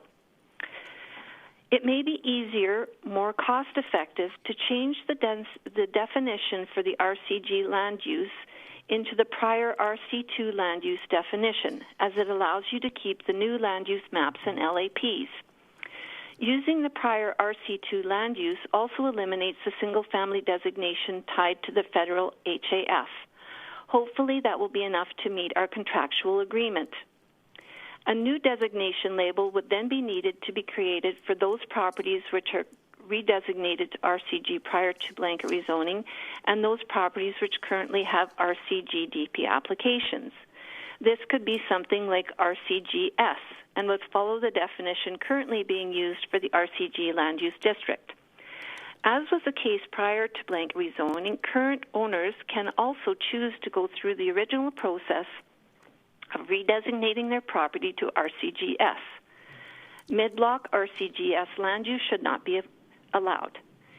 If and only if Calgary is at risk of losing federal housing accelerator funds, then the above-mentioned properties get the RCGS designation, and the definition for RCG should be changed to include a UPH of 55, while still maintaining a maximum 10-meter building height and 45% lot coverage. Maintaining the maximum 45% lot coverage and maximum 10-meter building height from the RC2 district would allow for a contextually sensitive built form. The UPH would be modified and the maximum dwelling units, including secondary suites, would need to be capped at 6. The minimum number of parking stalls would be 0.5 per unit, including all secondary suites. To be fair, that parking change should be spread across the city and not just in the established communities. The maximum size for backyard suites should also be increased to 93 square meters. With these changes, a developer could create a triplex, each with secondary suites, and still provide a triple parking garage, no backyard suite. A homeowner could have a single-family home with a basement suite and have a backyard suite over top of a triple garage. Semi-detached homes could each have a basement suite and a small backyard suite above a quad garage. These built forms would have significantly less impact on neighborhoods than 8 dwelling units because the lot coverage and building height are consistent with what was permitted prior to blanket rezoning. Some consideration would need to be given to contextual development applications as well. For future development applications, if an 11-meter RCGS building is on the street, it should be deemed as being 10 meters for the purpose of calculating a contextual height for the neighboring development application. This practice should also apply in terms of calculating contextual setbacks. Developers should also be discouraged from using DC sites specifically as a means to override restrictive covenants. DC sites should be used very sparingly in low-density residential areas. My hope is for a full repeal of blanket rezoning. If that is not in the cards, resetting the low-density land use to prior RC2 rules is preferable. If more density is still deemed to be needed, a maximum 10-meter building height and maximum 45% lot coverage are critical, but the maximum dwelling units, including secondary suites, could be bumped up to 6. Thank you for your time and very careful consideration. Thank you so much, Margot. That's it for this panel. We are about to recess. We'll be back at 3:45 p.m. with those folks we may have missed from panels 1 to 22 and starting with panel 23. So we'll be back in about half an hour at 3:45 p.m. Thank you.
Good evening and welcome back to Calgary City Council. Madam Clerk, please call the roll.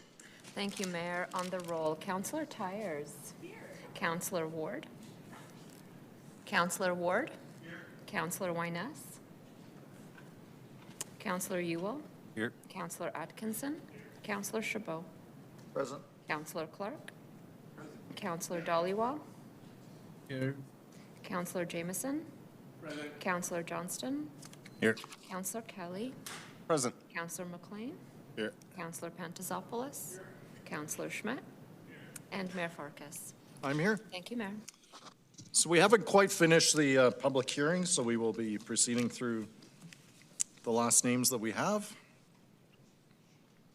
starting with panel 23. But is there anybody on the line or here in person with us who is on panels 1 through 22 inclusive? All right, so I see. I'm here. Who is that on the phone? Jeff Allen. All right, Jeff, please stand by. We're going to bring you in for the next panel. So again, Okay, just by raise of hands, who is with us here in the chamber? So I see 5 hands that have been raised. So all 5 of you, please come on down, approach the podium, and then when you start, please just introduce yourself by name and then indicate which panel number you were on, and that will be our first panel. Yeah, Doug, come on up. Yeah.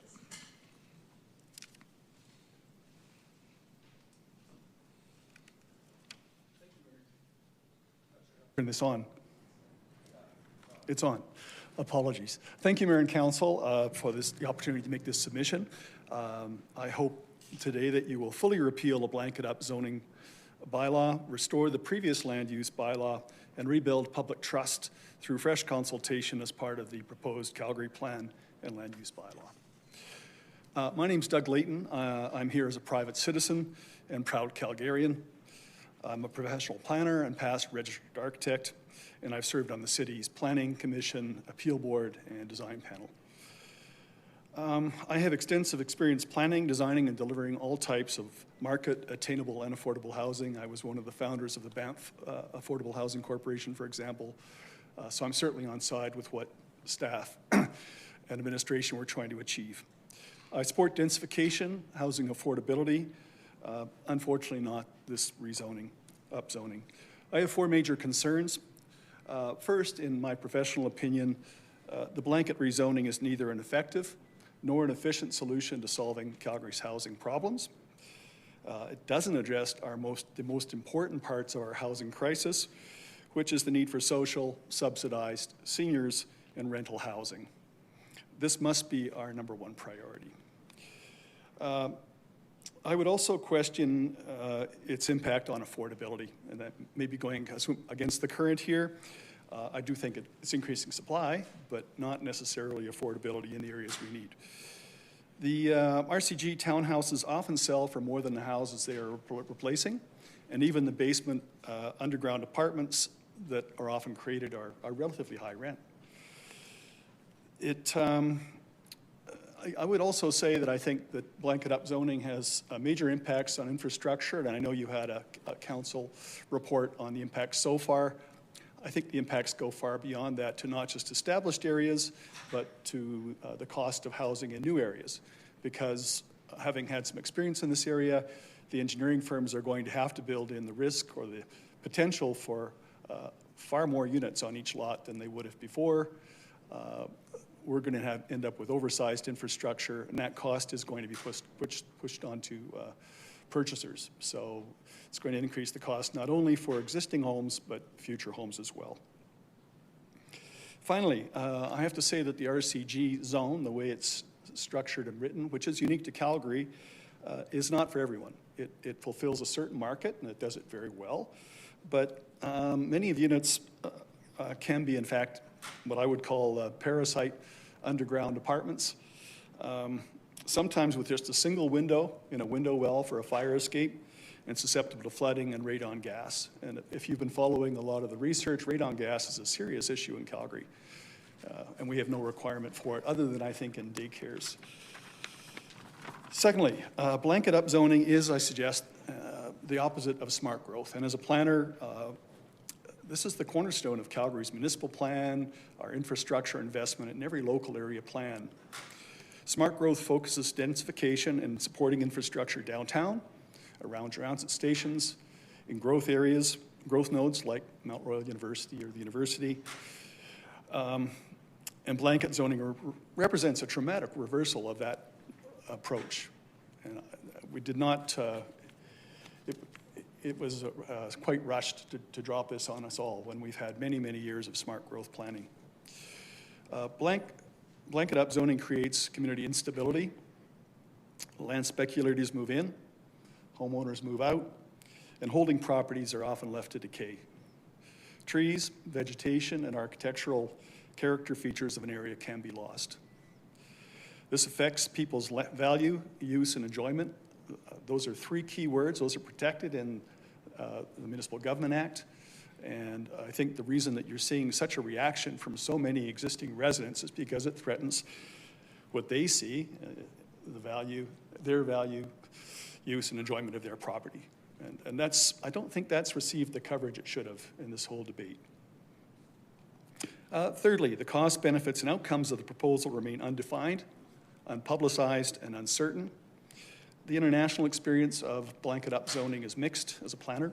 So in 2020, Portland, Oregon went through this, but they decided to allow, and they allowed 4 units per lot if at least half were made available to low-income citizens at regulated prices. We did not do that here. California did the same. However, owners must live in the home for at least 3 years before they split the lots and create new units. Didn't happen here. Auckland, New Zealand, which is my second home, went beyond this, and I have to say, having been returned recently, it's not been a good experience there. It's been exactly the same issue that we're dealing with here. Thank you. And unfortunately, you're at time, but please don't go far because we may have follow-up questions for you. Thank you very much. Right, so perhaps just in the order that they're seated, we'll ask those other individuals in the chamber with us here to please approach. Thank you. My name is Hughley Morton. I was panel 19. I'm a resident of Ward 8. From 2020 to 2025, I sat on my community's development committee, and today I continue to support the committee on issues related to restrictive covenants. I'm here today representing myself and am in support of a full repeal of blanket up zoning. Firstly, however, I want to start by thanking all of you. I've been listening in for the past day and a half. I know it's still early days, but council is engaged, the questions are constructive, the tone is respectful, and the energy is good. I can tell council is listening, and I'm optimistic that the end result of this hearing will reflect what citizens are voicing and not be based on ideologies. There are many reasons why blanket up zoning should be repealed, and I am in agreement with most of the arguments that have already been presented. I won't bother reiterating them, but I did want to add my 2 cents on 2 issues. One is LAPs, and the second is the issue of time delay in development permit process. One of the options council has in front of it is to focus densification on currently existing LAP process. And in theory, I agree with this approach. However, there is a fundamental issue that needs to be addressed for the LAPs to be successful. During my tenure on my community's development committee, I provided input on approximately 100 development permits. Our process is to circulate the plans, host a Zoom meeting with the affected neighbors, and invite the developer to attend, and then we submit comments and suggestions to the file manager based on our review and the neighbors' comments. Unless we find that the DP has violated a bylaw, none of the comments has ever been incorporated into the final approval. So while we provide input, it is never incorporated, like truly never. In 2021, I participated in focus groups in connection with the guidebook for greater communities. Again, many citizens provided feedback and there was lots of consultation, but almost none of that feedback was incorporated in the final product. It is definitely engage but not listen approach to consultation.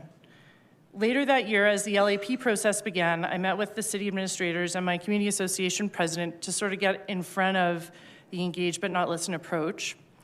While we were making those connections, we learned that the first LAP in North Hill had followed the same pattern, engaged, but with almost no willingness to incorporate the community members' feedback. I also recall that shortly after the ink on that LAP was dry, Council approved a much larger development in the area of the LAP, resulting in even more frustration for those who participated in good faith in the process. I personally concluded that it was not possible to engage in an effective manner with city administration, and I withdrew from participating in the LAP. So while I favor planned densification through the LAPs, I wanted to highlight to Council that there needs to be a significant improvement in the process. Specifically, administration needs to be willing, and I might suggest Council may need to direct administration to actually incorporate citizen feedback in a meaningful way. Someone previously suggested that a third-party moderator could be engaged, and I would actually really support that idea. The second issue I want to weigh in on is the issue of time delay in the permitting process, including delays created by appeals to the SDAB. From my experience on the Development Committee, a lot of time elapses while the engagement is occurring, which is frustrating to the developers and costly, which I appreciate. But then on the flip side, as I already mentioned, the DPs are approved without any changes reflecting comments resulting from that engagement. This leaves the community association and neighbors really frustrated. And so they look to the only avenue available to them, which is to appeal to the SDAB, which then creates further delay. The other dynamic at play with respect to these appeals is that the current zoning, blanket up zoning in particular, goes too far for most neighbors. It allows for too drastic changes. You know, in particular, the eightplexes, like the two structures on a lot next to other housing, which is just one structure, like RC1 and RC2 neighborhoods, it's just too much change that's not in context with what's pre-existing. My sense is that if the intensity of the allowable densification was reduced and more contextual with the existing homes, it would be more palatable and more palatable to more neighbors, and they would then be less inclined to object and to appeal to the DPs. This would alleviate the time delay issue to the SDAB. Finally, I wanted to add that I hope whatever comes of all of this includes leveraging some of the expertise that our citizens have demonstrated in this hearing. My view is that we need expertise from outside City Hall to participate in crafting a world-class and balanced solution either as part of the LAPs or otherwise. Thank you for your time. Thank you so much for being here.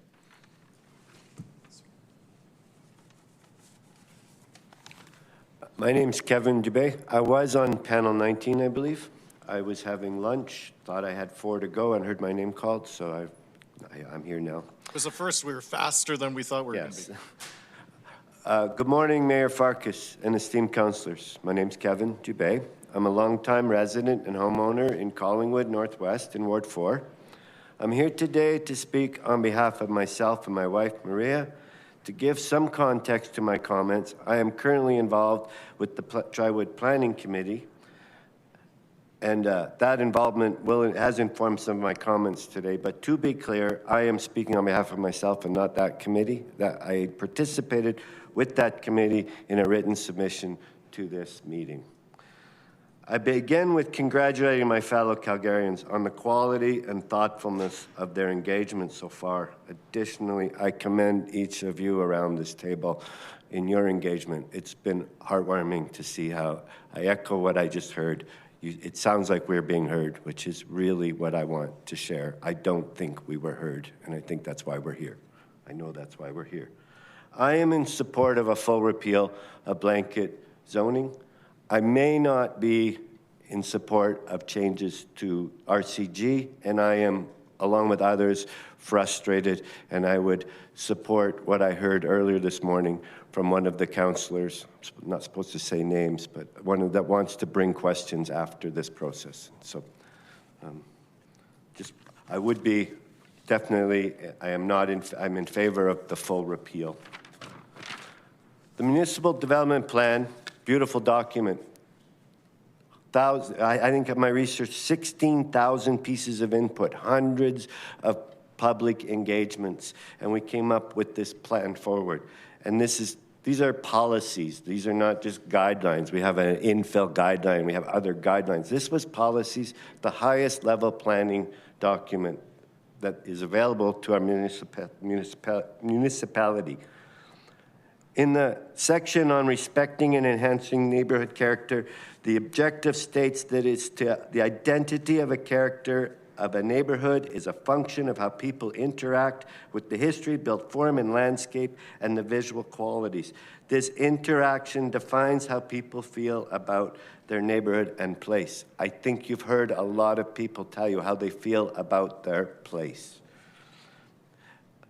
The policies to meet that objective talk about respect for existing character and low-density residential areas, ensuring infill development does not create dramatic contrasts and physical development patterns. And policy number D under that speaks to community engagement early in the decision-making process that addresses local character, community needs, and appropriate development transitions with the existing neighborhoods. I wrote that out, but I believe that's word for word from the municipal development plan. Blanket zoning, one size fits all, creates a conflict between the objectives and policies of the current municipal development plan and the next level of planning document, the land use bylaw. In many situations, a development using RCG bylaws to their max, 3-meter frontage, minimum setback, 11 meters high, etc. We beat that one to death, I hear you. That you can't have both. You can't, it's in conflict with the municipal development plan.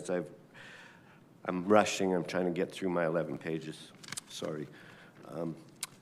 A large portion of Calgarians live in these established neighborhoods, and the overwhelming opposition to blanket rezoning in 2024 was Calgarians expressing how they perceive blanket zoning threatened their homes.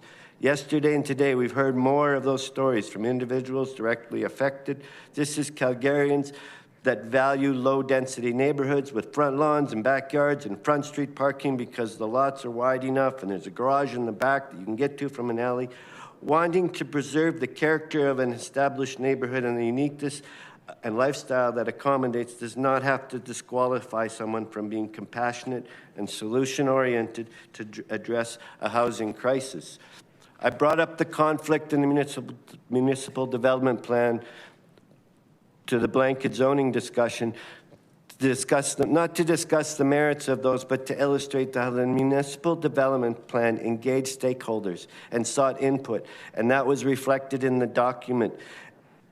In 2024, Calgarians engaged, but they weren't heard. You just heard that. You've heard that over and over again. We were not heard. So unintended consequences. I hear people on my role in the planning committee knocking on doors. I hear accusations of collusion that are unfounded about councillors. I heard the word blackmail this morning. I've heard individual properties threatened. Kevin, unfortunately, you're at time. Oh my gosh. But please stay close in case there may be questions. Thank you. Thank you so much for being here.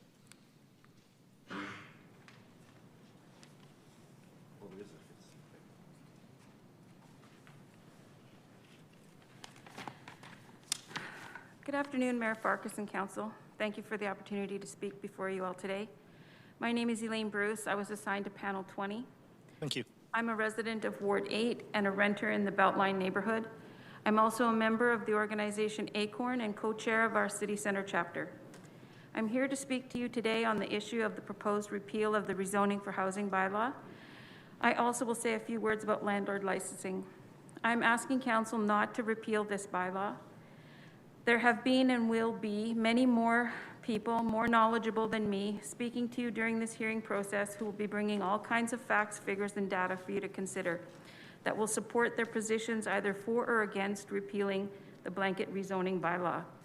However, I'm going to use my 5 minutes to speak to you from my heart.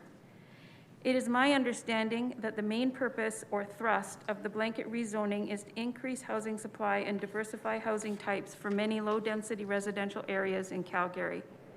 Blanket rezoning aims to streamline the application process by removing only one step, the need for costly and time-consuming individual rezoning applications for multifamily units, such as row houses, duplexes, fourplexes, etc. Removing this one step would help speed up the process for developers and builders to proceed to the permitting stage without needing to obtain a council-approved land use change. Sounds great. This default zoning will not and does not make it automatic for a multi-unit housing project to be built on every street or corner of neighborhoods outside of the inner city. It also doesn't remove the opportunity of residents near proposed projects to bring their concerns before council. The rest of the process remains the same. I'm disappointed that so many candidates in the last election chose to campaign on repealing the bylaw instead of investing the time to educate the public in their prospective wards, especially the residents who are objecting to this change. I'm also disappointed that council could be risking substantial federal dollars to satisfy a group of people who seem to be afraid of change and think that a multi-unit housing project will somehow change the character of their neighborhoods in a negative way. Calgary is in a housing crisis, like much of the country.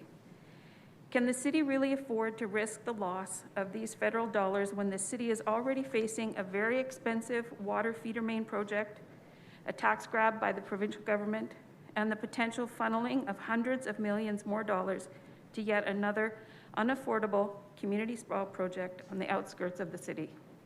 I don't think so. While blanket rezoning alone will not fix our housing emergency, it is one tool staring council in the face that could help ease this dire situation. Keep the RCG default rezoning bylaw in place. Lower income people need homes. They need safe and affordable homes, and they need them yesterday.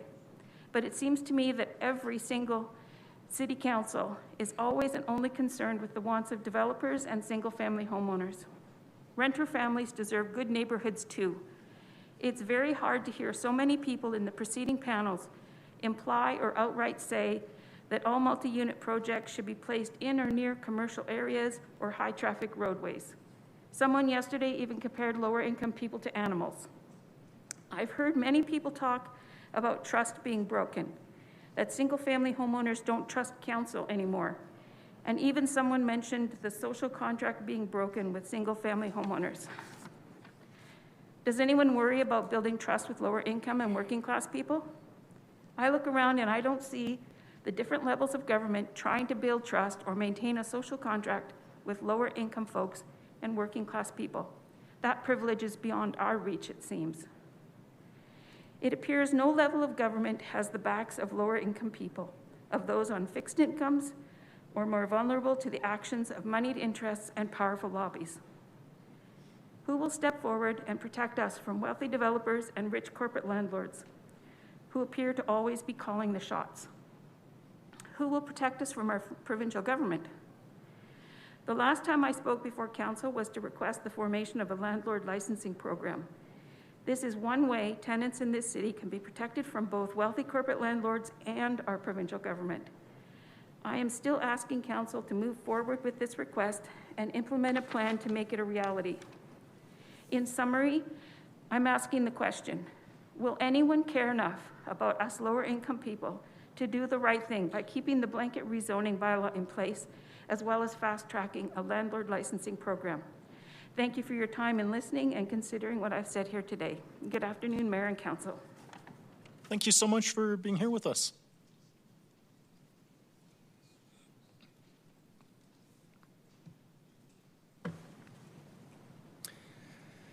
Good afternoon, Mayor and Council. My name is Thomas Smith. I was supposed to be in panel 20. I've been a Calgarian since 2010, and I currently live in Ward 7 in Kensington. I'm here today to speak against the repeal of the 2024 rezoning decision. When I moved here for university, I lived with family in Douglas Glen. Because I was a student and couldn't afford a car, I spent 3 hours a day on transit just to get to and from campus. It wasn't just the commute, even getting groceries meant a 30-minute walk. After a few years of this, I moved out on my own and struggled for years to find housing that was close to transit and affordable for a broke student. Now, I am fortunate enough to own a condo in Kensington, and I'm able to walk or take transit for 99% of my needs. But Kensington is far from affordable for many Calgarians because it has so little housing that isn't luxury condos or a single-family home. This is a problem shared by many established neighborhoods, such as Bridgeland and Inglewood. When we restrict these desirable areas to only 2 types of housing, we essentially force the rest of the city to grow outward instead of upward. that outward growth is where the cost hits us. Every time we sprawl, we make life more expensive for every taxpayer. We are forced to build brand new roads, pipes, and schools further away, while our established neighborhoods see their populations decline because young people and seniors simply can't afford to live there. By increasing density in existing areas, we actually make it easier to justify and pay for critical infrastructure upgrades and maintenance those very neighborhoods need. I've heard the argument a lot that new $700,000 townhouses aren't very affordable, and that's true. Newly built market housing is rarely affordable the day it's finished, but we have to remember that the 1960 bungalows young families are buying today were the new builds of their time. They are affordable now because they've aged into that role. For decades, we've failed to build enough middle housing. If we don't build these townhouses and duplexes today, we are guaranteeing that 30 years from now, there will be no such thing as a starter home in our central communities. We have to choose now to build for the future. Finally, we have to talk about the money. Repealing this decision puts nearly $1 billion in federal housing and infrastructure funding at risk. In a housing crisis, we simply cannot afford to walk away from that kind of sport, just to avoid change. Rezoning isn't a perfect fix, but it's the most responsible tool we have to ensure Calgary remains a place where a student doesn't have to spend half a day on a bus. I urge Council to uphold the 2024 decision and keep building a city that works for everyone. Thank you. Thank you so much. I believe that's our fifth presenter. Let's sneak in. Jeff, were you on the line with us, Jeff Allen? Yeah, sorry, I'm still here, mostly. Let me pop in my other earbud here and we can get her going. Oh, no problem. I'm going to sneak you in as our sixth presenter for this panel, and otherwise you have 5 minutes, so happy to hear from you. Okay, sorry, 1 second here.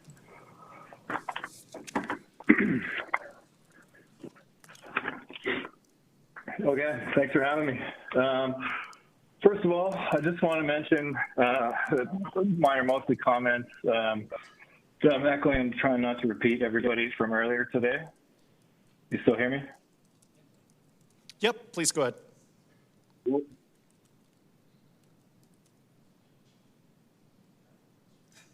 And now I think we may have lost you. Okay, 1 second. Sorry about that. We can hear you now. Please go ahead, Jeff. Okay, here we go. Okay, we'll try this again. Okay, first of all, I just want to mention that I still find it very strange. The secondary suites, backyard suites, don't count towards the density of the parcel in the RCG zoning. Most people who are not familiar with land use bylaw, I believe, would think that if you're potentially adding real-life people to a real-life place, that you would count their existence. The real-world impacts of this are impossible to ignore, and that's one reason why so many people are upset by the blanket rezoning. Removing older single-family homes eliminates the most popular, sought-out, desired product from this market. Please stop. Many people want into the single-family housing market in established communities, even though they consist of older bungalows that need some love. Not all of us middle-aged people want or need a new townhome with no yard or amenity space to provide to our families. Plus, I've heard there are aging parents out there that are joking about moving into their kids' bungalows so they can stay on the main floor. Yet to see a townhouse or a row home that helps with accessibility for people with mobility needs. Some comments I've heard today suggest that zoning changes or more density automatically mean cheaper homes and lower rent. In reality, the city controls land use, permits, and infrastructure, but does not control market prices, interest rates, construction costs, or immigration. Prices are still set by market demand. The city still can and should build their own affordable housing for people that need it. Complaining that the city could fix housing prices like saying the city should make groceries cheaper. Impossible. I guess that won't work in New York either. Affordability is a multi-layered approach. Interest rates, wages, material speculation, and global markets all play a huge role. Pushing density to fatten the city's tax base is also very foolish, and it comes at the expense of neighbors' quality of life, as you've heard today. The LRP and ARPs of each neighborhood were largely ignored at all or most previous council meetings during the many land use redesignation hearings since the blanket rezoning went in. Density over everything was the message we received loud and clear. I was recently at an SDAB hearing, and the SDAB actually treats discretionary as discretionary on a case-by-case basis, especially when there's extreme community opposition. Previous council and the Calgary Development Authority seem to not do that. When I argued against the land use redesignation next to my residence at one of those marathon meetings at council last summer, I was told that parking is not near capacity, so it shouldn't be an issue. Well, let me ask you, who enjoys going to Costco and not finding a spot? Who enjoys a completely crowded street? How is it more enjoyable or safer for my children, your children, the neighbor's kids, or pets in the neighborhood? And I say this sarcastically, but will anyone ever play street hockey in one of these, historical communities ever again? Blanket rezoning to RCG is a huge disservice to the Calgarians to make this city what it is and make up these existing communities. After all, they've literally paved the way for us all to get here. Seeing many older Calgarians pour their hearts out here and plead for the change to be reversed at previous meetings in this one is truly sad and disheartening. I think I have one more thing here. Oh, yes, thank you for being so attentive and listening to what I have to say today. I appreciate everybody's comments and different perspectives. And I just wanted to say my previous experience in council last July was very depressing. This has been a far more optimistic set of conversations, and I hope this one has a better result for all of us. Thank you. Thank you so much, Jeff. That concludes the panel. We'll go into questions, starting with Councillor Chabot, please. Thank you, Mayor Farkas. I'm going to go in a reverse order of what I intended to do, and I'll start with Mr. Smith. So, Mr. Smith, you made reference to the fact that you just purchased a condo. I was just curious, through the process of your investigation, did you get a chance to look at some of the pricing of some of the RCG units and whether or not that was something you would consider buying? I purchased a condo in late 2024, so it was pretty soon after the change has gone through. So none had really been built at that point? Well, no, it takes quite a while for units to be built, yeah. But RCGs was permitted before that, or was a land use that existed before that, and there was a number of them built, just not under the RCG blanket zoning. There was still lots of RCG product on the market. Okay. Is that a question? Sorry. Yep. What's the question? Question is, did you look at any of the RCG units that were on the market at the time? No, I was interested in condos. Okay. You mentioned the costs of sprawl, having to build more roads and put in more pipes. Are you aware that the developers pay for all of that? I'm aware of that. They don't pay for maintenance of any of that, or transit services, or what it costs to run the schools, or all of that stuff, right? Nor do any of the developed areas. Pardon? Nor do any of the developed areas. Okay. I'm not sure what your point is. You're saying that it doesn't pay for maintenance, but yeah. I'm not sure how you correlate that with existing development. I think my original point was about the cost that, these sprawling communities have for Calgary. So all development has a maintenance cost associated with it. I don't know why you differentiate greenfield with existing developed area. Because our inner communities have typically been, lacking like infrastructure maintenance for a long time. We see this with the water pipes and stuff, right? We don't have the density to support the costs that they're incurring. We need more density to be able to pay for them. Probably heard recently we did an analysis, I'm not sure if you heard, but we did an analysis of our infrastructure deficit, and we have a huge infrastructure deficit on end-of-life infrastructure in the developed area. Right, so I think I failed to see how building more sprawl addresses that deficit. Well, there's no maintenance costs, at least for the next 50 years on that, in those areas. I think that's an optimistic statement. So be it. And thanks. That's all the questions I had for you. Thank you. Next up is Mr. I think I said Mr. Dubé, but I'm going to actually go with Mr. Layton first, if you don't mind. Mr. Layton, you completed your presentation. I'm hoping maybe that you can summarize that in maybe a minute or less. I think that we need to go back to square one, clear the decks, and refresh the consultation process. And we have a big opportunity. I'm an optimist. We have an opportunity to do that, to avoid this happening again. We have a much bigger issue in front of us, which is a new Calgary plan and land use bylaw, which is exciting if you're a planner like me.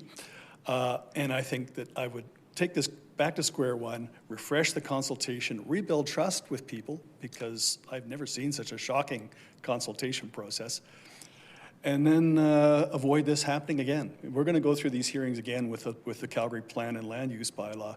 This is an opportunity to correct it. So let's clear the deck, go back to square one, back to the drawing board if you're an architect, and do this properly and rebuild public's trust on the use, value, and enjoyment of their properties. Okay, thanks. No, appreciate your presentation. I had no other questions for you. Mr. Dubé, same question for you. You seem to be on the roll. I was hoping that you could maybe conclude. And that is very kind, and I will just look at my notes and share. The point I was making is the unintended consequences of that lost trust, and I was going to. I'll skip the examples. The one data I had, and I know that that's subject. It's not. May or may not be cause equals correlation equals cause, or whatever you say. 2 elections ago, we had 38% voter. We had 58% voter turnout. Last election, we had 38% voter turnout. The one before that, we had a little more than 38%. I think people are unengaged. From my experience, knocking on doors, dealing with people in coffee shops, having meetings about what do I do about this development that's ruining my house, I'm quoting words I'm hearing. Their mind's made up. I think that erosion of trust is challenging. What did I say here? I would ask you as elected officials to consider the restoration of public trust as the first priority, foremost influence when making any decisions regarding how you represent your constituents. I would say consider a 15-0 vote in favor of repealing blanket zoning would be a strong message to restoring that trust. I had a few pieces about local area plans. That's a huge part of the engagement. The municipal development plan references that. The new Calgary plan, which is not in effect yet, relies heavily on local area plans to implement the principles in there, but yet we're about a third of the residential communities in the city have local area plans, with another 3 in the process. I think that includes 25 neighborhoods. I've been told in my neighborhood, in my community, we're in the queue for 2030. So I would challenge you, what better way to engage the citizens of Calgary in having a say in the future of their neighborhoods than expediting that local area plan. I don't know if there's any money left now that you blew it all on a water main, but that's tongue-in-cheek. I think that local area plan has been mentioned over and over again, and I think it's a huge part of this discussion. And what was the other one? Sorry. I found it frustrating, as many did, the inclusion of the land use bylaw changes to RCG being part of this amendment. I was tasked as part of the planning committee to clarify that for the neighborhood, and I gave up and I blew it off until the timeline because I couldn't get, in my mind, a solid answer. And I appreciate what was mentioned. I think it was even mentioned this morning by Councillor Kelly that maybe that would be questions asked at the end, and I would support that direction. Okay, thanks, Mr. Dubé. So in light of the fact that you brought up the local area plan, don't go away yet, please. So you talked about engagement with the community and on development of a local area plan, and through those LAP amendments, of course, we identify places where we would encourage or support higher density type developments compared to what is currently on the ground. And so one of the challenges, of course, in the past is once we approve an LAP, there's still a lot of pushback from the community to allow those kind of developments to be ultimately achieved. So I guess the question is, if you go through this process, would you then be supportive of whatever the outcome is of those discussions insofar as encouraging that type of growth and increased intensity of use in those areas that are identified within those LAPs through that process? I personally would be, and I know the direction of our planning committee that I'm involved with is very much looking forward to that process. I would reiterate what one of the speaker that went before me was, the process, we feel heard, not always, it doesn't, we hear listen but not heard. Because through those processes, you wouldn't just be identifying things like row housing. You would be looking at higher density, 6-story, 8-story, 10, 12-story kind of developments, which would achieve some pretty significant densities in some places that, you know, again, once you've gone through this process, then the next step is land use designation. So again, if we go through this process and we go through an LAP, you would be okay with supporting that? I would. I think we can support an LAP and these that increases this density, specifically along collector streets and in transit corridors, that will still maintain and protect the character of established communities. And I don't think, from my perspective and the people I speak to in my neighborhood, people are not opposed to increased density in our neighborhoods. They're not opposed to secondary suites and RC2. Even though most of it is RC1, and some of the most beautiful homes in University Heights in the city. And people in those neighborhoods have shared with me they would be in favor of measured density. The blanket, the RCG, what that does is not, that doesn't work for them. Okay, and so you said you didn't really go through the amendments on the land use district itself insofar as the RCG rules and regulations. But I'm not sure if you're aware, but several of those are actually making him less intensive, i.e. less high density, lower density. And so would that be something you would support, or do you want to stay with the existing? I'm not sure I support that. I heard builders speaking yesterday quite eloquently, being quite clear to this group that those changes might not be feasible and might have other unintended outcomes. I am of the opinion, or the way I'm informed, is RCG was put together for a specific use, and it has a place. And it was put together with stakeholders and consultation, and to start tweaking that, we might end up with what I heard somebody say, a divorce where nobody's happy. So I'm not sure. I think, as I said to somebody at the break, if we were just talking about repealing blanket zoning, I think we could have ended this yesterday. But because we've added that, changing the RCG rules or tweaking that, that's generated a lot of conversation, which I think is very collaborative and constructive, but it's really made this a much more complicated issue. And so I would be in favor of separating those questions out without having formed an opinion on whether I think those amendments as questions to Ms. Morton, but your presentation was so comprehensive I don't need to ask you any questions. So thank you. No further questions. Thank you so much. Over to Councillor Kelly, please. Mr. Dubé, come on back up. So good to see you here today. Really appreciate it. I had originally jumped in the queue here to give you a chance to sort of finish off your bit there because you were getting into about trust with council. Councillor Chabot has already provided you that opportunity. So instead, I want to ask you a couple of questions that I've been asking some other folks here. But because you're in Ward 4, this is a great opportunity for me to ask them here, sort of on the record. First, I'll just say thank you so much for the couple opportunities to speak at some of the planning meetings that you've already had with neighbors, and for participating in the March 3rd conversation that we had about blanket rezoning. That's really going to be very instructive for me as we get closer to the vote. When I was running in 2021, it was your community association actually that at your AGM talked about the fact that your neighborhood has 40% less people living in it. And that was the first thing that put me on this thing for the councillors who've heard me talk about population levels over the last couple of days.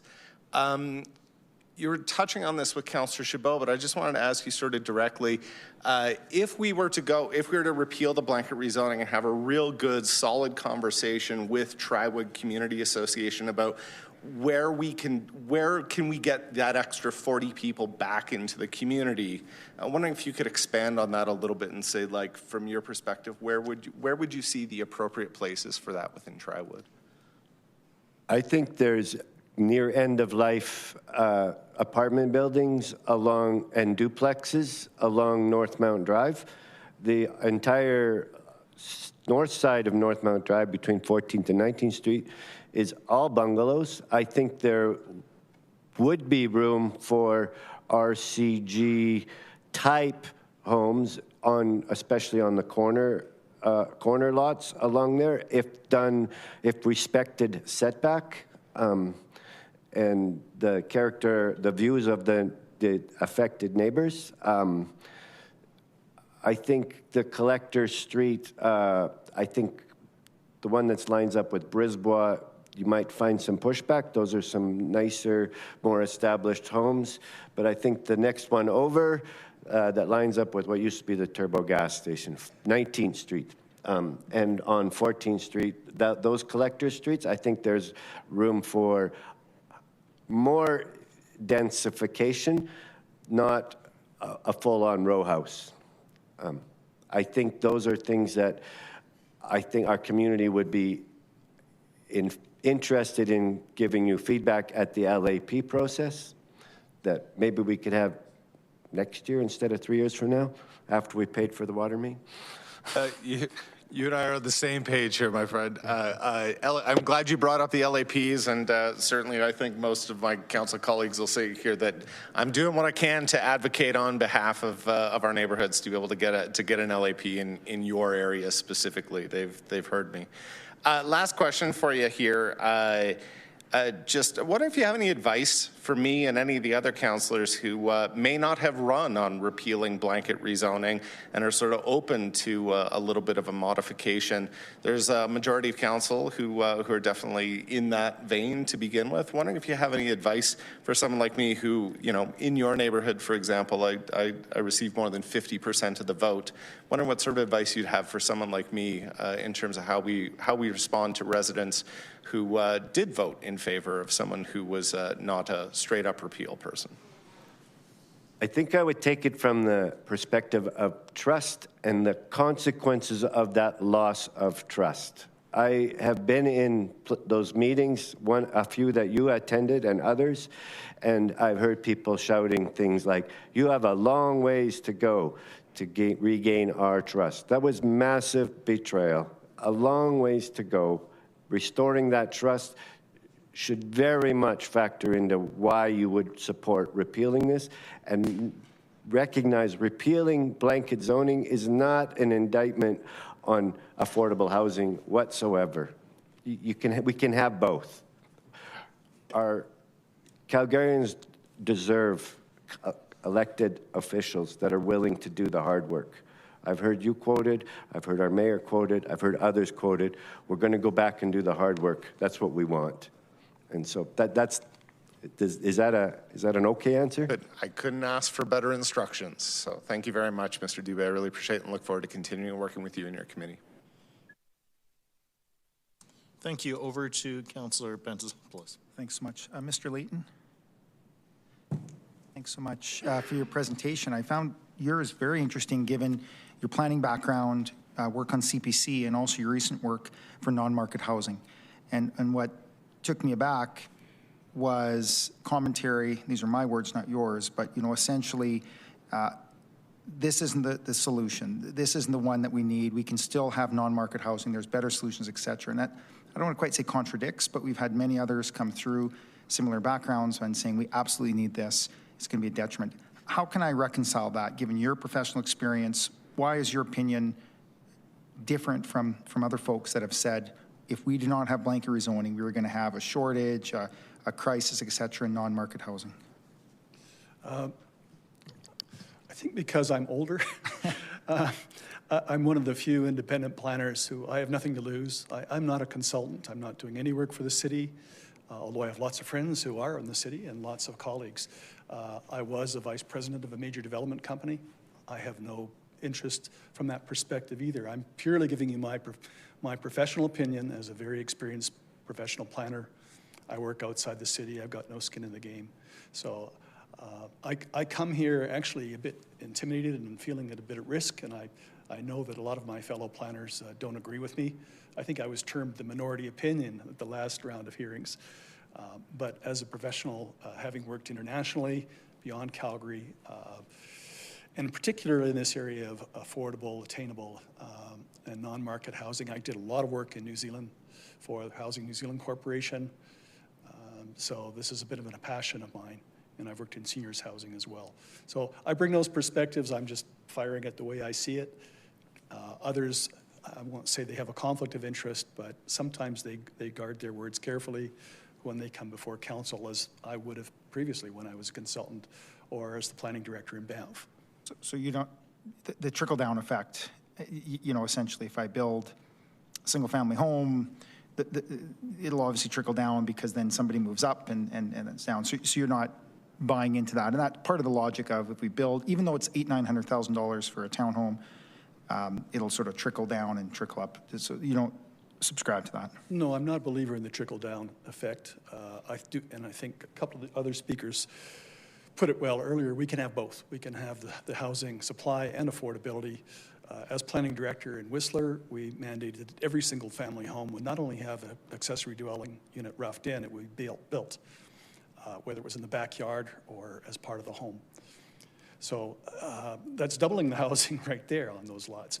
And I think we could have gone further. I think, unfortunately, and I don't know the reason behind this, it's a Calgary thing. We kind of tend to overdo things. Giant airport, giant roads.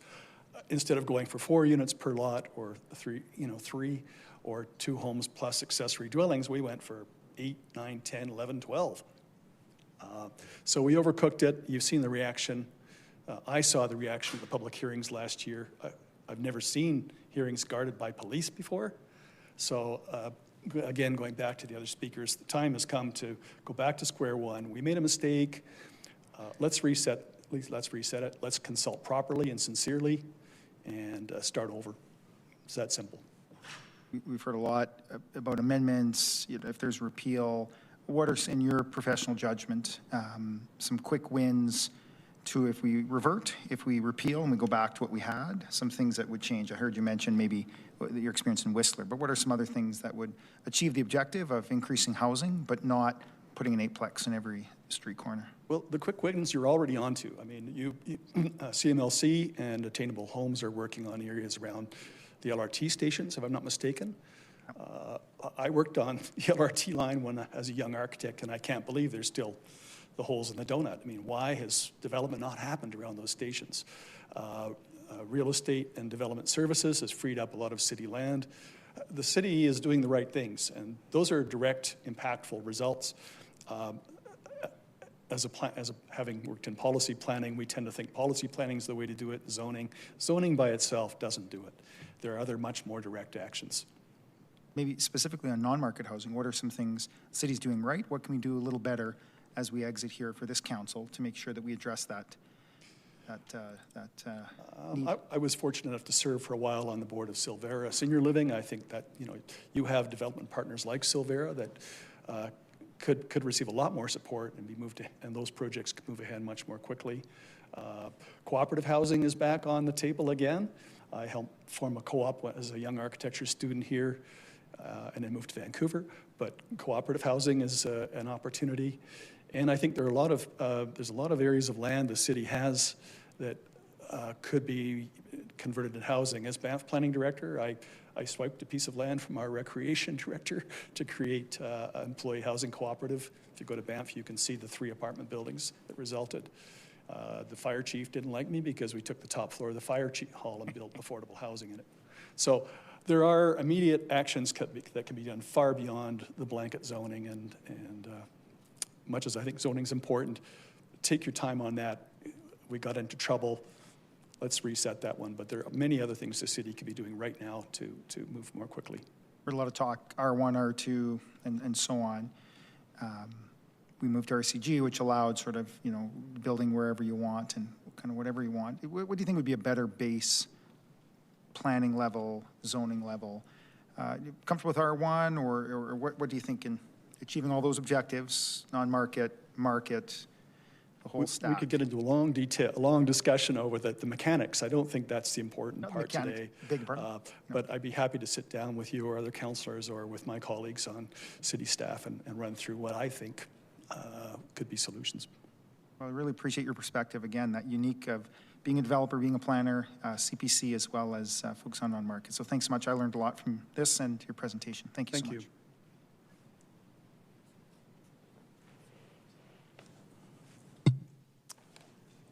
Deputy Mayor Schmidt, next, please. I'll begin with Mr. Dobbs. Or sorry, Dubé. No, not Dubé. There's too many D's. I'm confusing myself here. Yes, Smith. You know what? It wasn't even a D. Sorry. Mr. Smith. It's only day 2. It's just going to get worse for me. So, Mr. Smith, you mentioned you bought a place in Kensington, correct? Yep, that's correct. So, why Kensington? I wanted to live in a walkable neighborhood where I could see my neighbors and take the train. So, previously your discussion with Councillor Chabot focused on the issues around growth and the costs around that, but the heart of your statement or of your submissions seem to me to be around transit access and being able to live in areas where there is transit access. Is that fair to say? I think that was one of the points I was trying to make, yeah. Yeah. So how does housing choice in those areas affect your decision to continue to live in Calgary? If you have that housing choice throughout the city, is that something that's important for you? Yeah, I think increasing density means it's easier to run transit service to more neighborhoods, right? And like generate more revenue from transit. And so having better transit access, I think, is just a win for anyone who wants to live in the city, and it definitely makes it easier for me. And what about location in the city for you? I think right now there's like, if you want to be close to transit and live without a car, there's a few places that you can make it work, but most places it's pretty difficult. So that factored into your decision making? Yeah, definitely. Being near a train station and a major transit hub was like a huge part of my decision. Okay, perfect, thank you. And then my next set of questions, I'm going to make sure I get this right. Mr. Layton. Thanks for your submissions. I found them interesting as well. I do have your written submissions here in front of me. So one thing I appreciate that the most important issue that we need to address is the social subsidized seniors and rental housing. So do you see there's a conflict between that goal and what's currently before us here? I think as no conflict at all. I just think that's a priority. I think we have time. I think it would be wise to take a step back on the upzoning and focus on the things that council can control immediately through Calgary Housing Corporation, REDS, Calgary Attainable Homes, and CMLC, and other departments. There's many things that could be happening right now to speed up the housing supply in those target areas. Do you see gaps in what we're currently doing to address that? I don't think there's any gaps. I just think that the attention has been on the policy and zoning end and not so much on the tangible results. You have a lot of departments, and I know it's very difficult for the town manager to manage those silos, but focusing them all together. And there's a good news story, for example, getting Attainable Homes and CMLC together on some key sites. That's fantastic. You know, more please. And definitely I agree with that as well. I am on the boards now of Silvera and Calgary Housing, so also important to me, but I'm just trying to find the correlation between that point and what's before us here and how, and if there is a conflict there. So if we rolled back this zoning, would that enable us to do better on the subsidized housing front? I think there are other, as I said in my submission, I don't think this is either effective nor efficient way of creating affordable housing in Calgary. I think let's go back to square one. It's time to involve the private sector in the discussion, which wasn't necessarily the case in the housing plan. I think you heard that from the Federation of Calgary Communities and others. We put our foot wrong. Let's go back. Let's do it properly. In the meantime, that doesn't stop action on affordable housing, and let's target it at the groups that need it most. And I don't see that this is going to hold that back at all. So then, because there is, some demand for this housing form, so, some of your suggestions here from other parts of the world, say putting in place, the requirement that you must live in a home for at least 3 years before you split the lots and create new units, like in California. Is that something that, through your experience, you think is legally possible here in Alberta? I just repeated that. I don't know. I don't have an opinion or any knowledge of that. I'd have to go back and research whether it's worked or not. I wouldn't make the process more complicated than it is. I think going back to square one means someone could apply still for RCG. Yes, a little bit slower. And there are a lot of RCG units that have been approved but not yet built. So let's take that time between now, with those approvals in place and the grandfathering that's occurred, take action on the other front and rebuild the focus on the Calgary plan and the new land use bylaw, that's really the big issue. I also rather than a single zone. I agree with that as well, which was what I would have liked to see us do as a council, is address all of this through the new land use bylaw for efficiency's sake. So then, is there a different way that you would envision this type of housing form to be built in established areas? Is this sort of a case-by-case type situation, or, we've heard other suggestions around, some unique ways of doing this where, once you build more than 3 of these on a certain block or in a certain radius, that then it triggers another process. Do you think this housing form is just completely inappropriate for established areas and within single-family areas, or do you think there's different ways that we could do it more thoughtfully, but still do this, that's beyond going back and staying at individual applications for each one? I think RCG works quite well on ends of blocks, the corner lots, but not so well on the rest. It was developed in-house. It's unique as far as I know to Calgary. There are many, many planning tools that could be used, but again, I don't want to belabor council with those today. But assemble a group of experts if you want. There are many. We have a big talented gene pool of architects, planners, and urban designers in this town. Assemble them with people from the private sector, and I'm sure we can come up with solutions from around the world that will drive this process further forward and produce better results. I'd gladly be belabored by you offline if that's something that, or outside of these chambers, if that's something you'd be willing to do. I'd be happy to. I'm always happy to talk about planning and urban design. And so then just overall, do you think that still, though, as a city, we need to address market supply and affordability at the same time, or is that something that we should separate, speed up housing affordability, slow down supply when it comes to sort of mechanisms that we should be considering? I would leave the market supply. We are very lucky in Calgary and Edmonton to have a very healthy, competitive house building industry. The only reason we formed the Banff Housing Corporation was the market was broken. And cities like Vancouver have broken the market by restricting the land supply to a certain extent in Toronto. So, rely on market forces, and let's deal with the groups that are being left behind. I think that's my message. But market forces are ultimately driven by the policies they work within as well, right? Both, and again, I think we could have a long debate that probably the other councillors are getting us impatient with me on. So yeah. I could expound at length, but I think we're probably best to leave it there, okay. Councillor Schmidt. Yeah, we'll take it offline. Thank you.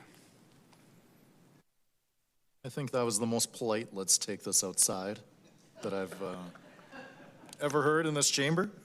Councillor Atkinson, please. Miss Bruce Haynes, please. You spoke very eloquently, I think, around sort of like some of the issues of some of the poorest folks, the folks most vulnerable for housing. And I just, we're here talking about market rate housing, right? There was just a lot of discussion here, just even in the last questions, and around sort of social housing, non-market housing. But specifically, like, what is bringing you to the table to speak to RCG, like market rate housing, rather than there wasn't really a big piece of your presentation focused on social housing. So like, why the focus sort of on RCG and making sure that you're bringing this to council? Well, the first thing is because I think that the housing bylaw was speeding up the process. It was speeding up the process to get more housing to market, right? Rents may have come down slightly in the last couple of years, but it is not enough that impacts people because of the cost of living going up. Rents are incredibly expensive. I live in market housing. Like, I don't live in social housing. And we need to find a way to increase the availability of market housing. And I feel that this may not be the perfect solution, but it's part of the solution, or it could be part of the solution. We need more units. Having people fighting over, lineups of people coming to view apartments, and people basically, I need this, I need this, I need this one. And the only way now, at this point in time, that you can get a cheaper rent is by moving, and moving's expensive. I got into my apartment a couple of years ago. I pay $17.14 for a one-bedroom, small, no sunlight. And sure, people keep saying, oh, well, rents have gone down, rents have gone down. I could probably move and get an apartment with a $100 less a month apartment or rental cost, but the cost of moving. Who has that in their budget? So you see, by bringing on more rental housing, and in the context of RCG, those would be sort of the basement suites largely. I mean, you'll see some of your main units rented out, but the basement suites as being one of these effects that is sort of pushing down on the affordability of rents within the city. I think more supply equals lower rent. Yeah. Okay. Thank you very much. Yeah. You're welcome. Thank you. Councillor Jameson, please. Hi, Ms. Morton, if you may. Thanks for coming. I have a question and also wanted to give you a chance to finish if you had anything else to say in your presentation, or were you good? I had a whole other presentation that I discarded, but I won't. Okay, won't start with that. Okay, no, that's good. That's good. You did speak about two issues that you shared and some details about the LAPs, and I think that's been brought up a lot. Could you speak a little bit about the time delays? Maybe expand on that a little bit to do with the LAPs? Well, my experience is more focused on what happened was I listened to the speaker who was a developer who no longer is active in Calgary because of the time delays. And I don't have experience with the time delays with respect to the LAPs, although I do know it's like years-long processes and that many communities aren't going to be heard for quite a long time. So for sure, that needs to be addressed, but I don't have experience on that. I was more talking about the development permit process that I have participated in through my community association, and then the effect that none of the comments are ever incorporated, and then by definition we end up at the SDAB, which creates delay for the developer, which presumably if the neighbors had felt heard previously, they wouldn't be going to the SDAB, and then there wouldn't be that additional delay. I've heard that before, that comment about maybe not being just listened to in that process. Is there any correlation between that and you mentioned you didn't have the most positive experience and maybe that's why you left or you stepped down? Yeah, so I obviously multiple, lots of experience on our development committee and providing comments to file managers and DPs being issued with absolutely no change. So that's one experience. And then did participate in focus groups with the guidebook process. And again, it was sort of we provided feedback, but very little was incorporated into the end result. And then started down the process of wanting to participate in the LAPs and quickly got the sense from the North Hill LAP that it would be pretty frustrating and futile to participate in that process. So step back. But I do believe in the concept of the LAPs. I think that's actually how we achieve densification in areas where communities have buy-in and where we eliminate the time delay caused by people being frustrated. So, and sorry, I feel like I'm reiterating what I spoke to, but the issue is in the LAP process, I think we do need a third-party moderator because I don't think that administration is in the habit of incorporating feedback in a significant way. And a third-party moderator would be a great solution because it's independent. Yeah, that's a really good suggestion. I don't think we've heard a lot about that, because I think if if council goes down the road of the full repeal, the LAPs are kind of what a lot of people are looking at, and if they're not working, then we definitely need to address that. The third party idea could be a way to solve some headbutting or Yeah, and maybe some advisors, like my fellow presenter here clearly has massive expertise. The developer who made his presentation about all of the problems that he's encountered, like if we had those, Calgary-based, non-city hall experienced people contributing to the LAP process and maybe advising communities and City Hall, I think we could get to a really balanced result. And I would say, we do want to get somewhere where no one's totally happy, but everyone feels a little bit heard. And, I'm fully prepared for that. Like if I knew that the LAP was going to listen a little bit to me, but not totally, I would probably re-engage. Yeah, I know that's a good point.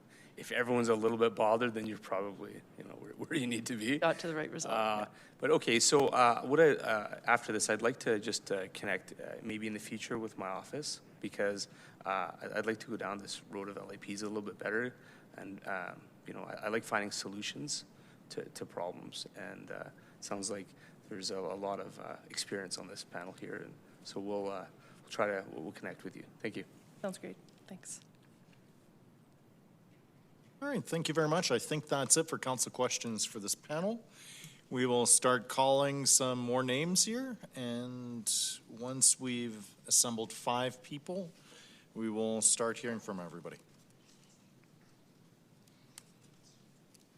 Do we have anyone here in the audience that was on panels 1 through 22 but didn't have the chance to speak? All right, we're all caught up. All right, starting with panel 23, do we have Cordell DeRosa with us? Or Jessica Baruzzi? Thanks, come on down, Jessica. Linda Johnson? Pasquale Apua? Come on down, Pascal. Yvonne Nadeau?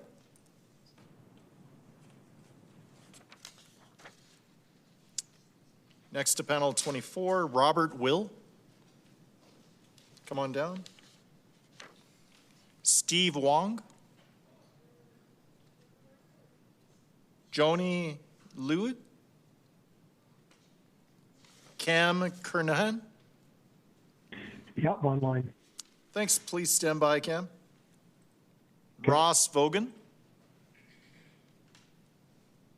Ryan Anderson.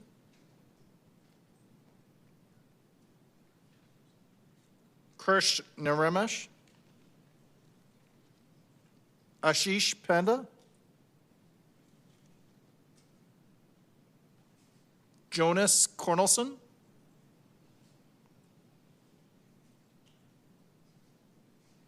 Ryan Cairns. Louise Harder, and we're now on panel 26. So is that you, Louise? Okay. All right, so I believe this is our panel: Louise, Cam, Robert, Pasquale, and Jessica. Let's start up with Jessica first, please.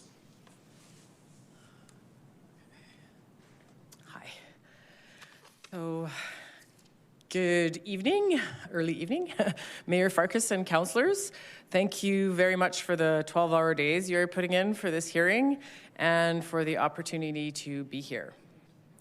My name is Jessica Baresi. I have grown up and was educated in Calgary in a single detached family home, but spent 7 years as a renter in Montreal, Quebec, 2 years in Montpellier, France, and 3 years in smaller towns in Sweden.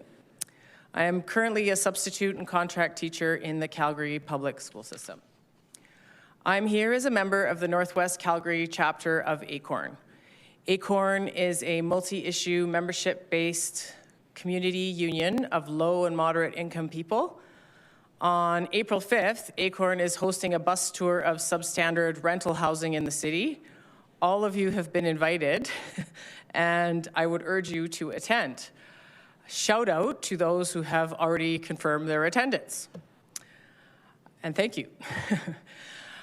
I'm here to speak against the repeal of rezoning in Calgary and to once again urge City Council to look into landlord licensing, which I had brought up last time in the budget hearings as well.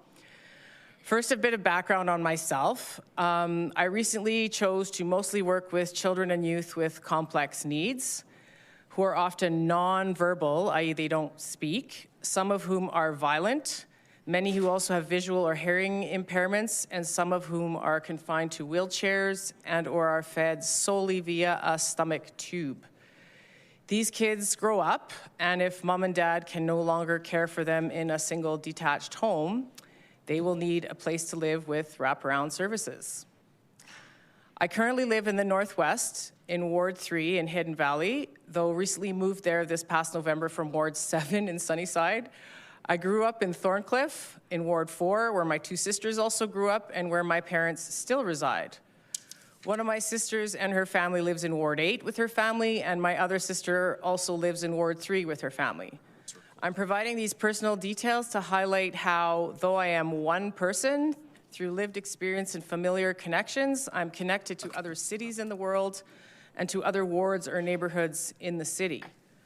I believe we should avoid engaging in petty, quote, bell tower politics, where people concern themselves with their own very local concerns and don't think of what is best for all Calgarian residents and the city as a whole. I also know what it's like to live in Calgary, a city with 1,501 people per square kilometer, according to what I looked up on the internet, compared to living in Montpellier, France, a city with 4,460 people per square kilometer. Blanket rezoning. There's a lot of misinformation about blanket rezoning that has been passed around, and it seems confusion between the zoning and building application. In reality, blanket rezoning is meant to streamline the application process in order to have different kinds of housing in different neighborhoods, and importantly, only permits up to 8 suites in a building, not towers, not 15 suites, as I heard one speaker say yesterday. Affordable housing. Building more housing in general has shown that the price of housing and rentals goes down, even though this rezoning bylaw in itself is only one piece of the pie for affordable housing. It is an important one and one that I believe should be kept. Number 3, the word certainty. I heard this word come up many times yesterday. I would urge those of you talking about certainty to carefully examine what may be hiding behind the use of this word. Certainty, that nothing will change. Calgary's changing whether we like it or not.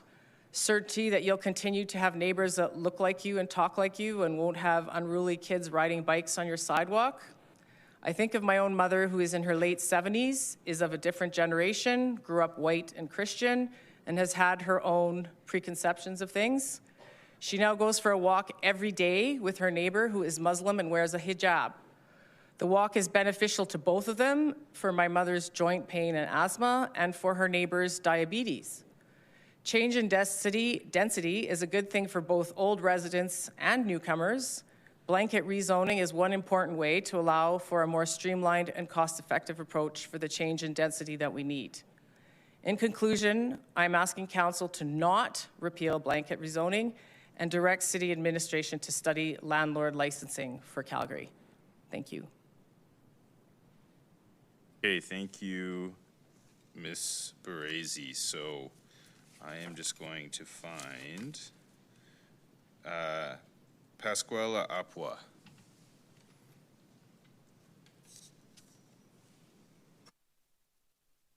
Thank you, Mayor Farkas and the Council. My name is Pasquale Apua. I'm a student at St. Mary's University, fourth year, and I'm also a student leader. And I'm a renter in Ward 9 and a member of ACON. I would like to start by acknowledging the Council, and especially, I remember about a few months ago, we were here during the budget presenting our problems, kind of having that dialogue. And so the public spoke, and the Council was able at least to listen to the public. So by that I mean when you were able to save all the why. So people are saying, I think this Council is listening, and also being proactive in some other issues. Like I kind of took a bus on Bowness, and I saw the big machines there. So instead of waiting for a problem to happen, so the Council is kind of becoming proactive. So that's a good gesture. Thank you so much for that. And so today, I'm asking you not to repeal blanket rezoning and to direct City Administration to start researching a landlord licensing program in Calgary to protect low-income renters. Calgary is in an affordability and housing crisis for low-income families. I, myself, am lucky, have been able to get a place in Calgary housing, but that is not the case for a majority of the people who cannot afford market rents. We must use all the resources we have to address this housing crisis. This starts with doing everything we can to build more housing. When there is a lack of housing options, low-income renters are the most at risk. People without options can easily be forced into bad situations. Then we start wondering, why do we have a lot of homeless people on the streets? Renters are afraid to make complaints and ask for repairs when we risk having our leases not renewed and not being able to find another place to call home. I ask you not to repeal blanket rezoning, but if we do, we must pass landlord licensing to protect renters who are most at risk during housing crisis. Thank you. Thank you. Next up, we have Robert Will.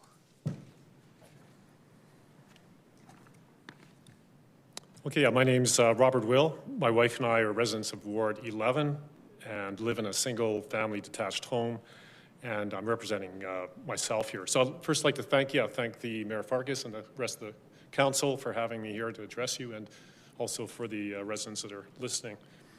To start, we are very strong supporters of full repeal to blanket rezoning and restoration of the previous zoning. Only call it procedural type amendments to be made to get us back to where we were before, because I understand it might be something like that to get us back to where we were before. But I'm not ashamed to say we love Calgary's lower density residential areas. I'm sure many of the councillors do. Apparently we're in very good company. Now, there may come a day when future generations decide differently, and that's great.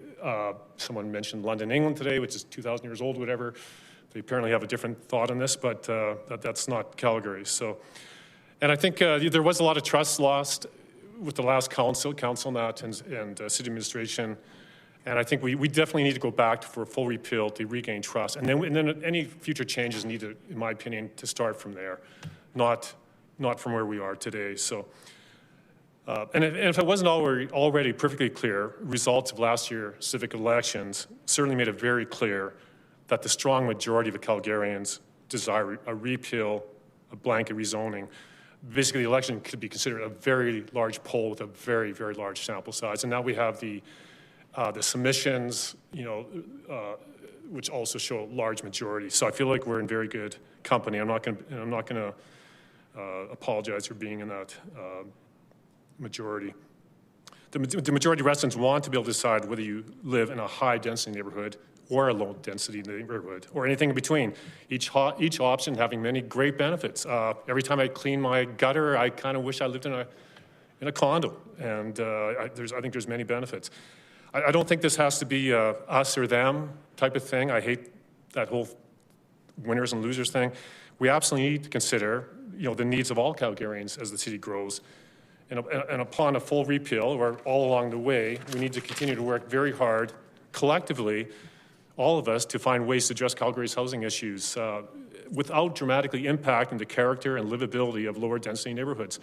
Changes that do occur have to be carefully considered under the previous zoning regulations, and we don't want to deny housing to anyone. And they're coming out and make the people I talk to in our neighborhoods. They are actually very well informed of what repeal means and rezoning and that. So I don't think that's such an issue. So one comment I was going to make is, so of course, where are we going to get these? Where are we going to do higher density? Obviously, there's all the usual carriers. There's downtown, Beltline, along the transit corridors now. But certainly, as we do expand Calgary, and we will expand Calgary, there will continue to be some sprawl. Then everybody's going in with their eyes wide open. The residents, the developers, the city, everyone's going into those neighborhoods, eyes wide open. So let's really focus high density in those neighborhoods. Maybe we don't need any more private lakes on the edge of the city anymore. I love those lakes, but let's focus high density when we develop those future neighborhoods. Because everybody knows exactly what they're getting themselves into. Not residents that have lived in another neighborhood for 50 years and now things are changing dramatically. So, majority of residents want to live in a very livable, high-quality city, and of course we want the lowest costs possible. However, Calgary is one of the most desirable cities to live in the world, and it's never going to be the cheapest. It's just not going to be one of the cheapest. I think I grew up in a less desirable city, and it was much more economical to live in, and it's that ship has sailed. But it's not to say we can't work hard towards that, but you'll show me a city that's very cheap to live in, and I'll show you a city that rates very low desirability. That's just the fact. So despite our housing cost issues, we are fortunate that housing costs in Calgary are significantly lower than other cities like Toronto and Vancouver. I know there's some comparisons of those in some previous talks, and that we are fortunate that we're much lower, even though we are higher density. So one comment on something a bit different here. Marteloup, a high density area. Let's not forget the high density areas. I know my wife and I love to go to Marteloup. We have some family that live quite close to Marteloup, not in Marteloup, but I know they're presently building some 19-story condo buildings in Marteloup. Now, people have actually spent time in Marteloup. No, it's already a very congested area. It has kind of limited infrastructure, road system, that public transit's limited. So here we are building these very large, and this was a previous council. I'm not saying it's on you guys, but let's make sure that people in these high density neighborhoods, let's make sure we also preserve their quality of life. I just want to be self-serving here. Let's make sure we consider everybody. I just can't imagine how congested it's going to be in Marteloup when those towers are done. So I think I'm just a little done here. I'm having to hit the, so anyways, I very much appreciate being here. It's great having, it's great having a council that I feel is listening to us. And the mayor's not here, but I was going to say to the mayor that I did not run the water when I brushed my teeth this morning. So excellent. Thank you, Mr. Will. Next up, Mr. Carnahan. Cam Carnahan. Very much. Good evening. Yeah, Cam Kernahan. Good evening, Your Worship and Councillors. My name is Cam Kernahan, and I'm one of the many citizens who expressed concern over the city's plans to implement blanket rezoning. I want to commend Council, and especially those councillors that voted in favor of the notice of motion to repeal blanket rezoning, which has brought us to the public hearing today. I'm in full support of the proposed bylaw to repeal blanket rezoning and restore the low-density land use districts that existed prior to August 6, 2024. The notice of motion accurately captured the feedback and concerns of Calgarians expressed over that record-setting hearing. It is encouraging to see this new council take heed of that feedback and demonstrate that they are listening to citizens and willing to take action to reflect that feedback. This is a long-awaited and important step in rebuilding the trust that was damaged with the previous blanket rezoning implementation. It's also encouraging to see that it was recognized that instituting blanket rezoning, quote, cuts thousands of Calgarians out of having a direct say on future redevelopments of their communities by eliminating public hearings for site-specific low-density residential land use redesignation, unquote. Reestablishing those public hearings is critical to get feedback from those directly affected by any land use changes in their community, and I believe can lead to more thoughtful and appropriate development. At the risk of being controversial, I believe blanket rezoning abdicated the responsibility of the city's planning department for thoughtful planning that considered community feedback. Hopefully, this repeal will reinforce the need to listen to those more directly affected by new developments in their communities and encourage the city planners to consider and effectively address that feedback in their review of new developments, supported by reintroducing public hearings of proposed land use changes. I would respectfully request the Council consider directing administration to review and update the various local area plans, specifically the building scale maps that show the lowest limited building scale as, quote, buildings of up to 3 stories, examples consisting of small scale homes such as single detached homes, semi-detached homes, and row homes, townhouses, unquote. The LAP should reflect the return to low density land use districts. I would further suggest that proposed RCG district rules do not include that, quote, row and townhouses would only be allowed on the 3 lots at the end of the block, unquote, and that any recommended land use changes be reflected in the specific LAP's building scale maps. This would ensure that any RCG land use changes accurately reflect feedback from the associated public hearings and do not have a blanket zoning approach to the 3 lots at the end of each block. I do support the other changes in the proposed RCG district rules, which address some of the concerns previously raised with respect to blanket rezoning, including reduced height, reduced lot coverage, contextual front setbacks, and reduced units on a per-lot basis. Those proposed changes would allow a more contextual approach to any RCG land use districts approved, and hopefully a better contextual fit with the surrounding homes in the community. In closing, I wanted to again thank this council for having the courage to fix something when it is clearly broken and return to an approach to planning that is predicated on public input and restores low-density land use districts that have been integral to the look and feel of many of Calgary's vibrant communities. Thank you. Thank you, Mr. Kernahan. Next up, we have Louise Harder.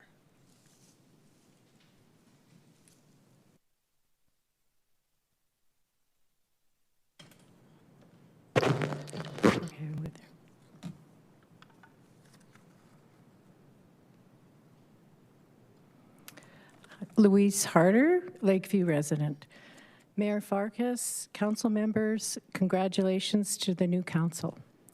I request the full repeal of the city blanket rezoning bylaw, restore the original city planning bylaw prior to August 6, 2024, return to the respected city ethics of well-planned community-based growth. Compromised amendments will not protect our inner city neighborhoods from higher density changes.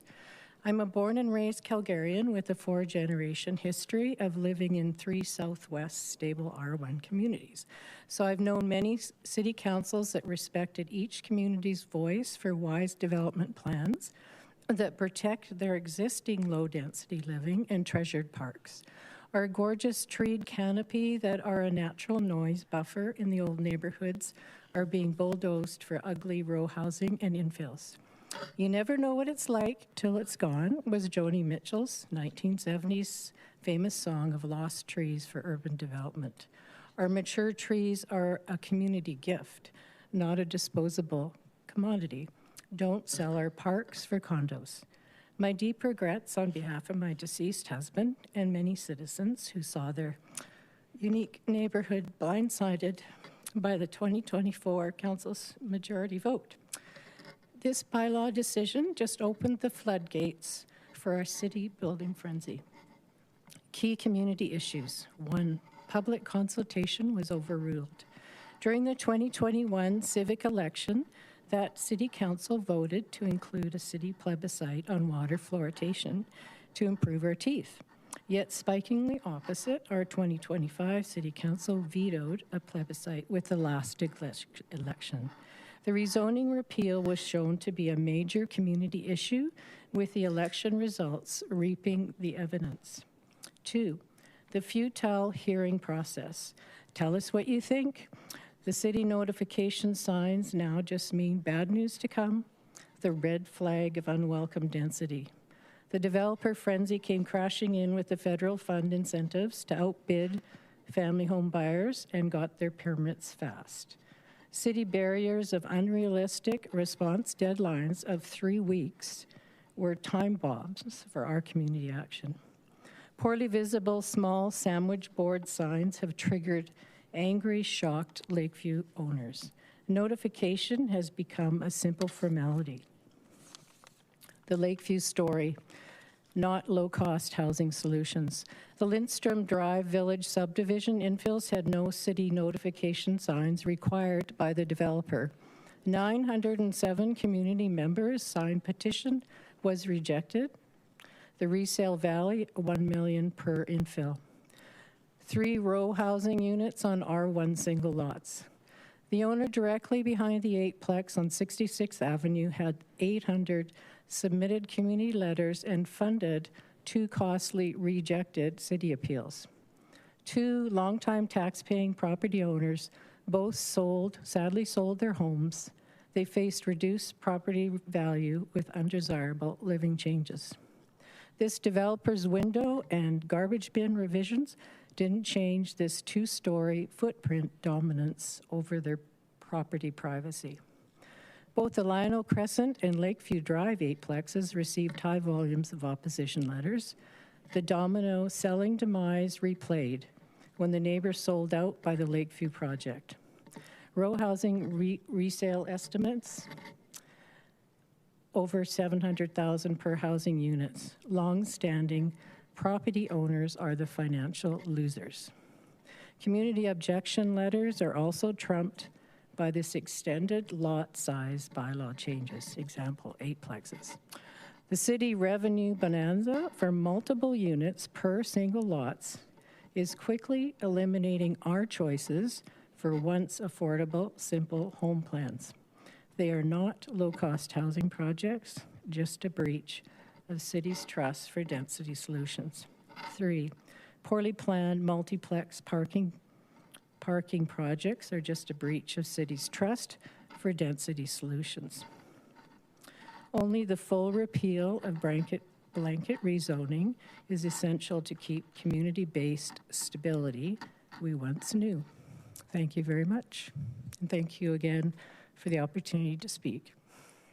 Thank you so much for being here with us. I believe there's another gentleman who had walked up but didn't have the opportunity to speak. Would you like to approach now?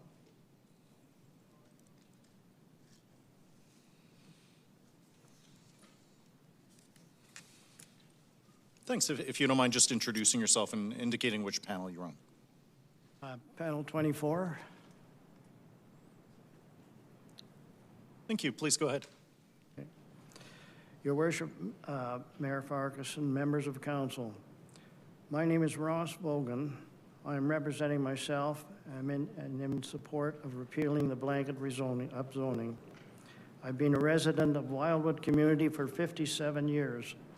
Developed in the 1950s, Wildwood features homes constructed to high standards of material and workmanship, characteristic of that particular area, much better than today, I believe.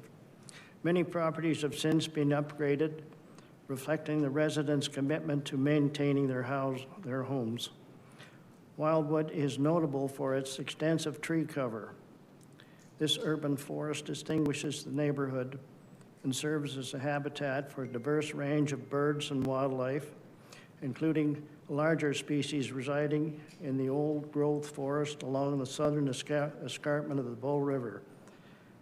The Douglas Fir Trail, a well-used path, winds through this forest, while Edgeworthy Park defines the community's northern boundary. Wildwood is also recognized for its strong sense of community, where neighbors get to know and care for each other and kids develop lifelong friendships. Wildwood is a relatively affluent community, partly due to its high education levels. 74% of residents hold post-secondary credentials, and a full 53% have university degrees. If we are to attract highly skilled top-end talent and diversify our economy, it is important to maintain neighborhoods like Wildwood, where newcomers have an adequate place to raise their families. Despite global trends, single detached homes remain the preferred choice for most North American families, representing stability, privacy, and opportunity.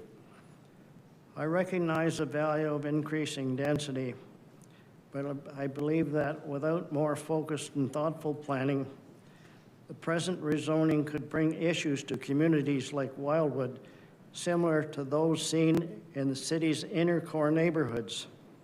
These include streets congested with parked cars, limited to single-lane traffic, the diminishing tree canopy, overburdened water and sewer systems, as evidenced by last week's 3-day water disruption in a neighboring community of Spruce Cliff and parts of Wildwood. Wildwood recently participated in the Westbrook Local Area Plan, LAP. This was a 3-year study with community involvement designed to guide the growth and development over a large area in southwest Calgary, which includes Wildwood. It was approved by the City Council in April 2023, quite recently. The map that accompanied the LAP shows that semi-detached buildings are allowed in R1 zones, and row houses and multi-unit developments are allowed on corner lots. The City Council ignored this LAP and ended up passing legislation that allows row houses to be built anywhere and everywhere. For most families, purchasing a house is their biggest investment. It's important for buyers to understand where row houses and multi-unit buildings might be constructed so they can avoid unexpected changes in their neighborhood that could impact both their investment and quality of life. It's encouraging to observe that the current City Council acknowledges that previous house developments in Calgary were not undertaken with affordability in mind. The new builds were much more expensive than the houses they replaced. They have raised prices, pulling resale values upward, which has not only raised the cost of new homes, but also contributed to the overall increase in housing prices in the city. I commend the City Council for supporting affordable housing. Projects such as the Downtown Development Incentive Program, DIP, where downtown office space is converted into affordable housing units, is a step in the City's Council objective to significantly increase the building of non-market unit annually. Initiatives such as the secondary and backyard suite incentive programs also help address housing shortages while maintaining the character of established communities. In conclusion, I'm happy that the present City Council, most of them, are listening to the people and that I have been given the opportunity to express my views. Thank you, Your Worship, and members of Council. Thank you so much for being here with us. I believe we have Councillor Ewell for this panel. Yeah, and I'd like to call up Jessica Barisi. We're 20 hours into this, and you're the first Ward 3 speaker, so congratulations. Oh, thank you. And I liked what you said, because like when it comes to Ward 3, if you look at the DPs for the RCG, there's been zero since this blanket rezoning. So I liked what you're saying about as a councillor, I got to look at the whole city and make sure that I'm looking at all aspects of Calgary. But what I'd like you to do is maybe focus on Ward 3. If this blanket rezoning is repealed, what challenges do you see for renters? We have a lot of renters in Ward 3. When you look at Livingston and Carrington, it's getting very dense, very north of the city. Yeah. So what challenges would you see for renters as we push them further and further kind of out to the fringes of our city? Definitely, again, transit, which I know you care a lot about, and I appreciate that. And so, yeah, renters don't always have cars, and so are sometimes, often I would say, dependent on public transit. So definitely public transit would be something that would be a challenge way out, like on the outskirts. And then I'm not totally sure about this, but I would assume like things like, well, just the regular like sewage, fire, being able to have a fire truck come down if something happens and not have to drive, way across the city. I mean, I'm not sure where exactly all the firehouses are, but just those kinds of things that, the further away you get from the center and the less you have, I mean, you have to keep building infrastructure out there. And I know there's a discussion about who pays for it and all this, but it just seems to me that if you have more renters and if you have more density, you will be able to have more people paying into a system, paying into an infrastructure system. That just seems logical. That may not be the way it always works, but and yeah, so I think, and also just like safety concerns. I remember, at the town hall I was at, your town hall, I remember listening to the woman who lived out in Livingston, and she was worried about safety and just traffic concerns, being stuck behind 3 or 4 school buses, so schooling, all those kinds of things. Perfect. Well, thank you for that, and looking forward to the tour. Are we going out to Ward 3 in this Acorn tour? I actually am not sure. I'll have to ask. Okay. Thanks for your time. No problem. And thanks. You've been here all day yesterday and all day today, so thank you. Thank you. Thanks. Thank you. Councillor Kelly, please. Thank you, Worship. I wanted to go to Ms. Harder, if you don't mind. Mr. Vogan, I might ask you the same question after Ms. Harder, if it's okay. I just want to start off by saying thank you so much for being here today. Lakeview, correct? That's your neighborhood. My son goes 35 years. What year did you move into Lakeview with it? 1990. But I've lived in the other communities growing up in Alboya and. I'm a huge fan of Lakeview. My son goes to school there, so I'm in your neighborhood at least a couple of times a week. So yeah, huge fan in terms of it. You've obviously, since 1990, you've probably experienced a fair bit of change in the neighborhood in that time. And what I'm trying to get a bit of a sense of is when we talk about repealing the blanket rezoning, are we talking about returning your neighborhood to the 2023 version of it, or are we talking about returning it to the 1990 version of it? Oh, no. The reason why I ask is your neighborhood's sort of dropped in population in that time a little bit, so I just want to get a bit of an idea from you in terms of, what your feeling is. I think I'd like to say we're a lot like Bonavista and some of these communities that were really, really well planned in the beginning. So honestly, we've been incredibly stable for years and years and years. So we do have duplexes on 37th.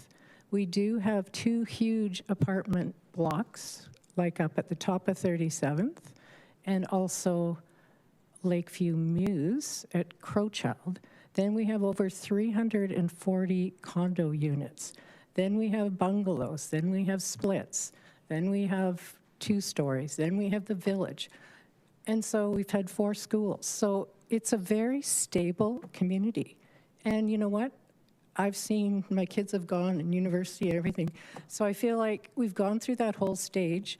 Kids, you know, they come and go. We've had changes in our neighborhood, but it's always been a stable switch, you know, whether it's a bungalow or whatever.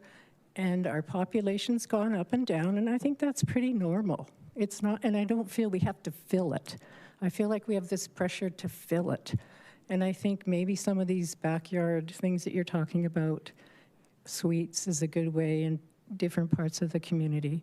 But these row houses, honestly, our community's just been obviously just shaken, like I can't describe, because it's like we're instability now. Like I feel like one went up yesterday. I went for a walk and another 8-plex has gone up. And it's like, why? Like, it's right beside another single bungalow. And I think that's what is just so upsetting, because who wants an 8-plex with 30 people living behind their back fence with how many garbage cans? 3 times 8, 24 garbage cans, predictable. They've narrowed it down. But that's kind of what has really ticked us off, is this huge development of switch with no warning. We've had 3 weeks. And everybody's on holidays with spring breaks. The next one is April 13th. And it's like, this is spring break. A lot of people won't be here either. I was a teacher. I was an outdoor ed teacher, so that's why I love my trees. No, you get no argument from me. I love my trees too. And it's one of the great things about your neighborhood.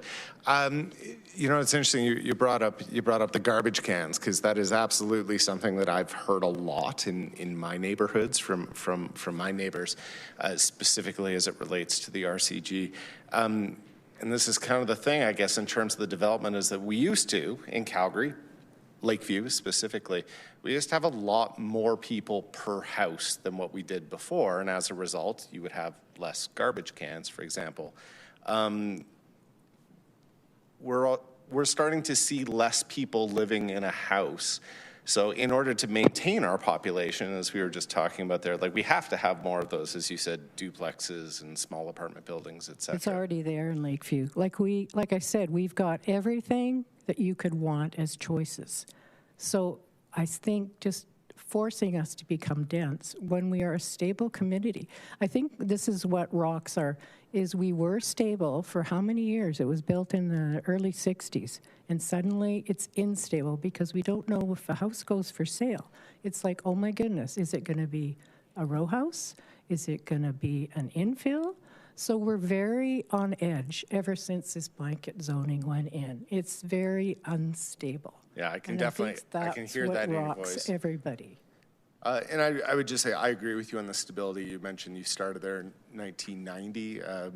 That was the first year that Lakeview dropped below 6,000 residents, and you've stayed at about that level since then. And so that's what, 30-some years? Well, we go up and down. Amazing. We've got a lot of young families coming in. There's a big turnover. So it's part of a community. You go up and down. So we don't need to just feel obligated to fill them up when they're stable. Like, why wreck a community that's stable? And the reason why I bring it up is simply, and I'm not disagreeing with you in the slightest, don't think I'm wanting to debate you here or anything along those lines. Prior to 1990, like the population peak of Lakeview at its peak was 2,000 people more than it currently is. What I'm hearing from you is like, that would be bad. You don't want to get back to those levels. I don't know. We handled it. Like, I don't know what's different. Those condos have been around since, 68? So it's all been there. It's just, and we never feel like we're being overburdened. We might have extra cars on 66 and 37th, but you know, those are extra cars that people need for work. We do not have an LRT. Most of the people have an extra car. And you know what? The neat thing about planning here is that all those complexes have parking already.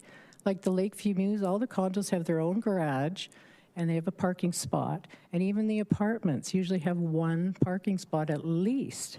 But now you throw an 8-plex in there, and they're going to all go into our little cul-de-sacs or 66, and it become like Marda Loop. It's a disaster. Oh, we don't want that. No, I appreciate that very much, and thank you very much for being here today to represent your late husband who wasn't able to join us. Yeah, thanks. Thank you. Maybe I'll leave it there. I was going to ask the same question, Mr. Vogt, but I think we're okay. You can jump in if you wish. You sure? Yeah. Okay. Then maybe I will ask the same question just of, just went over here, of Mr. Vogan. Come on up. So I want to kind of just maybe the same question that I just asked Ms. Harder. You'd obviously lived in Wildwood for a really long time, and just sort of curious. Obviously, the population in Wildwood has dropped a lot more than it did in Lakeview. I'm sort of curious when you say like we want to leave it the way it is. Are you thinking like the 2024 version of Wildwood, or are you leaning more towards when you first moved into the neighborhood? Well, it varies, it fluctuates quite a bit, actually. I'm seeing fewer kids bust into our local public school. I'm seeing a lot of younger kids around the neighborhood and whatnot. I think it's pretty stable the way it is. It has been for the last 5 years or so. And I see no need to try to, jump in there and build a bunch of row houses and stuff. That's my greatest concern, really, is the type of building they're talking about. Like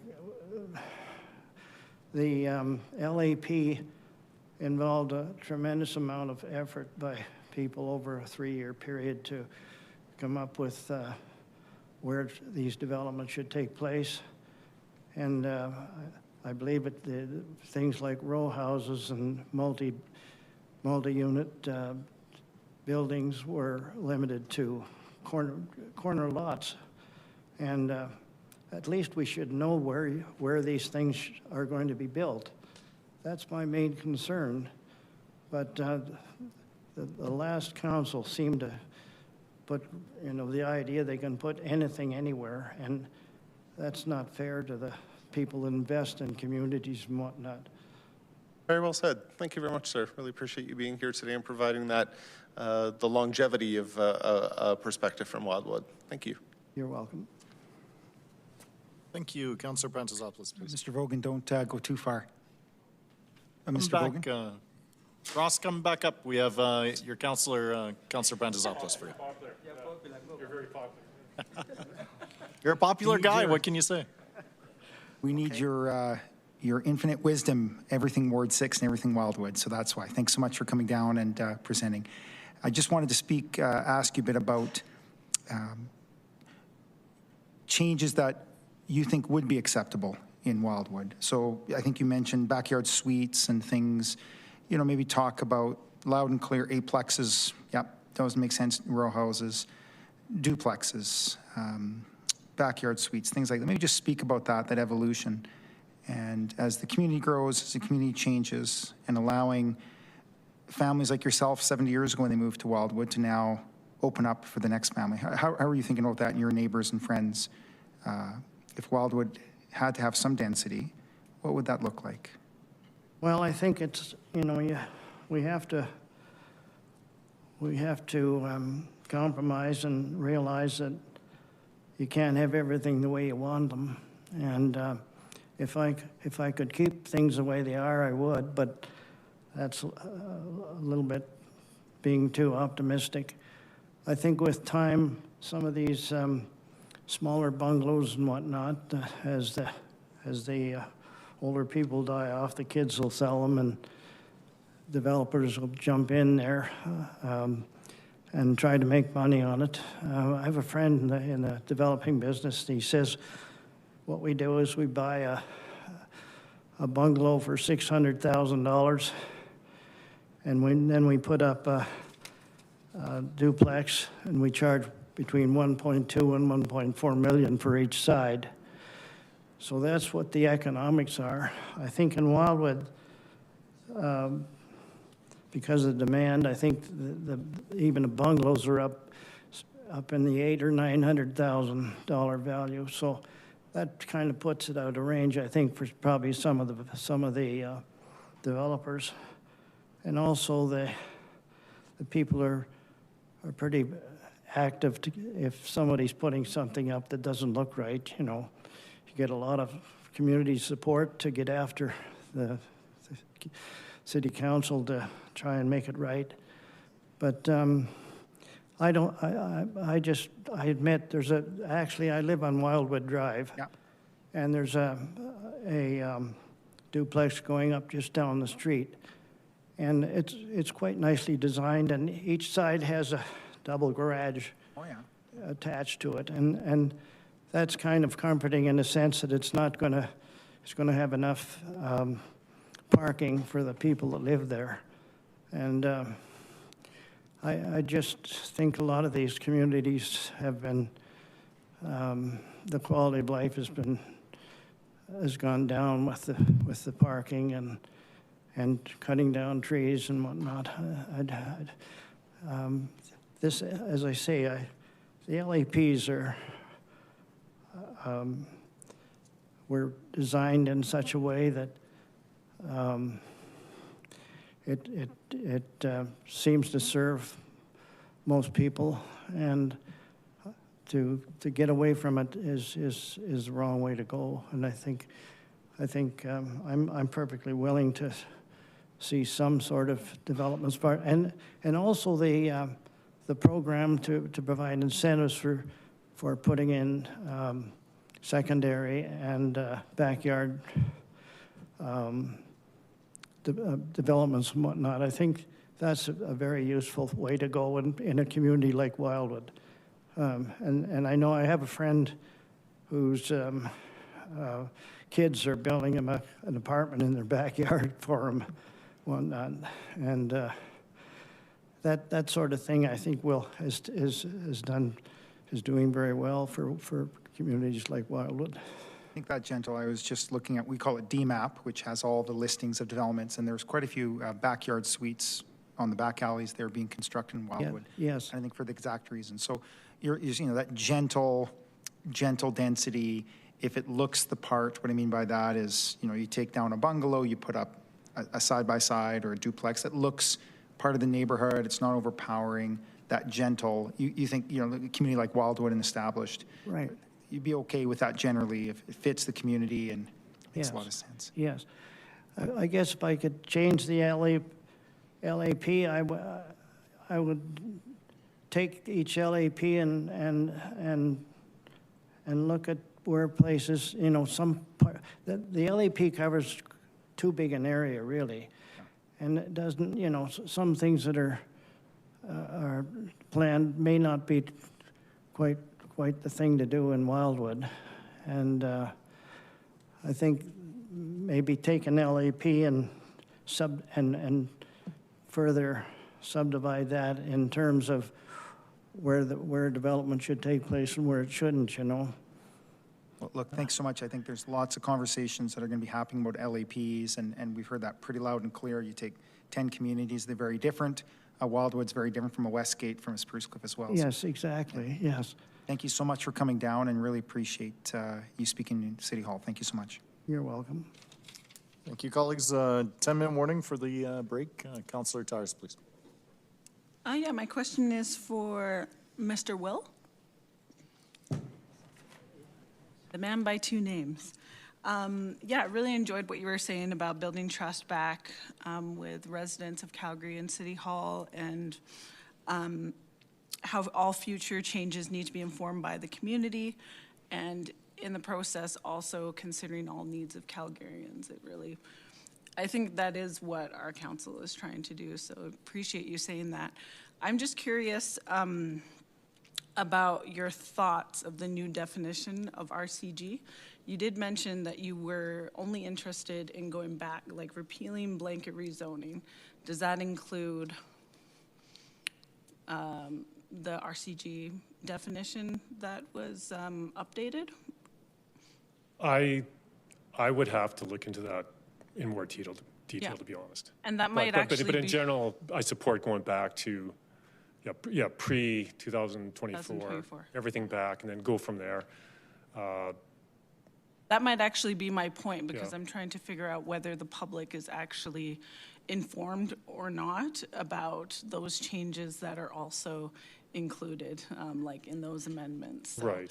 if like a gentleman such as yourself that's very well versed in this isn't quite sure what they are, that that detail I'm not as familiar. I'd have to educate myself on that. But in general, I know myself, and the vast majority of people I've spoken to want to go back to like pre-2024 changes, and any future amendments that would be based off from that point forward, but not to start negotiating, not to kind of say, okay, we got rezoning and now let's just amend it. And to me, that's just a really slippery slope and maybe a long, drawn-out process. So I think we need to quickly get back, stop what the majority of Calgarians did not want, and get back to where we were. And then any discussions with obviously intense dialogue with communities now on going forward. I do believe, I think it's very clear what the majority of Calgarians want. I do believe there are times in society where majority should not rule. I just believe strongly that's not one of these times. Like, obviously we were impinging upon people's charter rights and that. And I actually read that this morning to make sure I could say this, but if we were impinging on people's charters of rights and that by repealing this, then you'd really have to think that, but we're not. And so I think this is a time where we should listen to the majority of Calgarians. Like I said, in future generations, things could change. Wouldn't surprise me. But right now, I think it's clear what Calgarians want. And at the same time, I want us to work very hard to have housing solutions for everybody. I got family in that, that are in higher density neighborhoods and that. I honestly want this to be a great city for everybody. It's never going to be the cheapest city, like I said. We're way too a desirable city for that. Like I said, show me a cheap city to live in. I'll show you a city that ranks way down on desirability level. And unfortunately, that's kind of where we find ourselves. And we have all these people want to move here. Why do they want to move here? It's such a desirable place, jobs in the mountains and everything. But you have a big job in front of you. It's a difficult job. We certainly do. Because we can't just wave the white flag. We have to find solutions. Like I said, I think when we do have expansion to our city borders, that's a prime example where we can go much more dense because everybody knows what we're going into. It's not a 60-year-old neighborhood where people have been living there for 57 years and now you're throwing something totally different. I mean, in the new neighborhoods, let's go high density. Like I said, no more private lakes. Let's go high density. And also, the neighborhoods that tend to be a bit further out also tend to be a bit more of the economical neighborhoods. It's a great opportunity. Not to say, obviously, I think downtown, Beltline, transit corridors, all those. I drove by the Beltline and yesterday, and I was actually looking at all the new condo buildings that have been built in the Beltline, and then across the river, north of the river, and downtown. I think there's an awful lot of progress that's been made. I mean, I think we got a ways to go, but somehow we got 1.7 million people living in the city right now. Like we the city and the developers, did that. And although, I know there's situations where people are paying too much rent and it's tough for them. I understand that, but somehow we are housing close to 1.7 million people right now. We do have homeless people. Unfortunately, we don't want any homeless people, but unfortunately it is a very small percentage of our population. But somehow we did get to the point where we are housing 1.7 million people in the city, despite all the challenges. And I think I look around, there's so many new condo buildings. So I give credit to the city and the developers for doing that. So. And one last question, how would you feel about amendments on the floor? I'm assuming that you would like us to come back with a plan rather than, like there has been talk that there might be amendments where we are making wide sweeping changes again. How would you feel about that?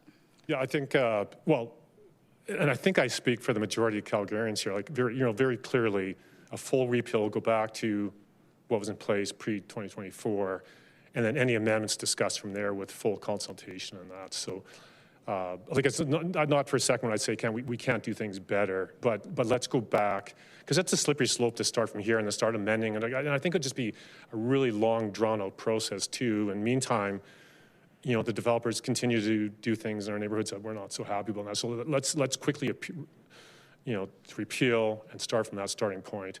And I think we'd regain the trust of Calgarians and then go from there. No, I think it's a very slippery slope to start from here and amend. And I think that would just go on for months and months and months. And I just don't think it's the way to go. I think it would just be a ugly process. Yeah, I appreciate your feedback. Thank you so much. Thank you. Thank you. Councillor Johnston, please. My question is for Jessica, please. Hi. Hi there. Thanks for coming. No problem.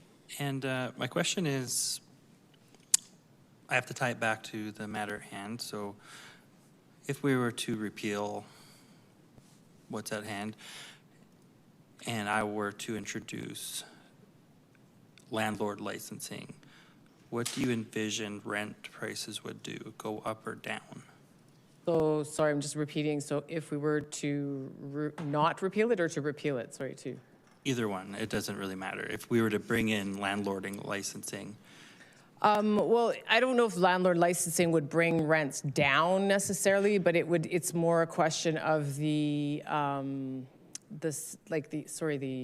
condition of some of the apartments, some of the just some of the rental units. And I mean, obviously, I think and repealing, same thing. I've heard people say, and I know there's studies that say that the rents have gone down lately. And so with the rezoning. And so I think repealing it, there would be a risk that rents would go back up a little bit. Of course, there's so many factors. And I said this in my speech, rezoning is just a small part of it. So, but in general, I think that it does help if you have more buildings, more supply, you're going to get lower rents, right? But and lower costs of housing in general. Right, sorry, but specifically landlord licensing. Landlord licensing, landlord licensing would help with the conditions of the apartments. And it would make the landlords accountable to their renters, and so that they, it would make them accountable, and they would force them. I mean, I don't like to use those words, but just that they would have to respond if there is a problem in the apartment, if the pipes are leaking or whatever, that they would have to fix it or something like that. Now, of course, they have to put the money into fixing it. I understand that. So then rent may go up, but the point is not here for landlord licensing so much about the rental price. It's about making landlords accountable and preventing these bad situations. I 100% agree with you. It just might be a double-edged sword, is that, yes, conditions might get better, but it's going to cost something, and that money will be passed down. So yeah, and that's why we're suggesting a study on it, and we're suggesting that we look into it. I guess that it has been passed in other cities in Canada. I'm not sure, how the rent has been affected after it's been passed or whatever, but yeah. Yeah, it might went up. Yeah, because I understand you have to pay to support to fix the building, but if there's other systems in place as well, that might not be the case. So it's right. I'll just. I know. Can I just jump in? Yeah, we're at time here. Would you like to make a motion to suspend the procedure by law to continue this? I'll just end it. Sorry. Thank you. Yeah, no problem. Yeah, thank you. No problem. Yeah, thanks. All right, we are on break. We'll be back at 7:15.